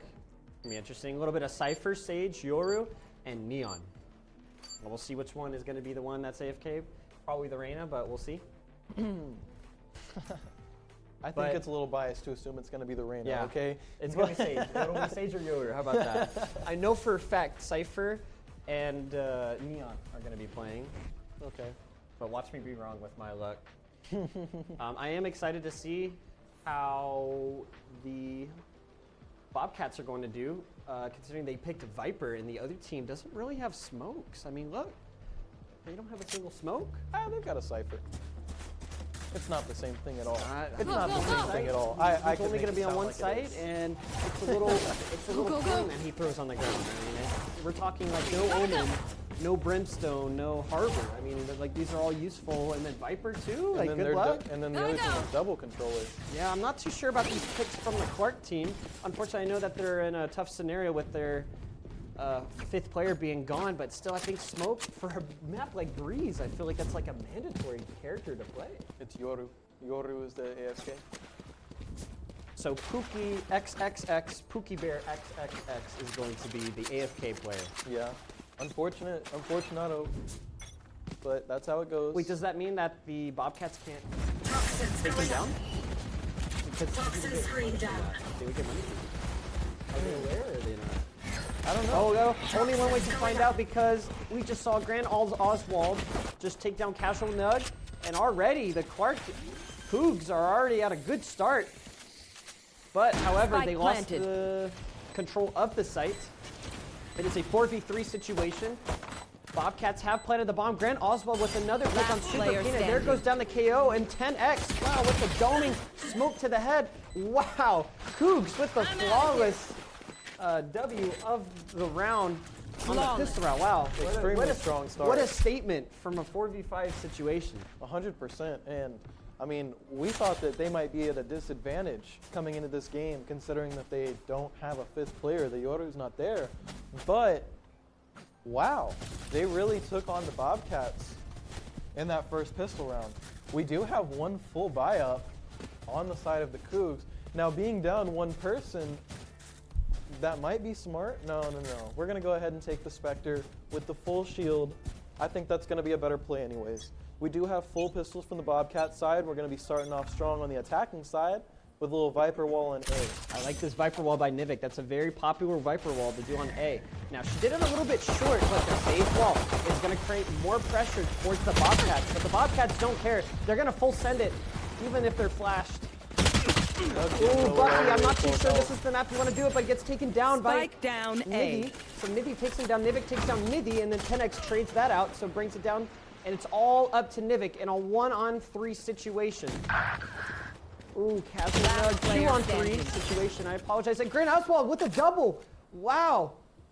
And the Coogs come out on top once again. Yeah, closing out that round like a butter knife slicing through butter.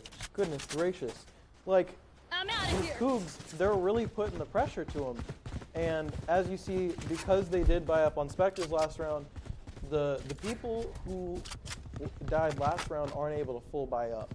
Now the Bobcats are able to get some good buys in there. We see a Judge and we see a Vandal. I'm surprised we're not seeing any Marshals, to be completely honest with you. But let's see how aggressive Casual Nug plays with his Judge. Ooh, I'm liking this aggression from the Coogs right now. Look, they're pushing up tunnel, and look, they just got a lot of information that they're going towards B. But however, they left Cypher to die all by himself. Super Peanut domes him to the head. He falls off the ledge faster than Peter Pan. So here we go. They planted B spike. So now that the Bobcats have planted, they have control of the site. So this is going to be very tough retake from the Coogs. They leave it down to a 3v5 situation as Casual Nug judges Grant Oswald to the ground, but 10x on the flank with the Sheriff. Domes Nug to the head, trades it out, but it is a tough retake as Nivy with another Sheriff kill. That is huge because now it brings more pressure towards the Bobcats. 10x is pushing. He's going to jump shot Judge. He's going to get another one. And there's only one left to the back of the site. Ooh, 10x figured out where he was. It is all up. Nivy with the double spray transfer. Oh my goodness. What a way to save the Bobcats in the 1v2 situation. And they are finally going to get their first round on the board. Wow. Yeah, so it looks like he's going to not kill him. It's only playing it fair. That would be a little bit extra econ for the other team. That was incredible, by the way. We got to keep in mind, this is a two, in that situation, that was a 2v3, 2v4 right there. I know it shows 3 people are alive, but remember, the Yoru's AFK. So every round that you see there's 2 or 3 people alive on that team, it's one less person. So keep that in mind. Go, go. These Coogs are really putting the pressure on the Bobcats, even on the round that they lost. Yeah, no, definitely. And that was a big round by the Bobcats, considering they even won that because of the spray transfer. Great first pick by Grant Oswald, but he did get tagged a little bit, so he's going to back off. He's going to run the Nivy, get healed up a little bit, and then they're going to regroup, and the Coogs are going to get their group back into this game. But now it is 4-all, 4-4 right now. Sage taking a little bit more aggressive peek on B right, or on A right now. But it looks like all the attackers are making their way to B site. They're making a big rotation right now. They might even go back. They're in mid right now. Looks like they're waiting to see somebody rotate off, and then they're going to go A. Ooh, making their way back towards B. It's a group either way. Well, I'm liking this Casual Nug getting a little aggressive towards mid. I'm not too sure what that smoke was that he put up. But is he going to get caught off guard by the other Neon that's at the top mid as Cypher triggers? El Burrito takes down poor Dexter and Casual Nug trades it out. Even Jet getting a little bit of damage right there. Ooh, One enemy remaining. Coogs holding it down on the middle, and it's all up to Smoke 30 seconds with the left. Harbor. What can he do? The spike is 2v1. down, but look how aggressive El Burrito is getting, and he's going to send them back to another round. Now, if I'm not mistaken, you can't shoot through the wall, right? Or is it just the sphere that you can't shoot through the fight? So you can't shoot through the sphere when it has the shield over it. But once you break the shield, you can shoot through it to normal smoke. Okay, okay. So that little white shield that goes over it is kind of like the same shield as ISO. So that wall that he had there just slowed the cypher down a little bit. It didn't like take damage from him and shield him or anything like that. No, it can like save a couple bullets, but once it's destroyed, it's a normal smoke. Okay, okay. I'm liking these setups by El Burrito. Oh, me too. Like, that's a great cypher trip right there. Still leaving himself with one for later in the round. Very scary situation. And also all 3 in front of his face, and they're already getting aggressive towards the middle door. And all of them are just pushing towards mid. Harbor ult goes down. Oh no, they didn't catch the Casual Nug. He's sending them back with the ult, the Neon ult. He's getting aggressive. He's letting them know. Nivik takes down Nidhi. Brings it to a 3v2 situation. Bobcats are going to plant the bomb. Or spike. They're going to plant the spike. Almost out. One enemy Nug is going to remaining. finish off El Burrito. But he goes down, and that is the round. Bobcats take the round. Because Pookie Bear is AFK.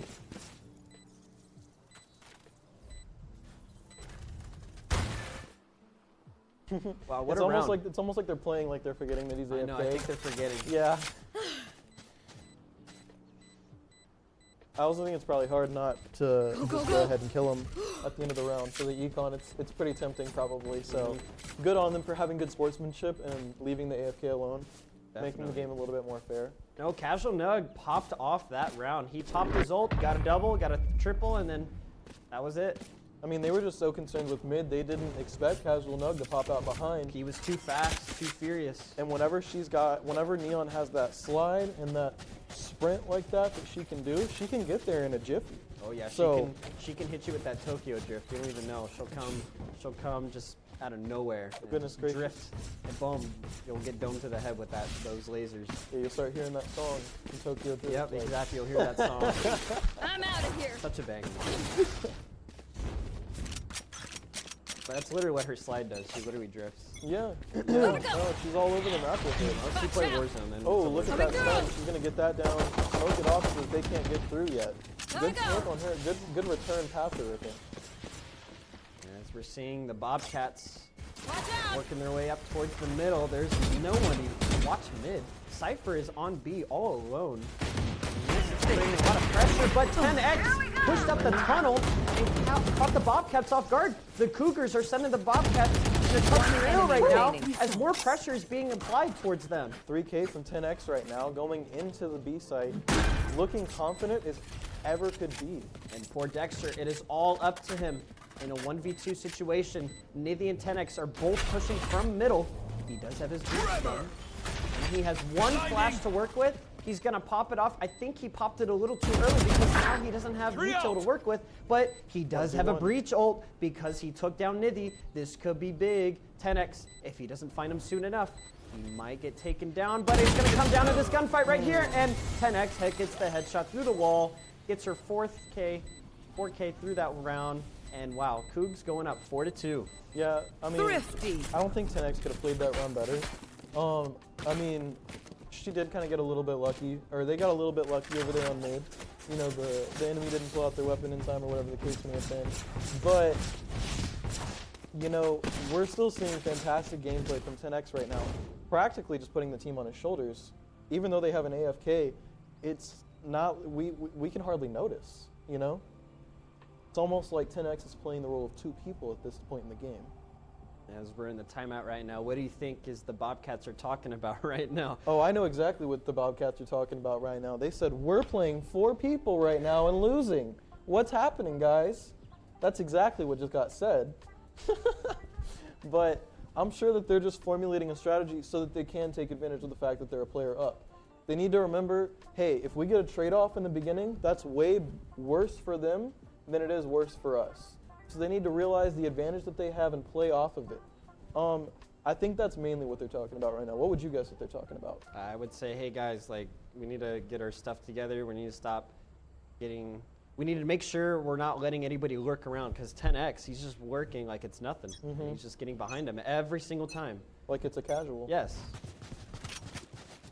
But so far, the Coogs are proving themselves that they're a good team. Yeah, hopping into the 7th round, I mean, we're looking great as ever on the Bobcats side, and Casual Nug, everybody is bought up to a Vandal or a Phantom except for Peanut. Peanut's over here playing a Guardian and representing strong.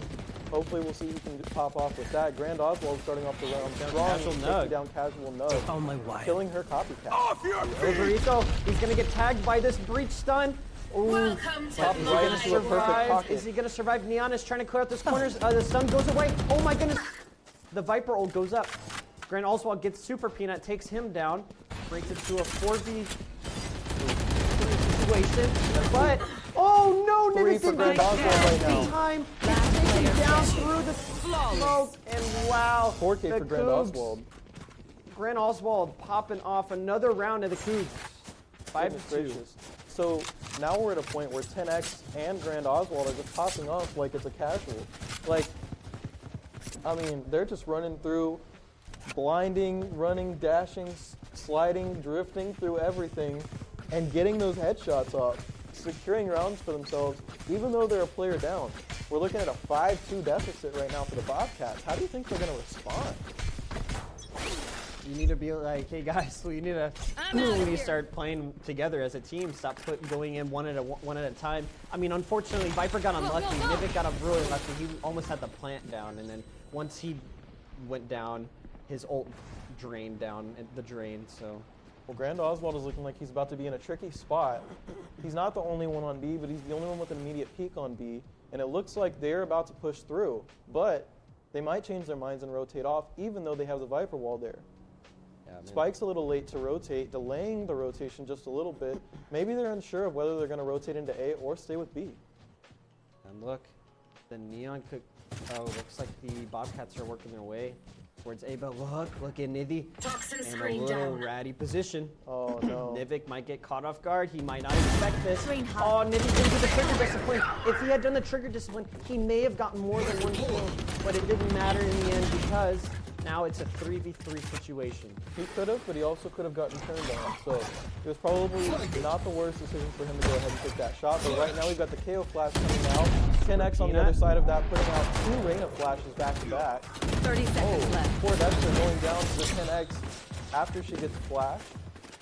Oh no. Grand Oswald coming in and taking the loss right there. It's up to 10x and El Burrito. Let's see what he can do. So that is the shield that you can't shoot through at first, but once it's destroyed, you can shoot through. 10 seconds left. So, but they've only got 8 seconds Going left. down, but that's not enough time. It's not enough time. He lost a spike. He just they wasted lost an the ult. rounds. Oh no, and it's all up to smoke.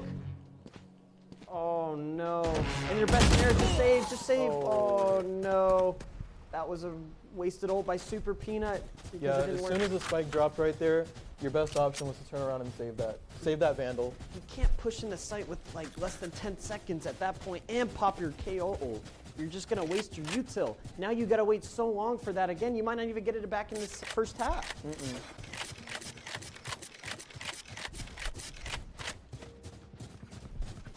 So as well, I want to go ahead and congratulate Nibby. Even though they didn't have the trigger discipline, they still got the first kill in the round, the first first pick in the round, and it definitely made a huge difference in the Bobcats' playstyle for the rest of the round. Super Peanut stops Oswald's aggression towards middle, cuts him off. So now he's gonna Fantastic grab the stop. spike, and I think they're gonna work their way towards B. They have mid control, even though little do they know that the Bobcats Neon is pushed up on A. Oh, misses a couple of shots, barely gets out alive, 3 HP. Nithy spotted him, but has him cornered and lit. Well, alternatively, they only had one person on B, but now they're all rotating to A. Fantastic smoke wall by the Viper. But unfortunately, 10x is whiffing just a couple of shots. That would have been a big elimination, but gets taken 10x down by down. Nivik in the end, so it didn't even work out as they wanted. They're gonna get the plant. Nithy takes down Nivik, and then El Burrito gets another one. So now brings it down to a 2v3 situation. Coogs.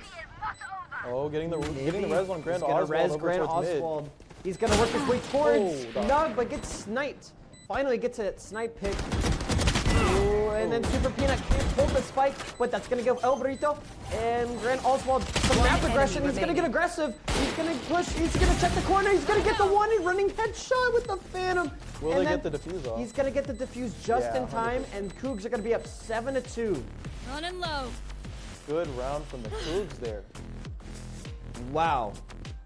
Grand Oswald getting rezzed. Running and then, headshot. And then, yeah, getting a running headshot, getting barely missed at the end, and then surviving with 30 health, all just to finish off the round with an extra 2 or 3 kills.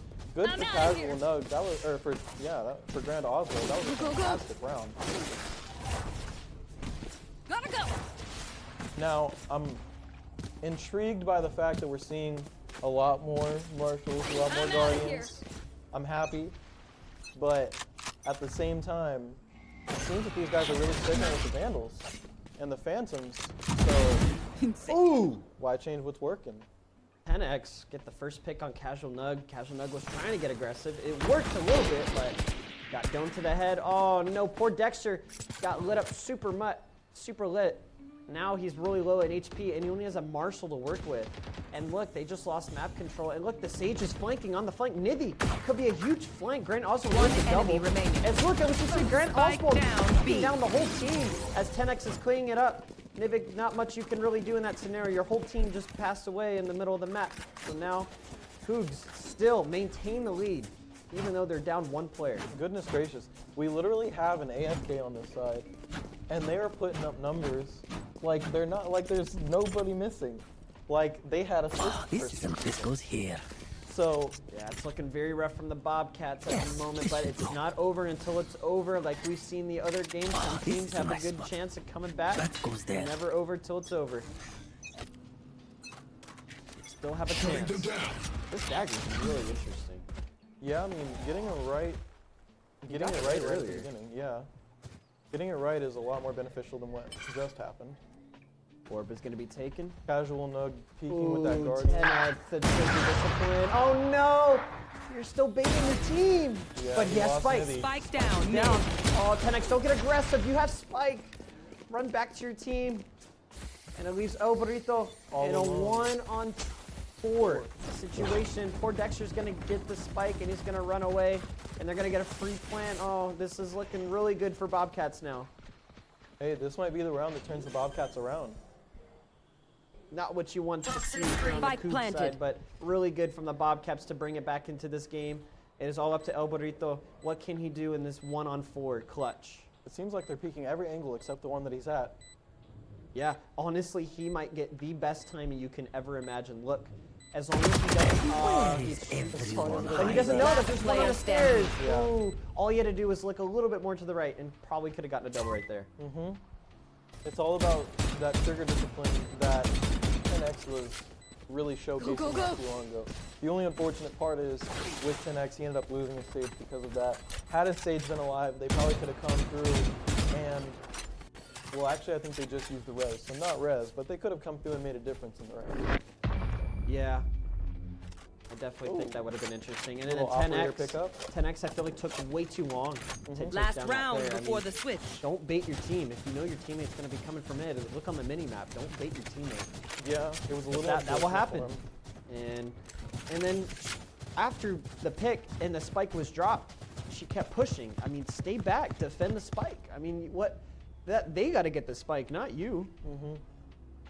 Well, and I feel like one thing on the Bobcat side is that we're not seeing enough from this breach, and we're not seeing enough from the harbor. Like the harbor, they're using their abilities, but I feel like they just burn them really quickly. And Wasting 'em. And the breach, I just haven't seen as many stuns as I feel like I could have seen. Now, don't get me wrong, the stuns that have been there have been great, but right now we see everybody Ooh, rushing look at into B site. Oswald. Only Cypher on site. Trigger discipline. They're Nice. dead. Gets offed by Dexter, Spike but planted. Dexter's going to get flanked by Reyna. Look, the next free elimination on him. Burrito is going to take down the smoke. It is all up to the Viper and the KO, but Nivik saving the day. Is trying to molly it up, trying to play more time to defend this spike, and it's a 2v2 situation.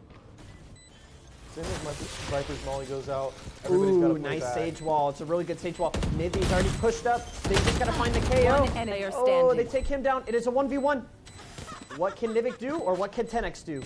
We'll see in One the next enemy remaining. second, and Nivik is going to close it out and keep the Bobcats another round.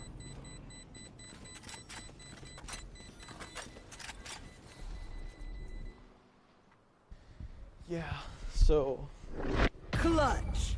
do we have one more round? I believe we have one more round.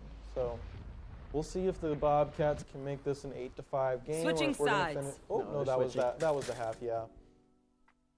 Now we're looking like really good on the Coogs side. You've got 10x at 19 my and 6, gosh. Grand Oswald at 16 and 9. 10x. And even Nivy is at 9 and 9, and even El Burrito is at 7 and 5 with 5 assists. Now on the Bobcat side, Casual Nug is holding his own at 10 and 10, but it looks like we probably need to play a little bit more around those neon abilities. I don't know. What do you think? I just think just keep doing what you're doing. On the Bobcats, it's been working. But now they got to do it on the defender's side. So now they got to expect. The Coogs are very aggressive, and the Bobcats need to understand that they get a little aggressive. And so if the Bobcats should just let the defenders push them, then they can win the round almost every time. But already the pressure's being applied towards the Coogs already Can't by use the it. Bobcats, so they're doing a good job as applying more pressure. But 10X is going to get really good timing. You can't give up the angle. You got to watch the mid. The mid is the most crucial moment. Oh, 10X almost got a chance to take down Nivik, but Kazanag gets taken down as the help.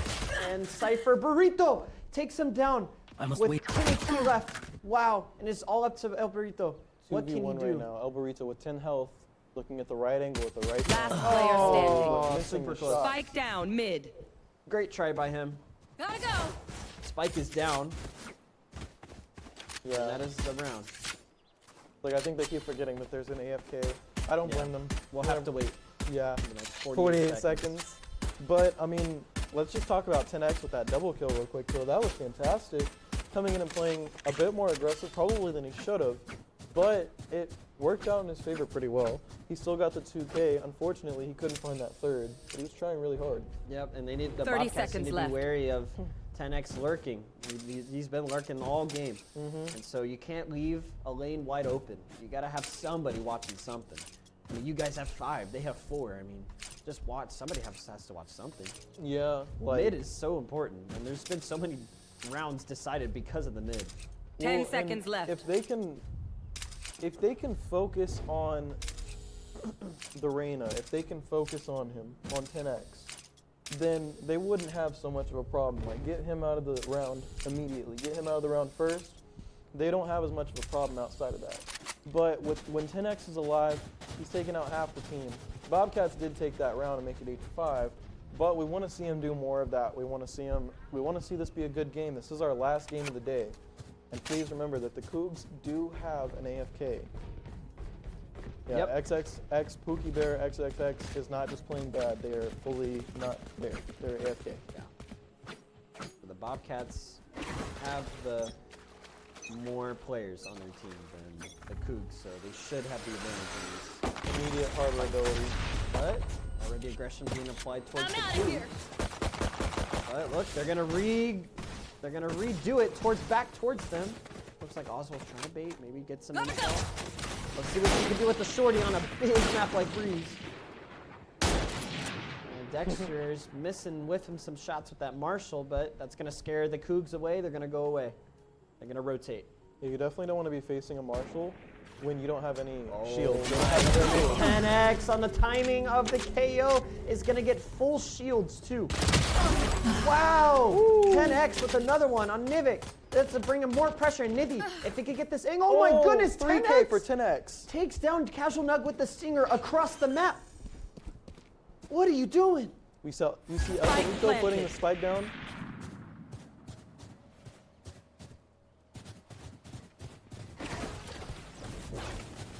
Oh, the Coogs are going back. Oh no, they're getting too confident, Last guys. player standing. Don't push too much. Nithy takes down Dexter, but Dexter gets 2. Oh, but Nithy closed it out. Yeah. Nithy and El Burrito, they closed that one down. Wow. Giving the Coogs a 9-5 lead.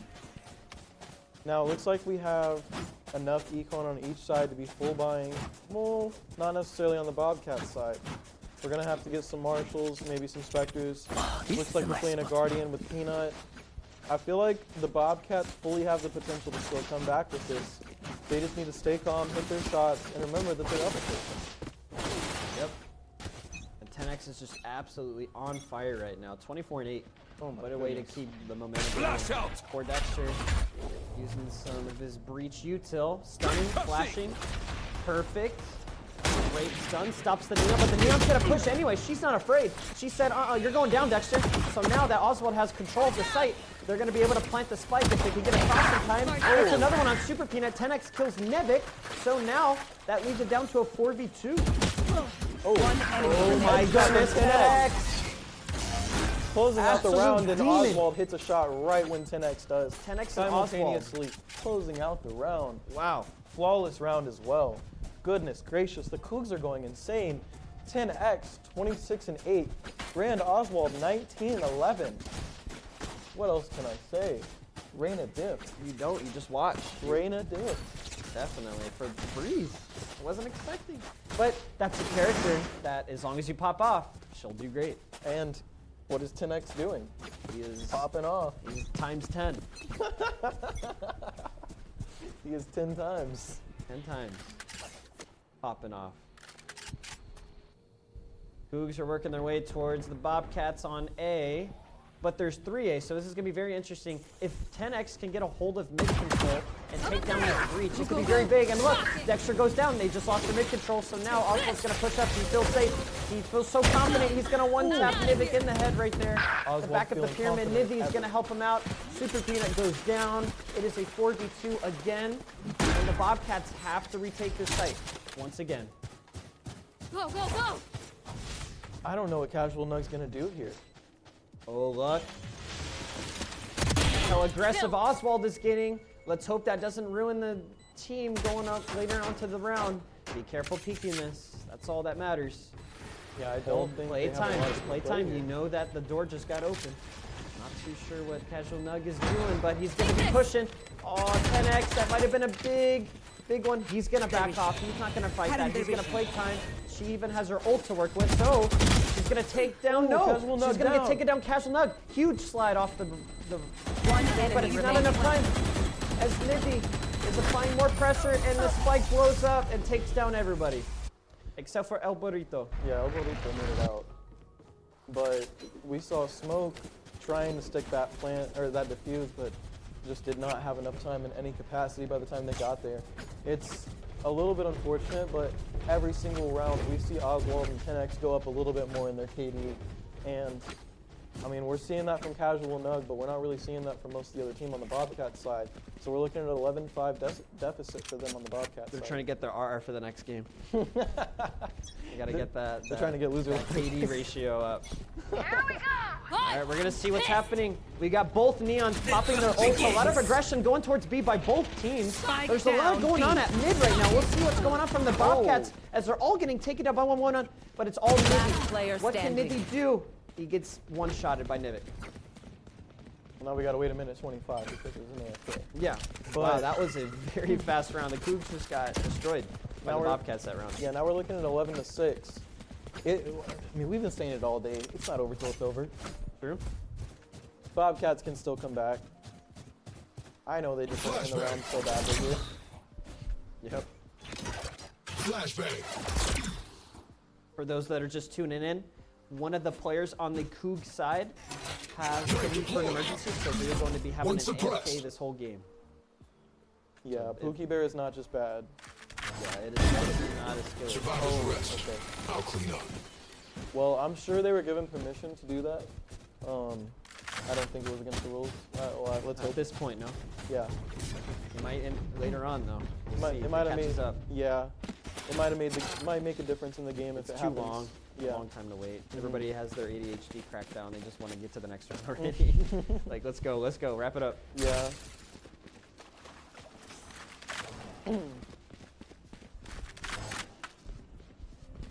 Gotta go! Bobcats looking healthy starting off this round. Everybody's got a Vandal or a Phantom. We're looking at an eco round on the side of the Coogs. See what the Coogs can do as Casual Nug is doing everything he can. Gets tagged a little bit, has to back off through the wipe I'm thanks outta for the here. Viper wall from the Coog side. Or the, I apologize, from the Bobcat side. Gotta go! We're seeing Neon getting some shoulder peeking, but Go, I don't go, think go. they realize there's 4A. I don't think this is a good place to go, but look at 10X. This can be massive. He takes down the Harbor, and he does. He's going to get the heal. He's going to get the Vandal, and then they're going to get... Oh, he's going to let the team know, hey, guys, I'm already pushed up. Back B, come to me. But look, Oh, 10X. Casual with another- Nug gets taken down as well Oh, as Dexter. 3K. Wow, 10X is absolutely popping off. He wants an ace. He's feeling it. He said, this is my game. I'm going to be pushing all gas, no brakes. Oh my goodness. Spike down Trying mid. to slow it down, as well as Super Peanut. Grand Oswald and El Burrito go Last down. player 10X closing it down. Can she get the ace? Only time will tell. Nivik is very low in HP. So, They're attacking. Nivi needs to get that spike planted in order for the round to keep going.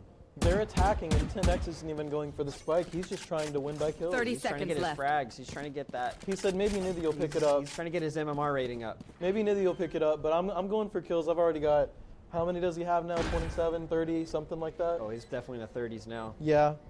He's just, He's built diff. Yeah, he had some G Fuel before this match or something. He definitely did. He cracked the Red Bull. He cracked the Red Bull for sure. Exactly. And we love to see it. Makes for a great game, especially with the AFK 10X is putting up for his team. Nivik is going to get aced right here by 10X. For the second ace that we've seen today. The second 10X. ace of the day out of all the games. Second ace. Coogs. Match point against the Bobcats. It doesn't matter if you're done a player if someone's getting aces. It does not matter at all.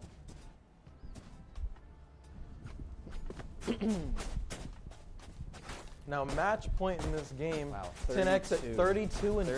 32 bombs. Oswald playing a fantastic game at 20 and 14. Oswald helping him out. Yeah, Imagine how like- many 10X would have if Oswald wasn't helping out. Yeah, we don't call him 10X and Oswald. We call him Jordan and Pippin over here. There you go. 'Cause That's they a good are- duo right they there. are helping each other out. Fantastic. This way. Bobcats, let's see what you can do. We got movement going on at B. Nivik trying to apply pressure with her mollies. Knows that Oswald is in back.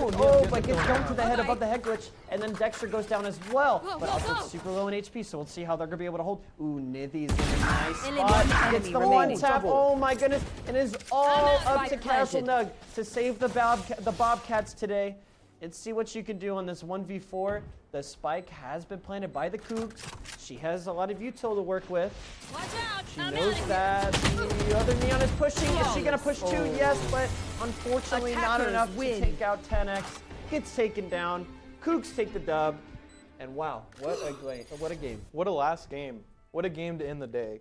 We came into this match thinking that one team was at a disadvantage because they only had 4 players. Come to find out, one of those players was basically just 2 players and was able to carry them with the help of the rest of his teammates. They played a fantastic game, just the 4 of them, and if they had a 5th, it probably would have been a blowout. But we had a fantastic game and we had a fantastic time viewing it. No, great games from both teams. I think that was a really good game to watch, and then I hope it was good for the entertaining to watch as well as if you're a viewer tuning in. We just want to give one big last thank you and a round of applause to all the teams playing today. Great job, and all the players that showed up today. We also want to thank all our sponsors, Samsat, Techport Esports, Port San Antonio, NASF, and as well as EK Fluid Gaming. We also want to thank you so much, KSAT, as well as San Antonio, for coming out, giving us a show, and I hope we provided great entertainment and great content for y'all. Of course, thank you so much to KSAT Plus. Thank you to all of our sponsors. Thank you to everyone who's been watching and supporting us. Thank you to all the teams and the players who came out here. And thank you to R20 for putting all of this together. Thank you all so much for giving us the opportunity to come out and do this. And remember, on the next tournament, we're probably going to have Haven and Split banned. Yep. Stay tuned for the next R20. It'll be next month. So thank you so much for everybody that's showing, and I hope you guys have a wonderful, wonderful rest of your day. Yeah, have a great rest of your day. Have a great rest of your month, and you'll have some great holidays too. We'll see y'all in 2 weeks.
Bye.